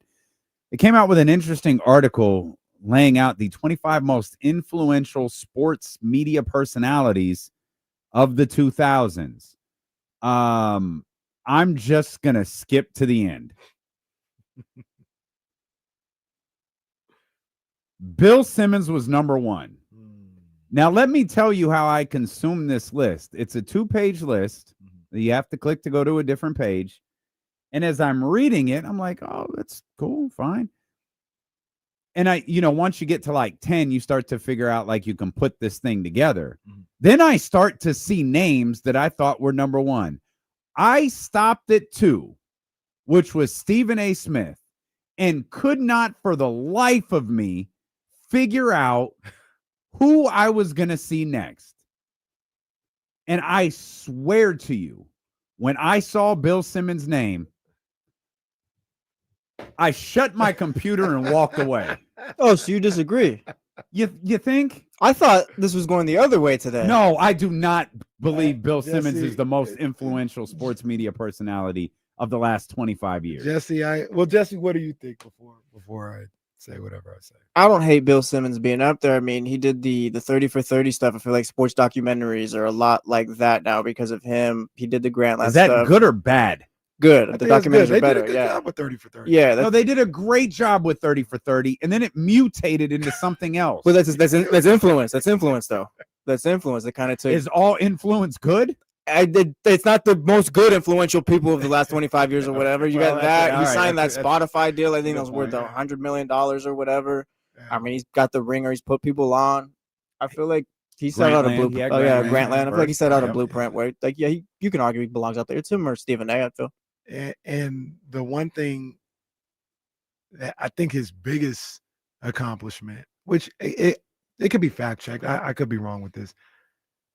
He might have started podcasts. So thank you for writing that into our notes. I was able to fact check that. He didn't start sports media podcast, but he's absolutely credited for popularizing sports media podcasts. He was the first one I remember. That's why I said that. He He's the first one. He like the first, no. But the one who made it a thing, definitely. Can we say too? He made, I guess, he carved an avenue where you can be a fan but still talk sports. Absolutely. Yeah. He's absolutely a fan. Yeah, Like he's a fan. nothing more than a fan. Yeah, he's a fan. And With, he he made like a bag out of it. again, none of this feels positive to me, but I guess you're right. It's not the most positive influencing people of the last 25 years. I still wanted to put him number one. Now, I'm not saying he doesn't belong on this list. I'm not even saying he doesn't belong in the top 5. Stephen A is number 2. Charles Barkley is number 3. Charles Barkley, I don't know how influential he is as much as he's just the absolute best that's ever done it. Is great. And maybe the influence is they have tried so desperately to replicate his magic in every sport, even in the NBA, on a different studio show. They have tried to replicate what Charles Barkley brings to the table. So that's probably his influence is being the best to ever do it. To me, of the last 25 years, I think I can make an argument that Tony and Mike are the most influential sports media personalities. Because to me, everything we see on TV now is replicated after what Tony and Mike did. They just all do it worse. Is it replicated after Tony and Mike or Skip and Stephen A? Tony and Mike, because Tony, Skip and Stephen A are replicated off of Tony and Mike.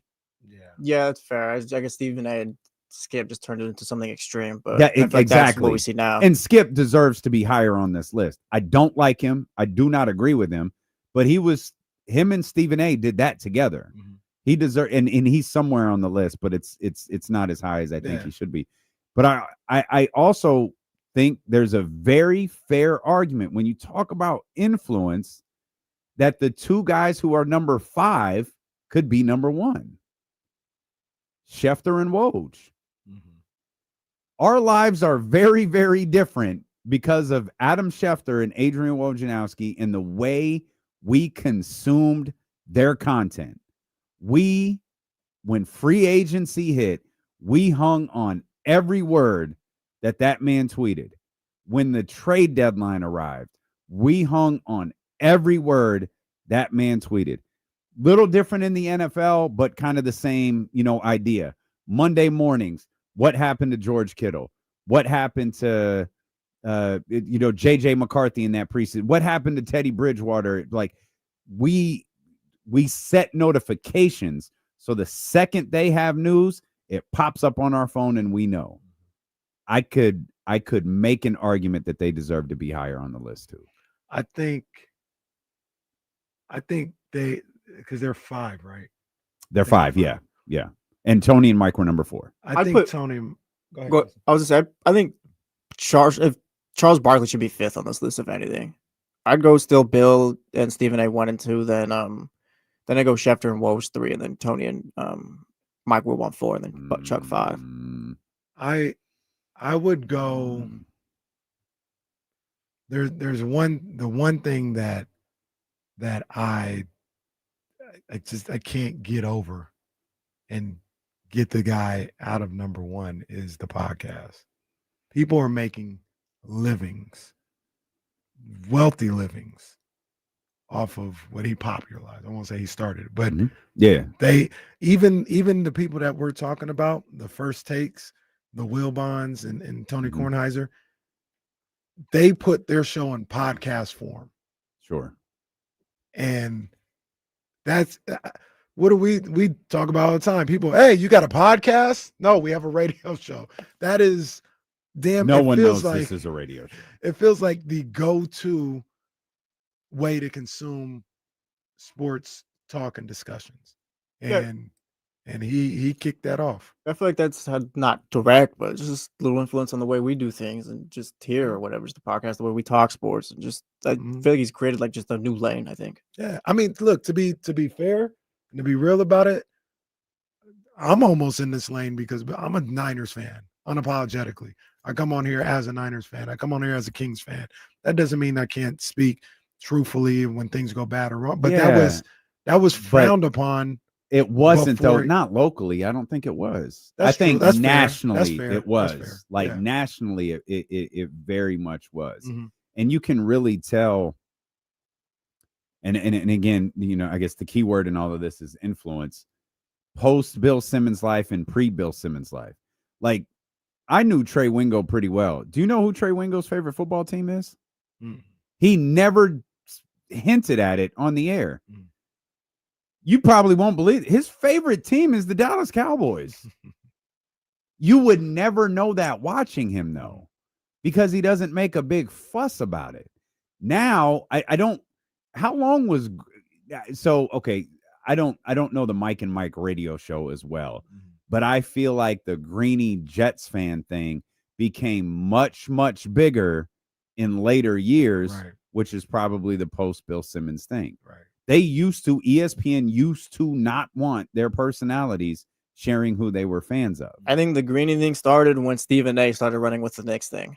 Because I think Stephen A was the first at that network where it's like, all right, well, Stephen A's got enough, whatever status, wherever you want, where he can pull off this little Knicks thing, and then Greeny followed suit, I think, and then we're also forgetting, I don't want to say because I can't necessarily remember, but Simmons' column on page 2, where it was, I'm going to write about sports.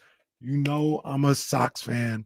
You know, I'm a Patriots fan. I'm a Boston guy, but I'm going to write about it on a national level. I'm writing about sports on a national level. When it gets down to it and I'm talking about my teams, you're going to know who it is. That was on ESPN, and that was wildly successful. And it feels like when that got successful, that might have been the same time you started seeing the Greeny stuff, the hey, I'm a Jets fan, all that other stuff. He's to me, he's just a guy. Like he's just a regular guy. There's nothing special about the way, you know, his knowledge or anything else like that. But he influential. He set a lot of stuff in motion. Bill Simmons got to live out every sports fan's dream. He really did. Like he's just like us, except he just really did. Yeah, just made the most of it, I guess, or had the resources. One thing I'll say about Bill, I'm not the biggest Bill Simmons fan. He was a great writer. Like I very much enjoyed his writing. He might have been the first, like, long because his hella long. He might have been the first like long column like writer I would just sit there and read. Like I knew when the drop happened, and it's like, no, I'm gonna sit down there and read. I think it was called the BS Report. I can't remember, but I'm gonna sit there and watch it or read it. Excuse me. I don't know. I don't dislike Bill Simmons. He's a little cartoonish to me sometimes. He talks like a fan sometimes, like that a lot of the times. Well, that's okay. Like he's. I mean, I think the whole Bill Simmons versus Doc Rivers thing too was kind of like, all right, man, settle down. He started calling him Glenn.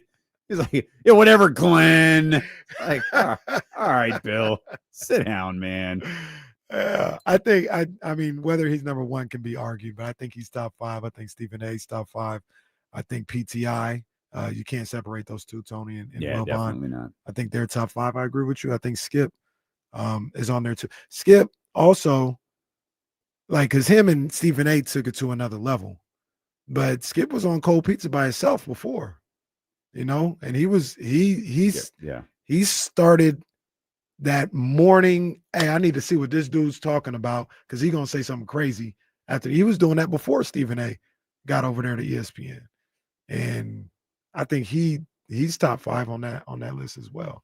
And I'm with you guys. I think Charles is just the best. I don't know if you're saying his influence may be people try to copy it. Yeah, you're trying to find everyone's like, who's going to be the next Charles Barkley? Like, no one. Yeah. Like, you're never going to find someone as, like, you point this out all the time, and I think it's really smart. One of his biggest qualities is you could poke fun at him, and he'll poke fun at himself. Like Shaq does not like that, or he only likes it to a certain degree. Draymond Green, he's going to be next. He is not going to do that. That guy at all. You see him? Oh, I saw. Dude, man. I saw. Oh, no one's talking about him holding my ankle. I said, don't hold my ankle. I won't stomp your chest. Oh, shut your ass up. Ludwig finally admitted to he did stomp on him. Like, what do you? Dude is goofy, man. The tough thing too is sometimes I want to hear him talk about stuff. Like when he was talking about the toughest matchups. I want to hear that. Yeah. But then he'll just say something dumb where it's like, yeah, I don't want to hear you anymore. I agree. I got an update, by the way. What does the 6'7" thing mean? Well, what's up? Where we at? She says it's from a song called Doot 67, and it got turned into a meme. I said, okay, I feel really stupid. We were just talking about it on the show. She said, it's honestly dumb. There's no meaning behind it. It's just from the song. It's like the first 10 seconds of the song, and that's the only part that people know. 6'7". Now I gotta hold on. Where is this song at? Well, do it on the commercial. Well, it's by Skrilla. Hey, might want to do that on the commercial. Don't trust anything these kids say. Oh, speaking of, this isn't a recent trend. This happens nowadays. Hold on. Is Skrilla gonna be in Sacramento? Oh, I gotta pull up on him. I gotta see Skrilla. Just to see that song. Skrilla gonna be in Sacramento on Space or the rink. No, the rink. Yeah, he at the rink. They're gonna be at the rink. Free plug for the rink. Oh my God. We're gonna be 16 and 17-year-olds everywhere. Oh man, I just want to see the reaction. How long you think the song is? Be lucky if it was 2 minutes. 2:04. Jesse, you want in on this? How long is I just looked it up. Okay, it's 2 minutes and 29 seconds. Like I said, I don't think it's a recent trend, but I've seen a couple of new ones, I guess, where you play a song from the 90s, hip hop 90s, late 90s, early 2000s, and play it for a 17-year-old or something like that. They had one where they played Uchiwali, and they said, "What? We thought Soak City was bad." Uchiwali is crazy. Oh, that'd be a great video to do with Abby. Just sit there and play some of these records from the early 2000s. Oh, they did. Another one they did was Trina and Trick Daddy. You don't know now. Oh. Hey, we think, these kids, they got no respect. They just say anything. Well, you play the whisper song. The whisper song. Ain't no fun. All right. With that, we'll be right back. We got power rankings on the way, and we got overreactions coming up. Steelo and KC on ESPN 1320.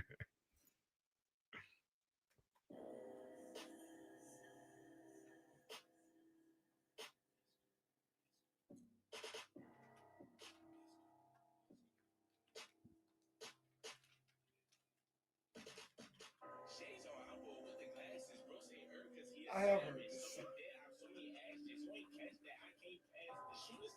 Oh my God, this is trash.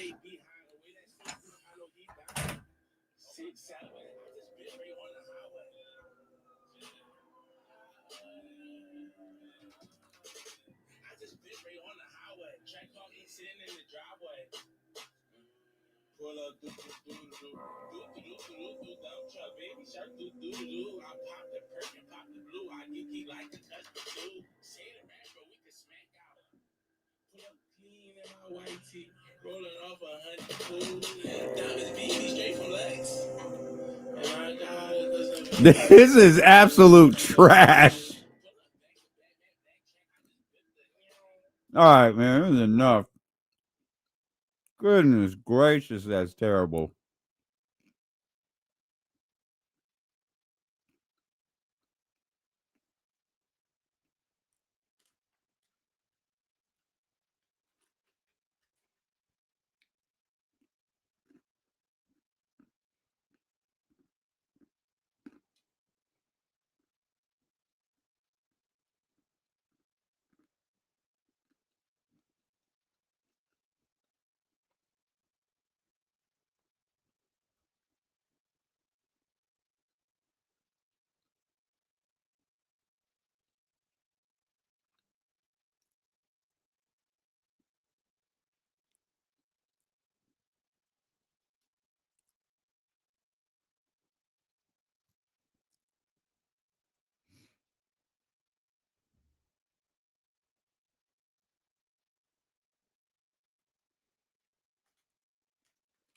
Yeah, I'm not going to be able to help Giants fans today.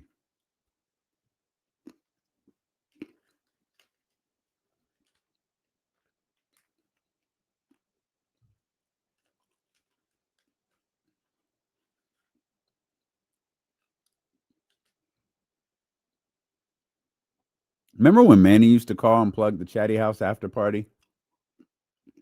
Man, sleeping. Manny fell off.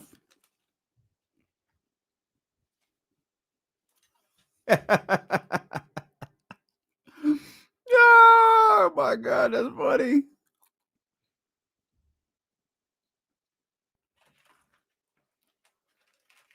That is funny.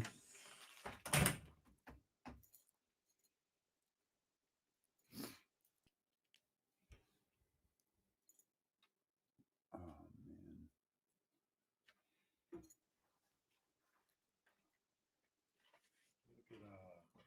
What was the name of this movie? No, I don't want to say anything because I got to remember it. Damn, I'm not going to remember. Actually, I think they're doing something from Wedding Crashers. But didn't Owen Wilson and that same guy, didn't they do where he wouldn't leave?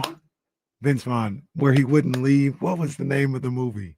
Where he wouldn't leave? Yeah, Owen Wilson was like, I'm going to stay here for a week. And he didn't leave. You mean Dupree? You mean Dupree? I don't think that was Vince Vaughn though.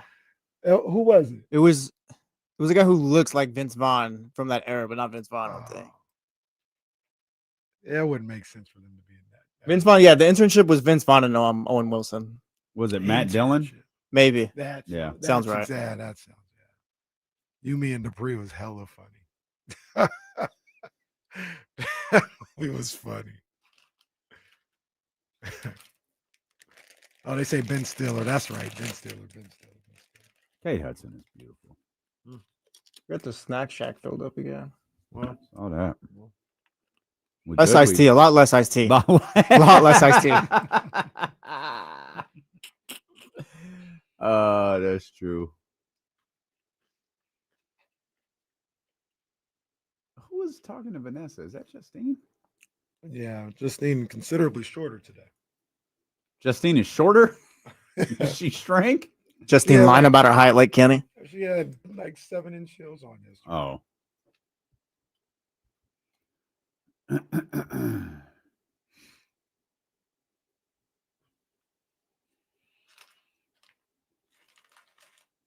Finally got to see Kyle Harrison pitch today.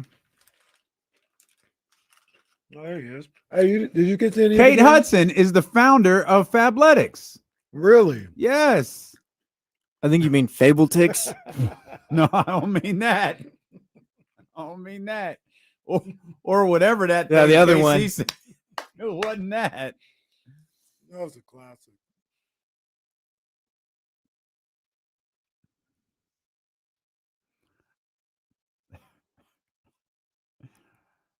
Every once in a while, this show has some amazing full circle moments. Let's get TC in here, see what he's talking about. Hudson. No, shout out Kate Hudson. That's a shout out that doesn't happen very often on this show. 916-909-1320. TC, what's good, baby? What's up? What's up with my two brothers? What's up, man? How you doing, big dog? I'll just vibing. What would I do to be with? Hey, check it out. Hey, I know. Listen, it's different, right? I'm on my 102.5 vibe, bro. Hey, D-Lo, was that y'all that brought that UConn, that Justin Bieber to the radio? The remix joint? Yeah, that one fire, the remix. I can't find that nowhere. Bro, it's fire. Hey, it's fire, bro. I've been up there all day, dog. I've been listening to it, but I ran it back, bro. That UConn is crazy. Yeah, that's hot. Both versions are fire. Yeah. Fire. But hey, look, check it out. Is it any yes or no? Is there any legs to the Oubre? What y'all think? Or is that just smoke? Oh, I don't know. I'm not sure, man. I'm not sure. It's just one report, so I'm not sure if they're really linked to him or they're really inquiring or not. I would now that I know he's 6'8", I thought he was like 6'4". He had his insoles in today. Yeah, I'd absolutely be cool with Kelly Oubre here on the Kings. One of the things that people are concerned about, though, is would it take time away from Lee Clifford? Mm-hmm. All right, that's fine. Like, I'd get Kelly Oubre in here.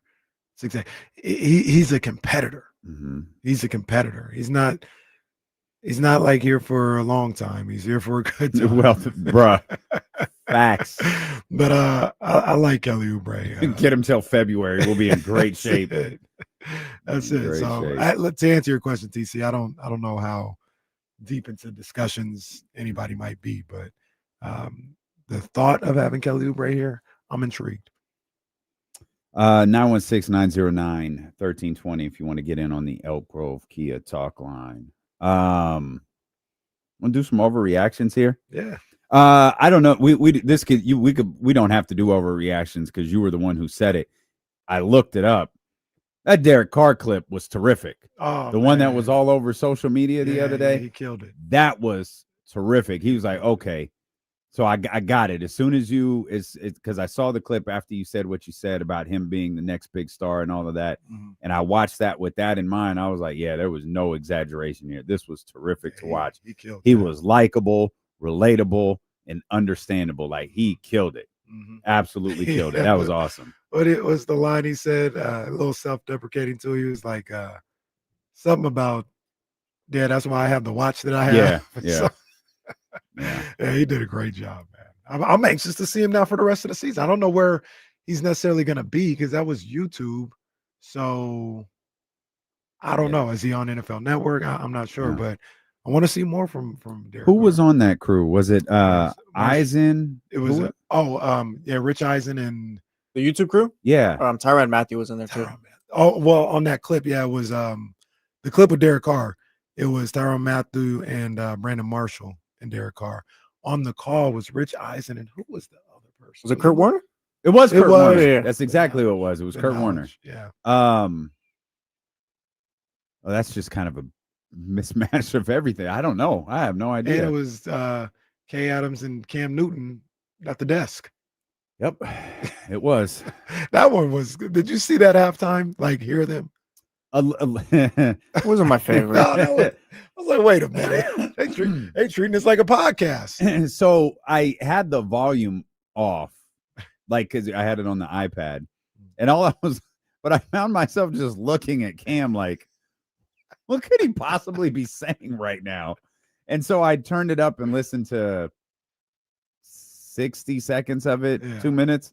I have no clue what they were talking about. He said something, and Kay Adams was like, out there being thirsty, huh? You out there being thirsty. He's like, no, Kay, I ain't thirsty over here.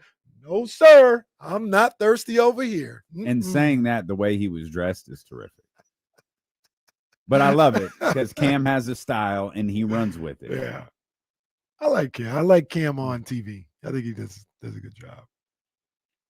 Does a good job. All right, let's do some overreactions here. Let's do it. The 49ers season will boil down to Mac Jones' ability to play quarterback. I'm going to say that is an overreaction because I don't think Brock will be out for a long time. So for those just tuning in, Kyle Shanahan spoke earlier today. He said Sunday is a long shot for Brock Purdy and his availability for the New Orleans Saints. He also said he could be out multiple weeks. So again, Kyle did not rule him out for Sunday, but also stated he might miss a few games. So do what you want with that. But he did say it's a long shot. They clearly seem to be going in the path of Mac Jones being their starting quarterback. This week, he at least put the thought in our head that he might not be available the following week, and perhaps we could be looking at a couple of weeks without both Brock Purdy and George Kittle. So that's where we are right now. Football sucks. I don't think that's an overreaction. Even if we're talking a small amount of games, not to, go fortune cookie here. Like every game really does matter in the NFL, in that division, in that conference. Your positioning in the playoffs, whether you have a home field game, like the schedule you have, so much of it matters. And if Mac Jones, and even if we wither this down to 3 weeks, you got the Saints coming up. Like you have games that you should win coming up. If Mac Jones with Kyle Shanahan and this San Francisco 49ers offense is a comfortably above just competent quarterback, that's a great look for San Francisco. You could move along, even if you're escaping with victories like you did on Sunday. You're just moving along, and that works. If you're anything below that, especially with the loss of George Kittle also, and nothing about the 49ers history in our 5 years on the air says that we're going to do this show on Monday and the 49ers are going to be unscathed from the game they played before. So you're going to have ins and outs, hopefully nothing major, hopefully nothing traumatic, pretty much week to week. So if you have Mac Jones playing well under center, I think you're in great shape if you're San Francisco. If you don't, I'm far more concerned about your ability to win games in different ways. It's a good point. It's a good point. Good way to put it for sure. I find it hard to think Mac will be awful in any of these games. He may make some bad passes here and there. I don't believe he'll be as good as Brock Purdy because I don't think he's as good of a quarterback. But I'd be surprised with Kyle calling the plays, with Kyle, if he does one thing wrong, saying, all right, we're just not passing for the next 8 down. Like, I don't think Kyle would allow him to get to the point where he is awful. If that makes any sense. Hell, Kyle kind of did it on Sunday when Brock threw the first interception. Next time they got the ball, they ran the ball like 7 straight times. Strong Jimmy Garoppolo play calling right there. Yeah. Like Kyle, I just don't think Kyle will let him ruin a game, so to speak. It could happen. It could happen, but I just don't think so. So that's a good point, and I think Kyle and the rest of that coaching staff is aware of that. And would, if need be, protect against that possibility. Bet the more on Christian McCaffrey's usage rate this Sunday. I got a lineup ready. Well, let's hear it. Well, there's not a lot on the 49ers side that I can pick right now because they don't know who's playing. Good point. But I do have Christian McCaffrey. This is a demon at 1.5 rushing, receiving TDs. I think he's going to get in the end zone twice on Sunday. They're going to get him to rock. So I took that one. Spencer Rattler.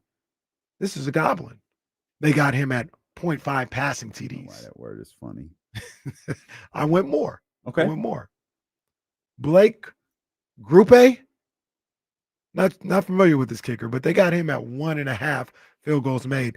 Bob Saleh's defense is not going to let the Saints get in the end zone too much. They're going to have to settle for some field goals. I went more on that. And for all my people, there's another max opportunity on Prize Picks. Oh, it is Travis Kelce with half a receiving yard. So I put that in the lineup as well. Okay. So make sure you download the Prize Picks app right now. Those are called max discounts. Max discounts. And you want to get in on those. My bad. It's the opportunities. Get max on in, discount. Get in on those. Download the Prize Picks app right now. Put in the promo code KIFM to get $50 towards your first $5 lineup. Just put in the promo code KIFM to get $50 towards your first $5 lineup. You must be present in certain states. Go to prizepicks.com for more details. Prize Picks, it's good to be right. TCG. Is he on the board or is this another win? No, this is second. I think he's on fire. He was the last entry I have on here. This may be 2 in a row from TCG. He's coming for the gusto.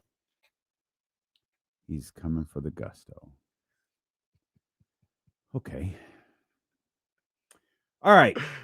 Keep moving here with week 1 overreactions. The Lions' performance on Sunday will be the calling card of their team. Come on, you want to do it. It's not an overreaction. Really? Wow. I didn't think you were going to actually say it. That's not an overreaction because that ties in. I don't know if you saw it into the overreaction that I have. The Chiefs and the Lions will not make the playoffs this year.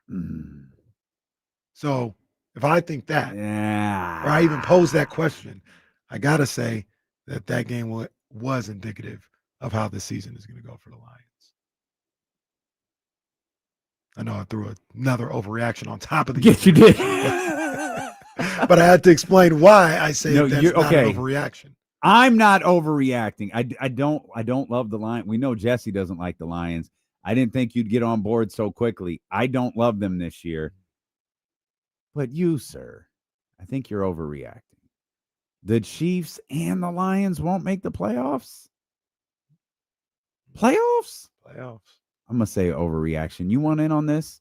Chiefs and Lions don't make the playoffs. Overreaction. The Chiefs are I think so too. Yeah. Lions didn't look great. If they did it again week 2, I'd probably buy them more. The Chiefs, the worst I see them doing this season is like a 10-7 year, losing the first round. Ooh, we just gonna get them 10 wins. I know it's the Chiefs, and I know think they're that bad? I know they deserve the benefit of the doubt. I don't even know if they're that bad. They've been to the Super Bowl a couple times. I don't know if they're that bad, but that division ain't no cakewalk. That division ain't no cakewalk, and their schedule ain't no Are we going Notorious B.I.G. 1997 with Run DMC and praying for their downfall?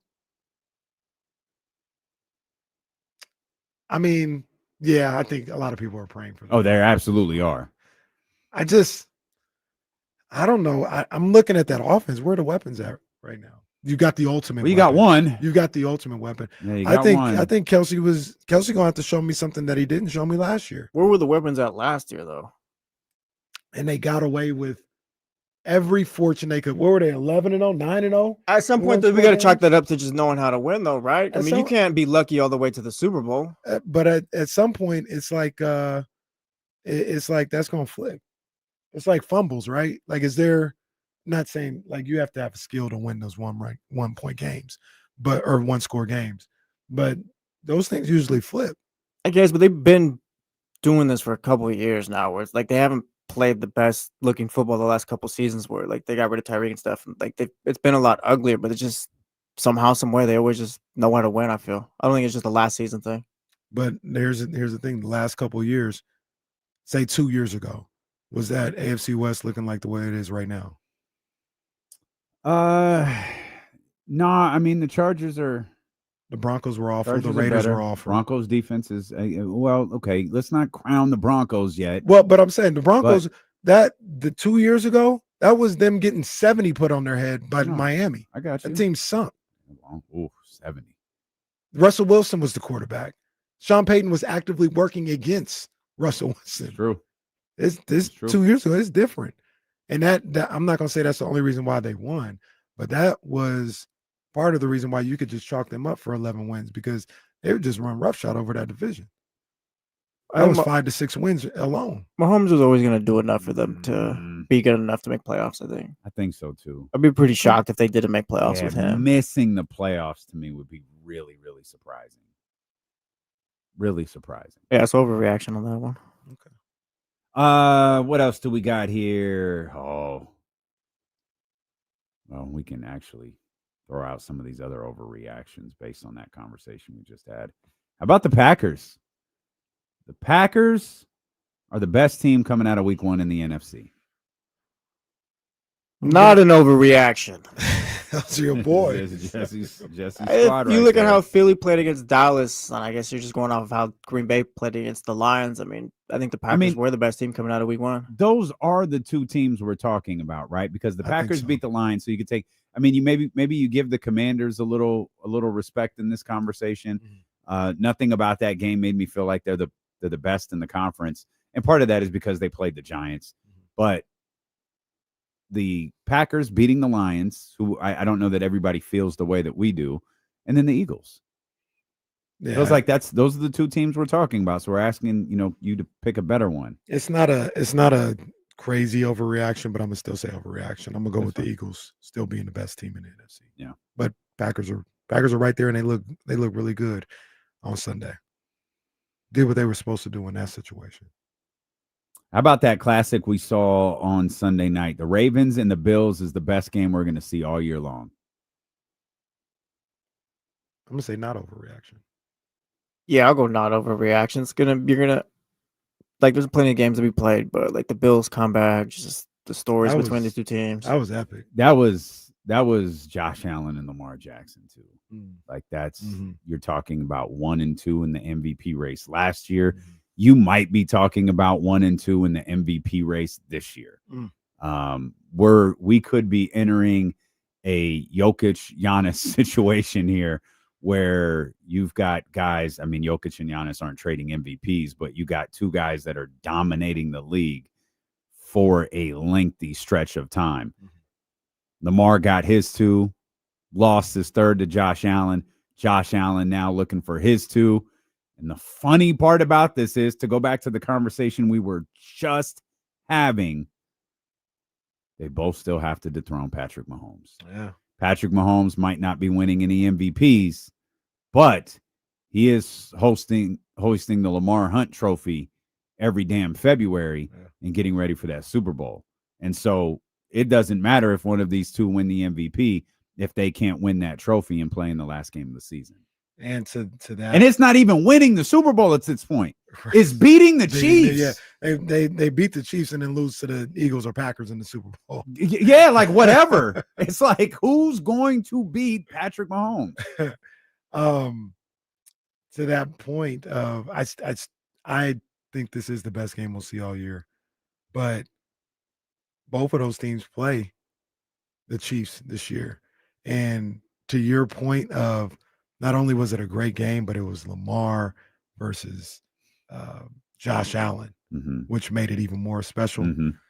Maybe you get some of those because it's Lamar versus Mahomes or Mahomes versus Allen. Like maybe you could get something special there, because you could make the argument last year, the best game all year. The one that comes to mind is that Bills Chiefs game. It wasn't overly close, but it seemed overly dramatic with Josh Allen getting that game clinching 25-yard run. Oh, yeah. That was epic. That was his MVP moment. Right. Yeah, it was absolutely his MVP moment. But to your original point, that felt different because it was Mahomes versus Allen. Yeah. So maybe if those other two games are able to have that same drama with those two, maybe it might jump it. But I don't know.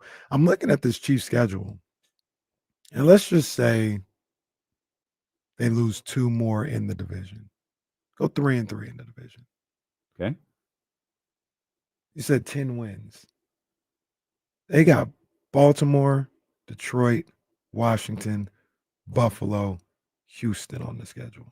They could win all those games. They can, and Philadelphia. They're gonna win all those like they did last year. They can win all of those games. They got one of the best quarterbacks of all time and a top, like a really good defense. That's gonna take you a long way. That's more than enough. You got one of the best coaches of all time. Like they're not scrubs. Defense got that ass lit up on Friday though. Gave up 24 points. 300-yard passing game. Justin They couldn't Herbert, stop. fine. They couldn't stop the Chargers. They couldn't, even if they wanted to. I'm gonna say in Brazil. It doesn't even count. Yeah, I'm gonna give Justin Herbert credit for that one too. Yeah, but they're going to be going up against other teams that have that type of offense, to have that type of quarterback. Doesn't mean it's gonna happen every time though. No. And that's also assuming they don't trip up nowhere. That's also assuming they don't have injuries.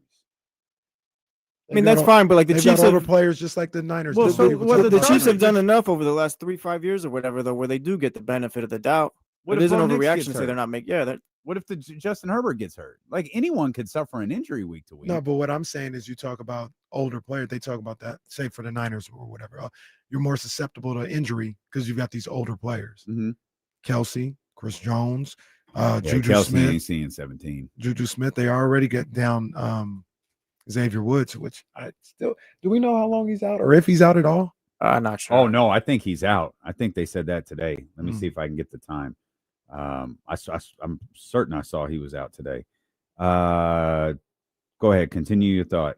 Oh no, that's not what I saw. I saw Travis Kelce talking about him. He said it was my fault. Yeah, you just ran right into him. Somebody tried to blame Xavier Worthy on that too. They're like, I think it was James actually who's like, yeah, instead of paying attention, he tried to say he was open. Yeah, because he was running the right route and he was open. Why did Travis Kelce run into him? Don't make me say something not everyone will find as funny as I do. But yeah, I don't know. I mean, you guys are right. They deserve the benefit of the doubt. But that's my prediction. By the way, Lions and Chiefs don't make the playoffs. By the way, quick question. We're all good with Travis Kelce doing this podcast. That's sure. That's yeah. I'm just asking. I am. I don't care about players doing their podcast, but we will get these jokes off if you suck during the season. Oh, yeah, that's what I'm saying. I don't care. Like I don't care if Draymond has a Paul podcast. George, Paul George, I don't care Green. personally. It doesn't bother me. Okay. Yeah. All right.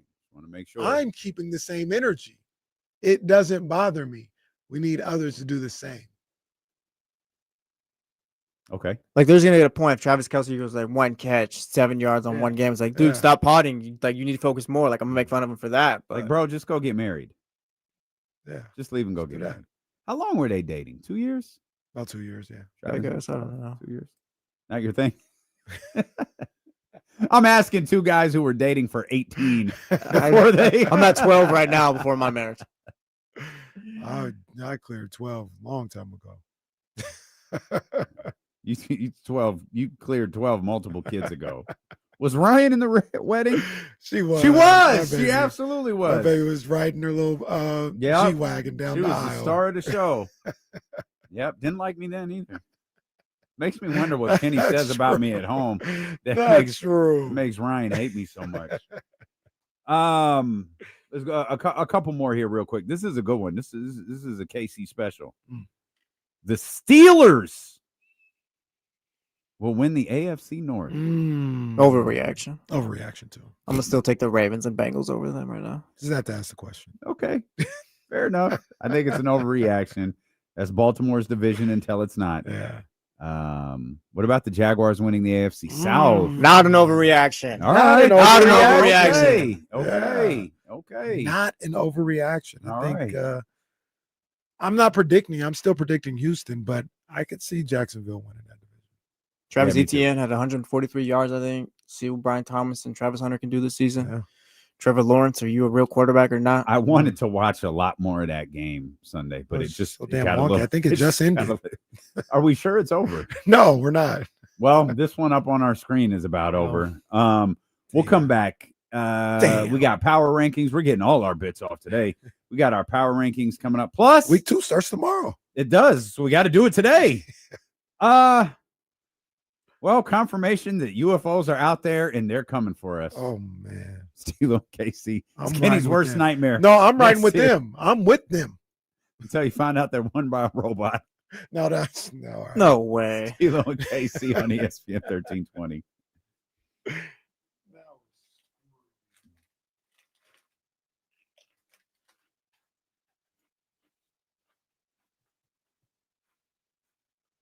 a hit, Rafi, just not a home run. Damn. What? I said not a home run. I said not a home run. That's a rally killer. Oh, yeah, it stayed in the park. There we go. There we go. That's See, all I had to do was say it's over. There we go.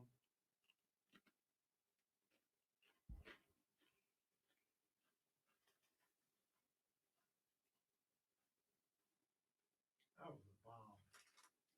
That probably went about 418.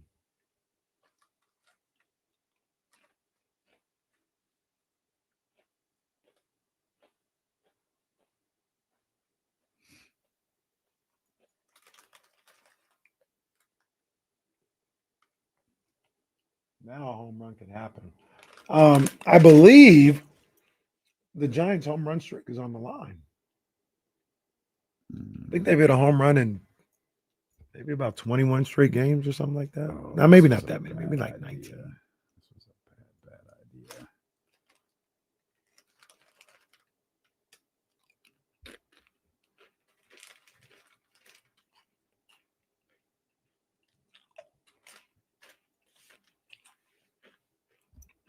Malcolm X, what a catch. Wow. Oh, he didn't catch it. He lost his glove over the fence. Oh. I'm definitely more afraid of robots.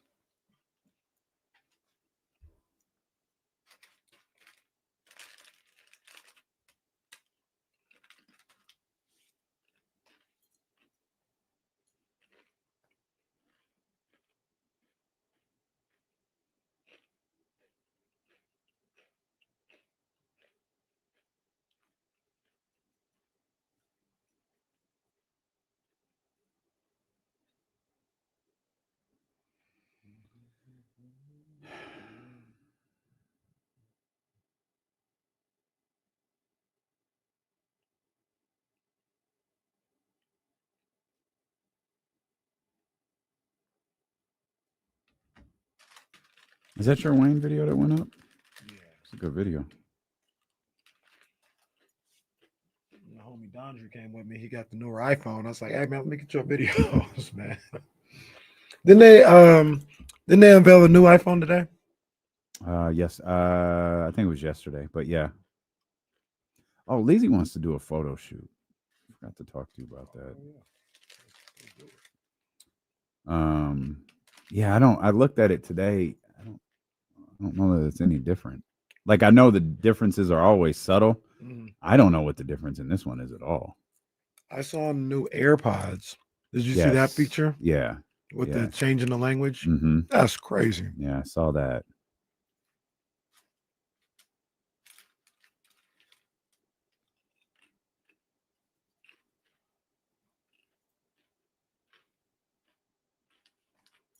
I think I might get a new iPhone. Although maybe not, because I'm paying for this watch. I got the little Apple Watch, so that'll be on that bill for a couple of years. Mm-hmm. I love that feature, though. Yeah.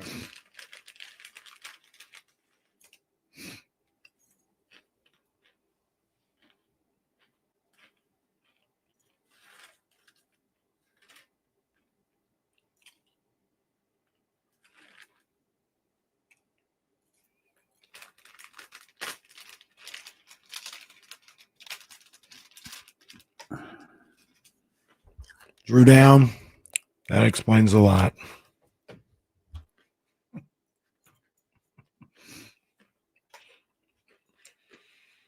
It all makes sense now.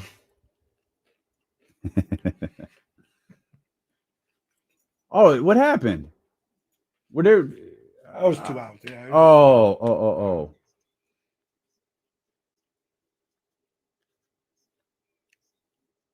Well, the Giants got a couple runs right when I said this was over, so They can get out of the top of the ninth unscathed. Maybe they'll have a chance in the bottom to make some magic. Jesse, how are we going about this? Giants lose. Is it D'Lo's fault or is it not D'Lo's fault? No, they were already losing before they even put it on. Should I turn it now? It doesn't matter. It's baseball. Baseball's got him now at this point. Yeah, baseball's got him. Like, it's over.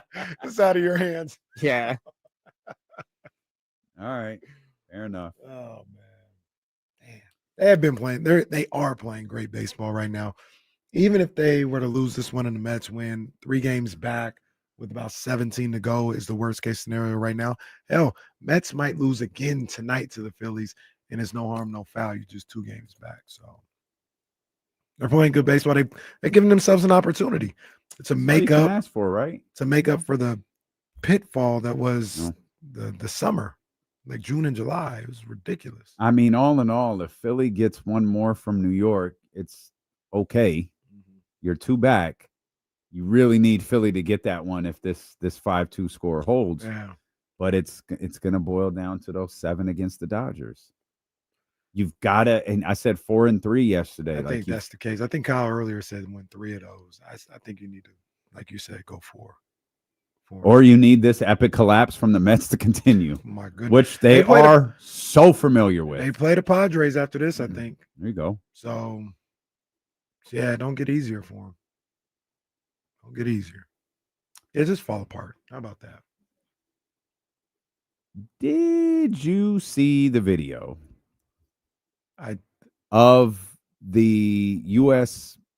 missile apparently being shot at a UFO? No. So there seems to be a little what is very clear and not even disputed anymore is that there is video footage of a UFO. Okay. Also, undisputed, completely confirmed, the U.S. shot a missile at it. Now, there seems to be some different accounts about what happens next. Why would you do that? It's our only chance. But what seems to be the most consistent account is the U.S. shot a missile at the UFO. The missile hits the UFO, and the UFO goes full Independence Day. See, that's what I said. Why would you do that? And just shakes, spins around. Mr. Alien grabbed the wheel, straightened things out, and just kept flying. And the missile flew somewhere else. Do we have the video? I haven't seen this. No, it's on. No, this was given to the House Oversight Committee. These are politicians talking about this. This is not the National Enquirer. This is not, if that's still a thing. This isn't Star or whatever else the tabloids are on the side of the aisle. If that's even still a thing, I have no idea. That's but knowledge. This, like, there is no longer a question about whether UFOs exist. The question is, how dangerous are they? This is a full-on scene from Independence Day. Yeah. Like the UFO was here and they couldn't do anything about it. Yeah. I know you're asking a question that everybody's asking. How dangerous are they? They'll wipe us out in a second. Yes. We got no shot. None. What do you mean? It is. This, we need to be friends. This is a Will Smith movie. This is absolutely a Will Smith movie. I'm looking at it right now. That little weenie missile ain't gonna do nothing. The senior intelligence officer with the Pentagon who was speaking said, "We've never seen a Hellfire missile hit a target and bounce off." Who shot the missile, man? Why would they do that? That's the ego and the ignorance of man. If it really is a UFO, what you gonna do with it? Nothing. You think that's gonna take it out? No, man. You need to learn to get on the good side of these aliens or UFOs because we're gonna need them against the robots. None of this is funny, by the way, but all you can do is laugh when you realize the destruction of society is on the way. When a Hellfire missile makes a hit, a kinetic strike on something solid, there's usually not much left of whatever it's hitting. It's very, very destructive. But in the video, what seems to happen is the missile is either redirected or perhaps it glances off the object and continues on its way. I'm going to pause right there. Continues on its way to what? It's a missile. Where is it going? If it hits the target, if it glances off the target and just keeps going, where does it land? Who knows? When does it run out of steam? Like, does it just land in the ocean? Hopefully. I sure hope it does. That's all right, man. All right. I mean, what we gonna do here?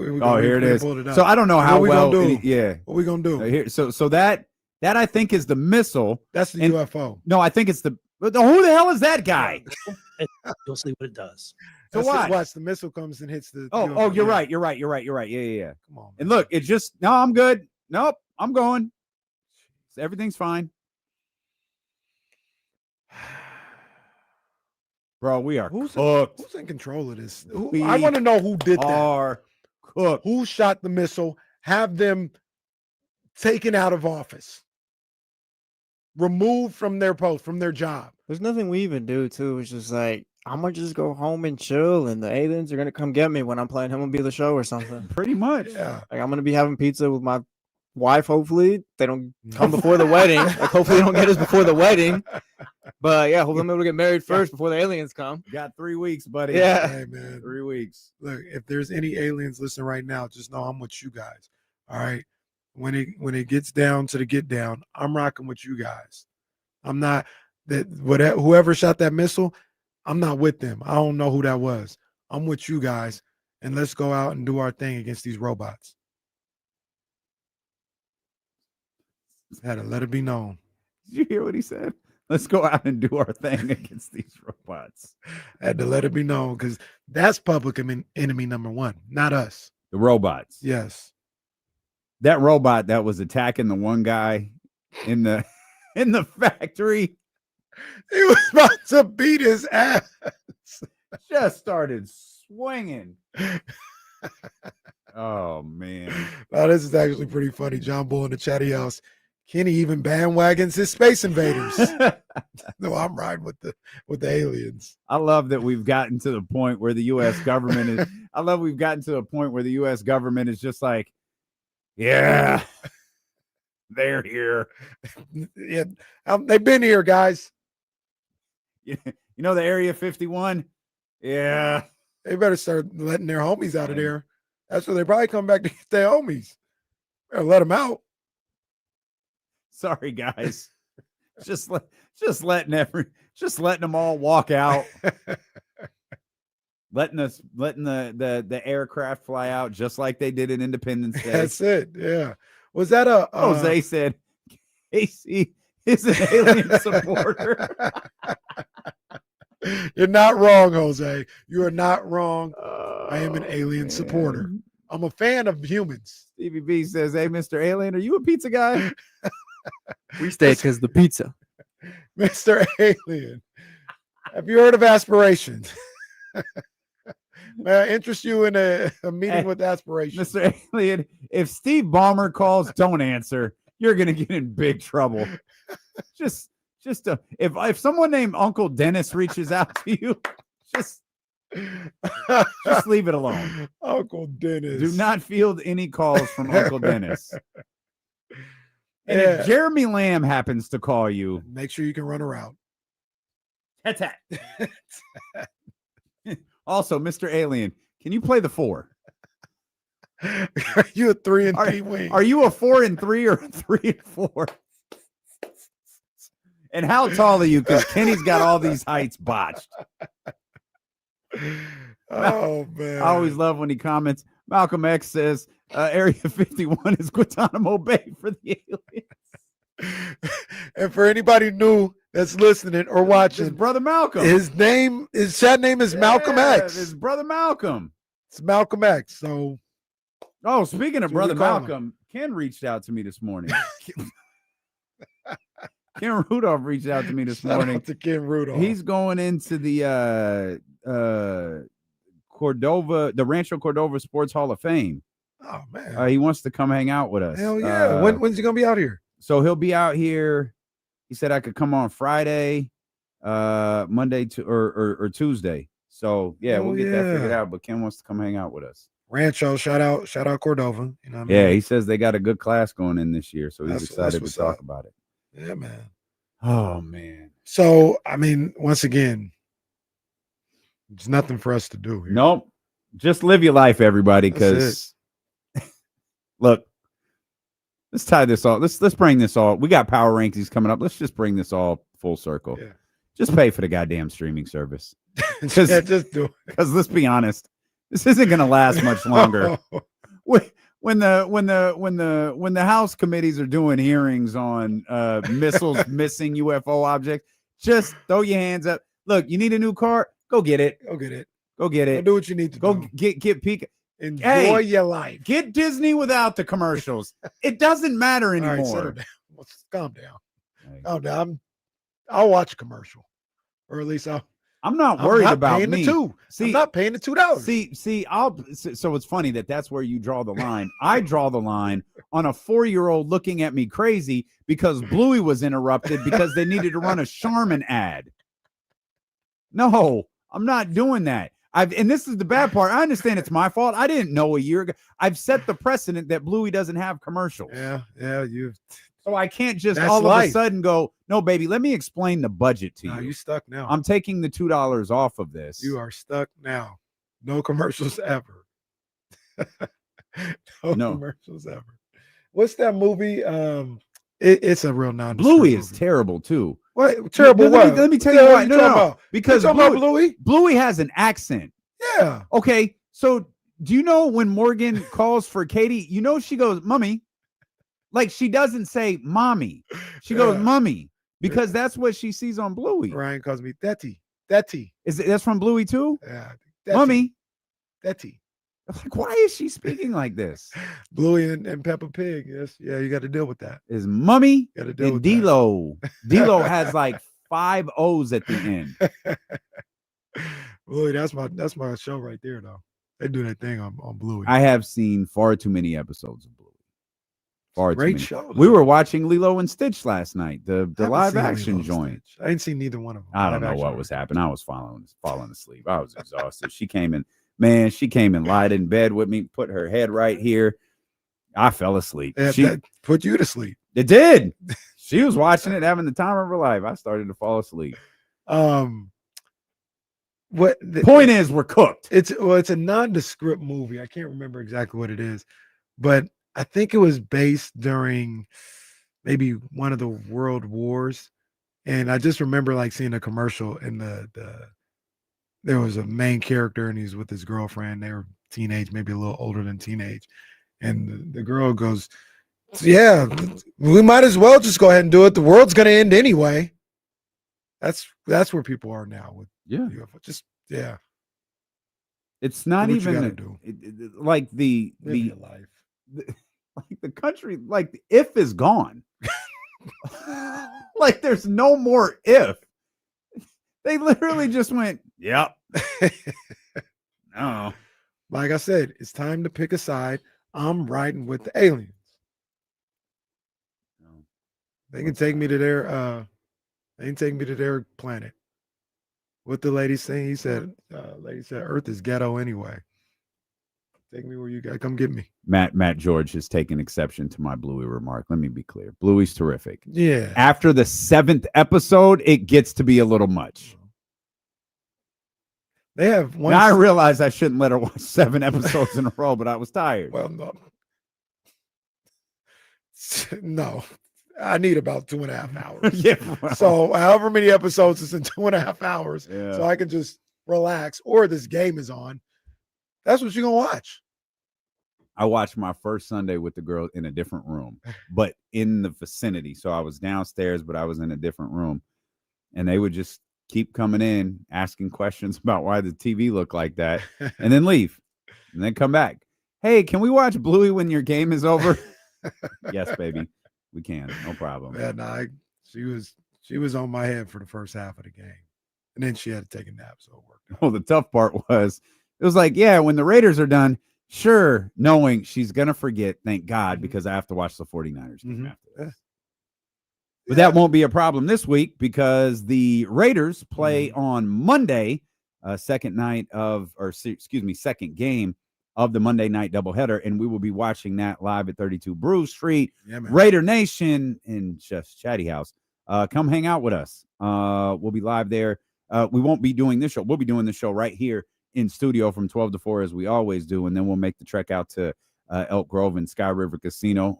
Once I pass all the Kenny security, I'll be able to get in, man. We'll have some drinks, have some food. We'll have a great time. We'll watch the end of the Bucks game. Zabo, you and Jazz come hang out. We'll watch the Bucks play. Bucks Texans. In the Pick'em League, I got the Texans winning that game. Sorry. Bucks Texans is the game? Yeah. Why you say that? Bucks Texans is not prime time. That's a good one. That's a two That's division Baker winners. and CJ. That's 2 division winners last year. I guess. Wow. Wow. It's, Really? it's the South divisions is what it is. That's a good point. It's just the teams with no history. I mean, the Bucks do, but like the Texans, I don't know. It's just the NFC and AFC South. The Bucks have history, but it kind of feels like they don't. Yeah. They've sneaky been around. Their for history like 40, is that, 50 they years, went like but 0-17 in the Creamsicles that 1 year, I think, or something like that. They got one Super Bowl. Yeah. I don't know if the Texans will ever have like, oh man, the history. I don't think I'll be alive. No, we got to wait 40 more years for that. Matt George says, you aren't supposed to leave them in front of the screen for a few hours, but I got to get this nap and podcasting. Simple as that. Simple as that. That and Miss Rachel and Baby Shark and Baby. You know what I realize is so stupid is like, yeah, like, okay, we could relax and watch TV, but I will not let her have her tablet. I don't know why the tablet feels so different to me, but she can't have the tablet until she like winds down at night. Mm-hmm. Yeah, we're trying to weed off that tablet. But it's like, no, we can go watch Bluey on the TV. Yeah. I don't know why. It just feels different to me. You got to do, which feels stupid. Yeah, you got to do what you got to do. Zabo correcting us and also kind of making a point. Bucks actually have 2 Super Bowls. But if they were relevant and known, we would remember that. Tom Brady. Yeah, Tom Brady we would have remembered that. That's the one I forgot. Yeah, that's pretty bad. But look, we talking quarterbacks. It's Baker and CJ. Oh, CJ didn't look so. Texans didn't impress in week 1. Maybe that's no, they did not. They did not. They did not. It's the Texans. That's why Jesse feels that way. Because if it was Bucks Steelers. See, that's a little bit better. Yeah, I think it is the Texans. I've been high on the Bucks. It's that AFC South. But AFC South for the rest of civilization, because we're not going to be here too long anyway. Well, it's never going to really. That's matter. what we've learned today. What's like the Jacksonville Jaguars? Like, okay. Adam Silver is going to drag on this negotiation this investigation as long as possible because he knows it ain't going to matter. That's right. Mr. Alien is coming back. We really do live like, hey, aliens exist, but it's just whatever. This is what Mike McDaniel was talking about. Yeah, what else did that guy say? It's what Kyle Shanahan was talking about. Who knows if we'll be here Monday? Mike McDaniel, who knows if he'll be in Miami Monday? No. They lose that game, is he gone? No, he'll get the Buffalo Thursday night blowout, and then he's gone after that. Thursday night. Yeah. Overreaction. The Miami Dolphins will have the first pick in the draft. Yes. That's an overreaction. Only an overreaction because the Panthers look just as bad. Oh. I think the Saints are going to be the worst team in football. Hopefully they don't get one of their wins on Sunday. Let's hope not. One of their 4 wins. Remember when we used to do the bottom 5 in Power Rankings? That was fun. You guys stopped doing that because it was mean. We can bring it back. I don't even know why we stopped doing because it was mean. Oh, it was mean. Yeah, I remember. It was like a great time. And it's like, yeah, you were like, oh, this is kind of mean. Maybe we don't do this anymore. It's like the Jets every week. Be a better team. No, we're bringing the bottom. Let's do powerless rankings again. Bring back the powerless rankings. Yeah, Yeah. we're absolutely. I was hurt when you guys stopped doing that. It was just pure hate for like 5 minutes, but it's like, yeah, this team sucks. And you know what? This team also sucks. This team is just as bad as these 2 teams here.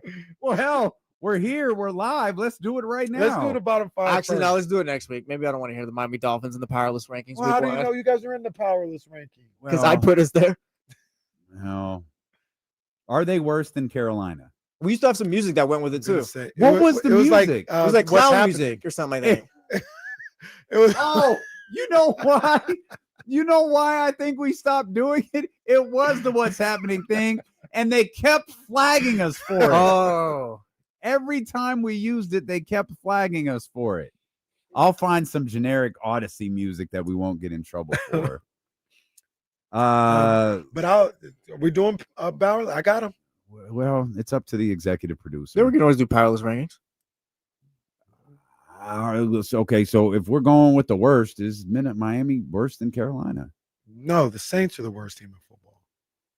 But did they look the worst? No, but they're still the worst. Miami. If Miami played New Orleans this week, I'd say Miami wins.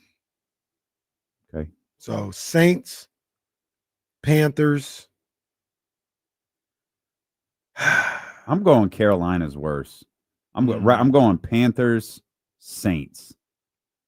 Okay. I'm gonna go Panthers, Saints. That's first. I'm gonna go Cleveland third.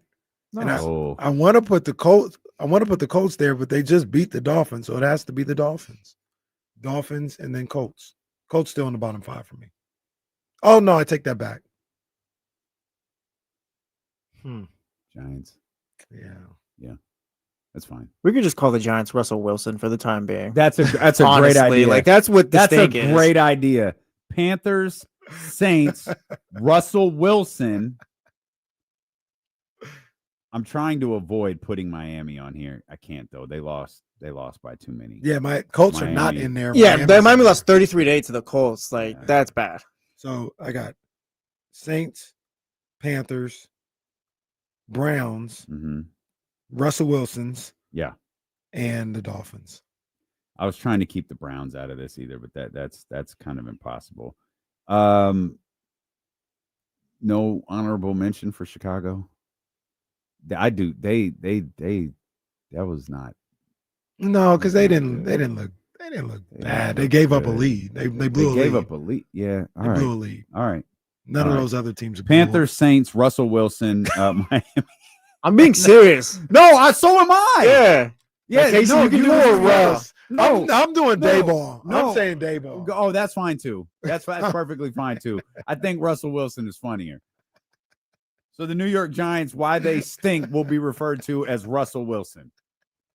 The Panthers, Saints, Russell Wilson, Miami, and Cleveland. Those are the worst teams in the league. All Russ did was just be a father to little future man, and now he's. Don't call him that. That's his name. That's his name. Name, I think. Right? Is it little?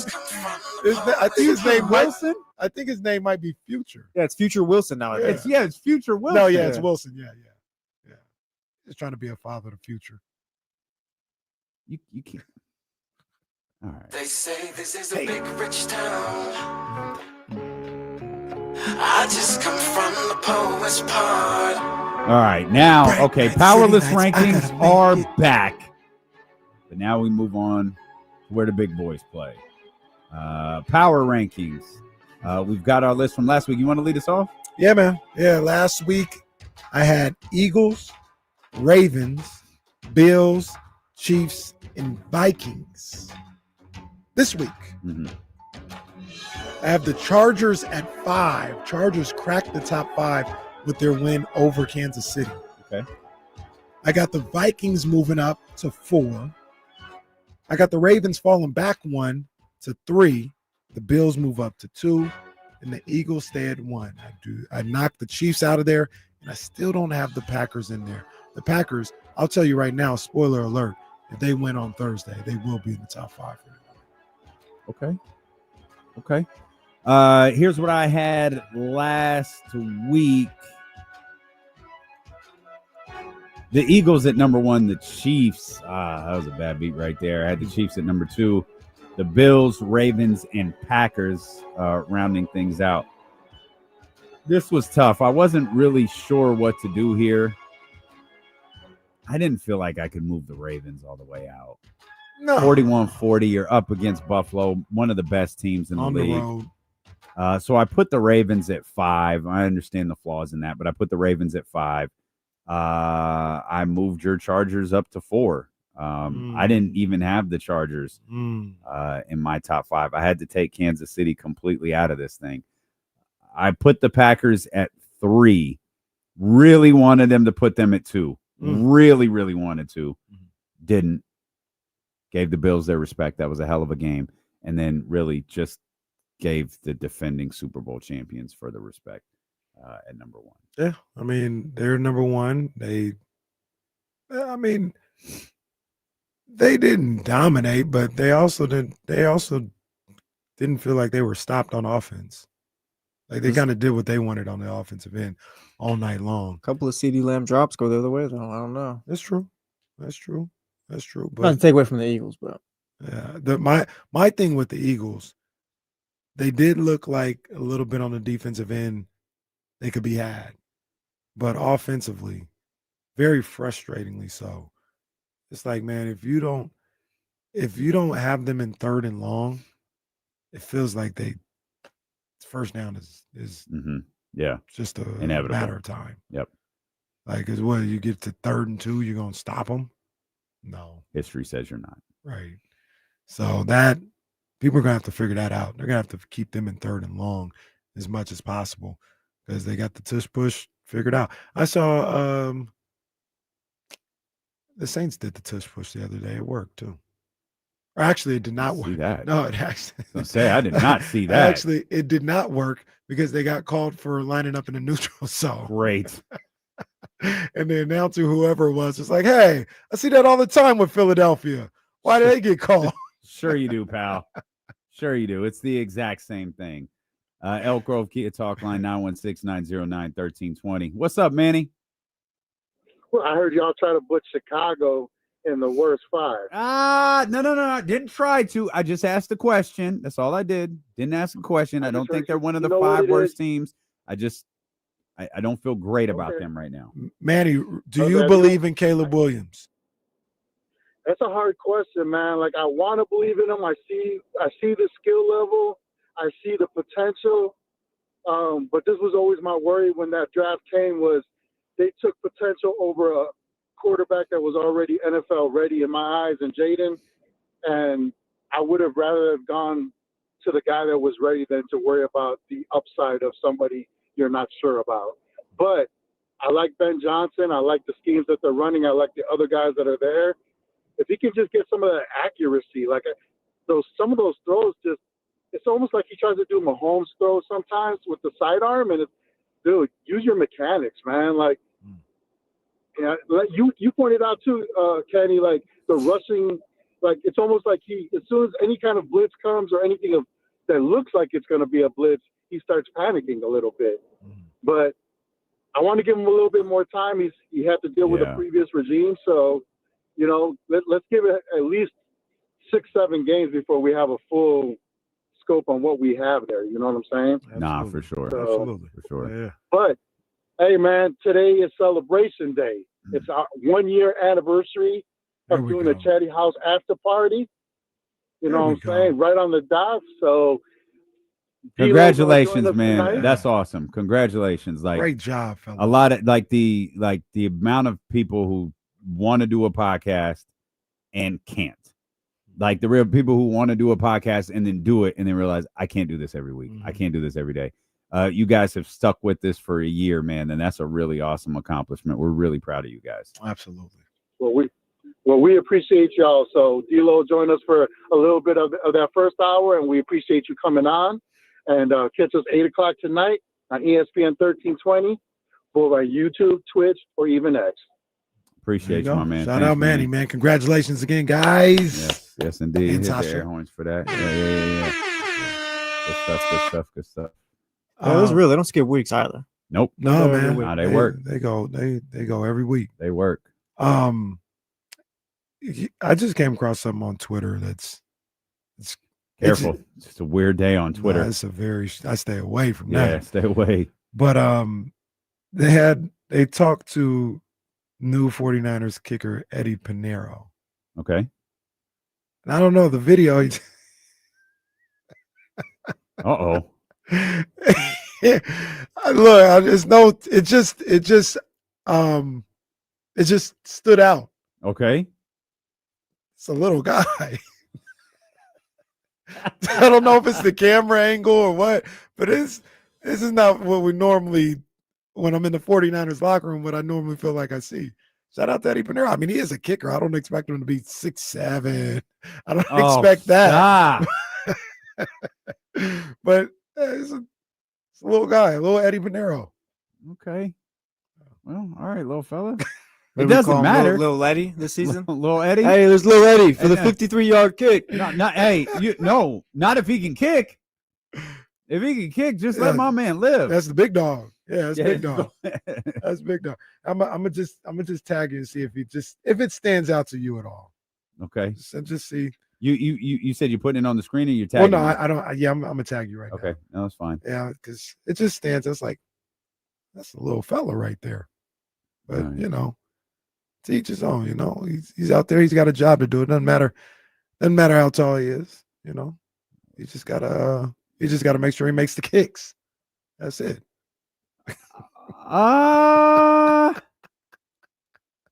I understand why you're saying this.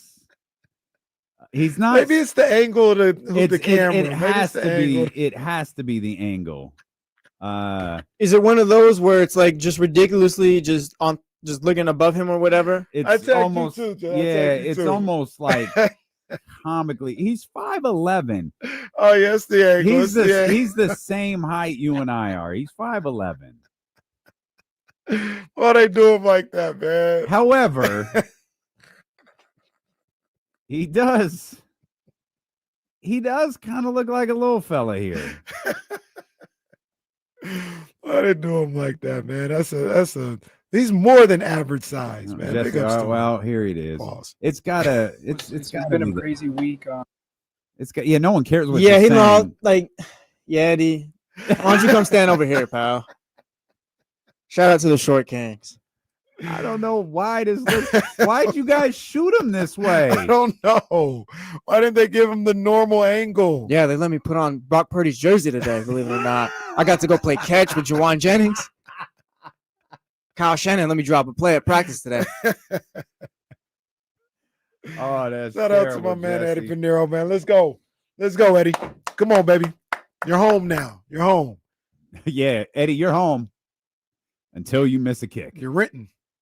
Now, poor guy can't even rent there. What do you do if you get signed to the San Francisco 49ers?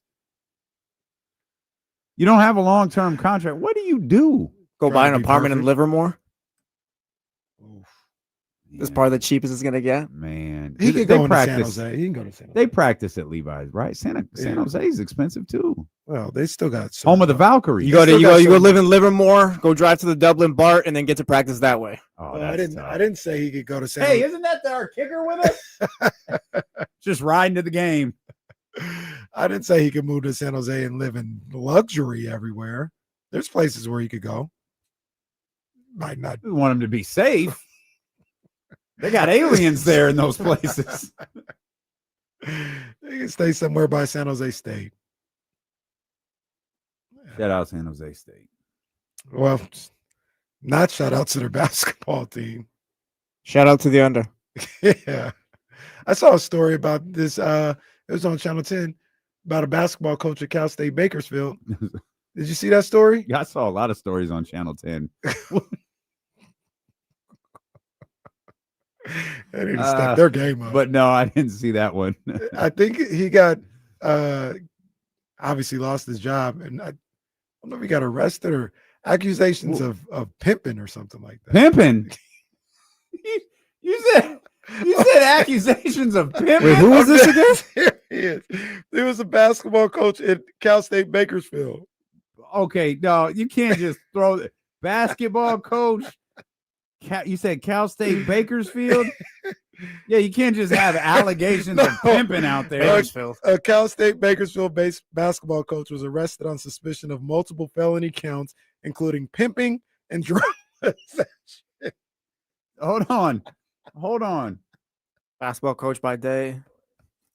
So, okay. This isn't funny either. I don't know why I'm laughing. I apologize. He's but It's a wild story. That's what it is. Of pimping, had ghost guns, large amounts of meth, what?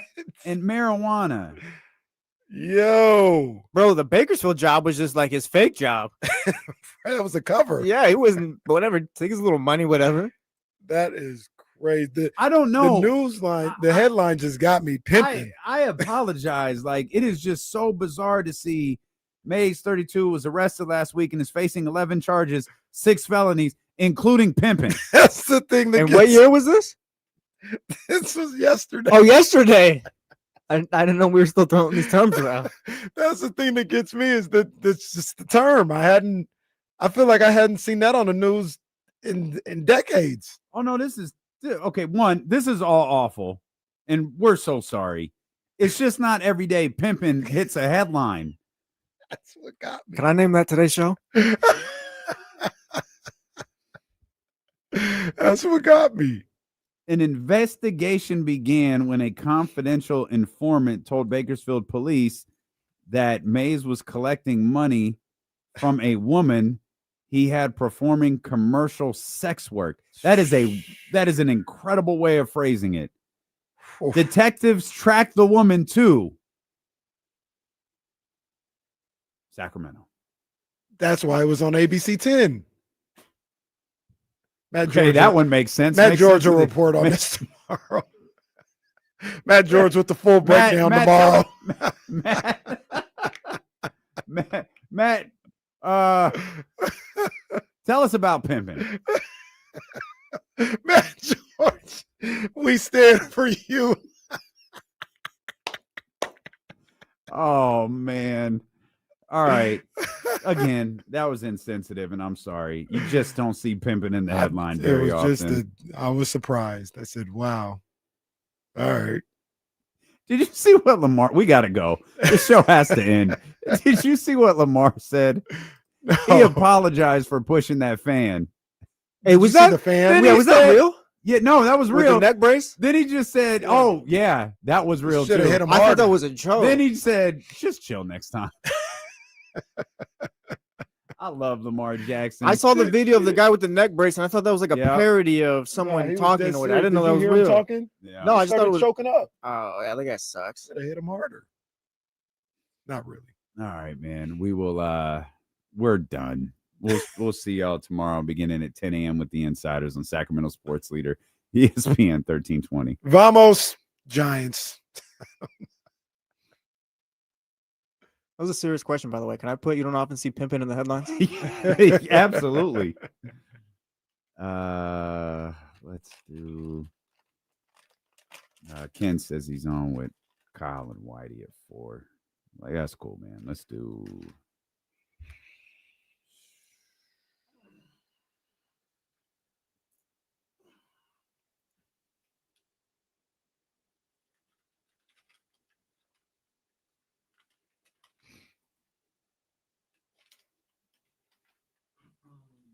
All right, y'all.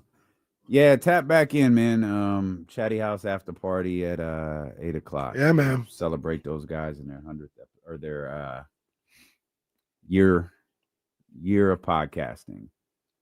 Well, I guess there's that too. Jeez. We'll see. The aliens ain't going nowhere. I'll We'll tell you see. that. You know, they'll be the ones doing the slapping. We'll see y'all tomorrow.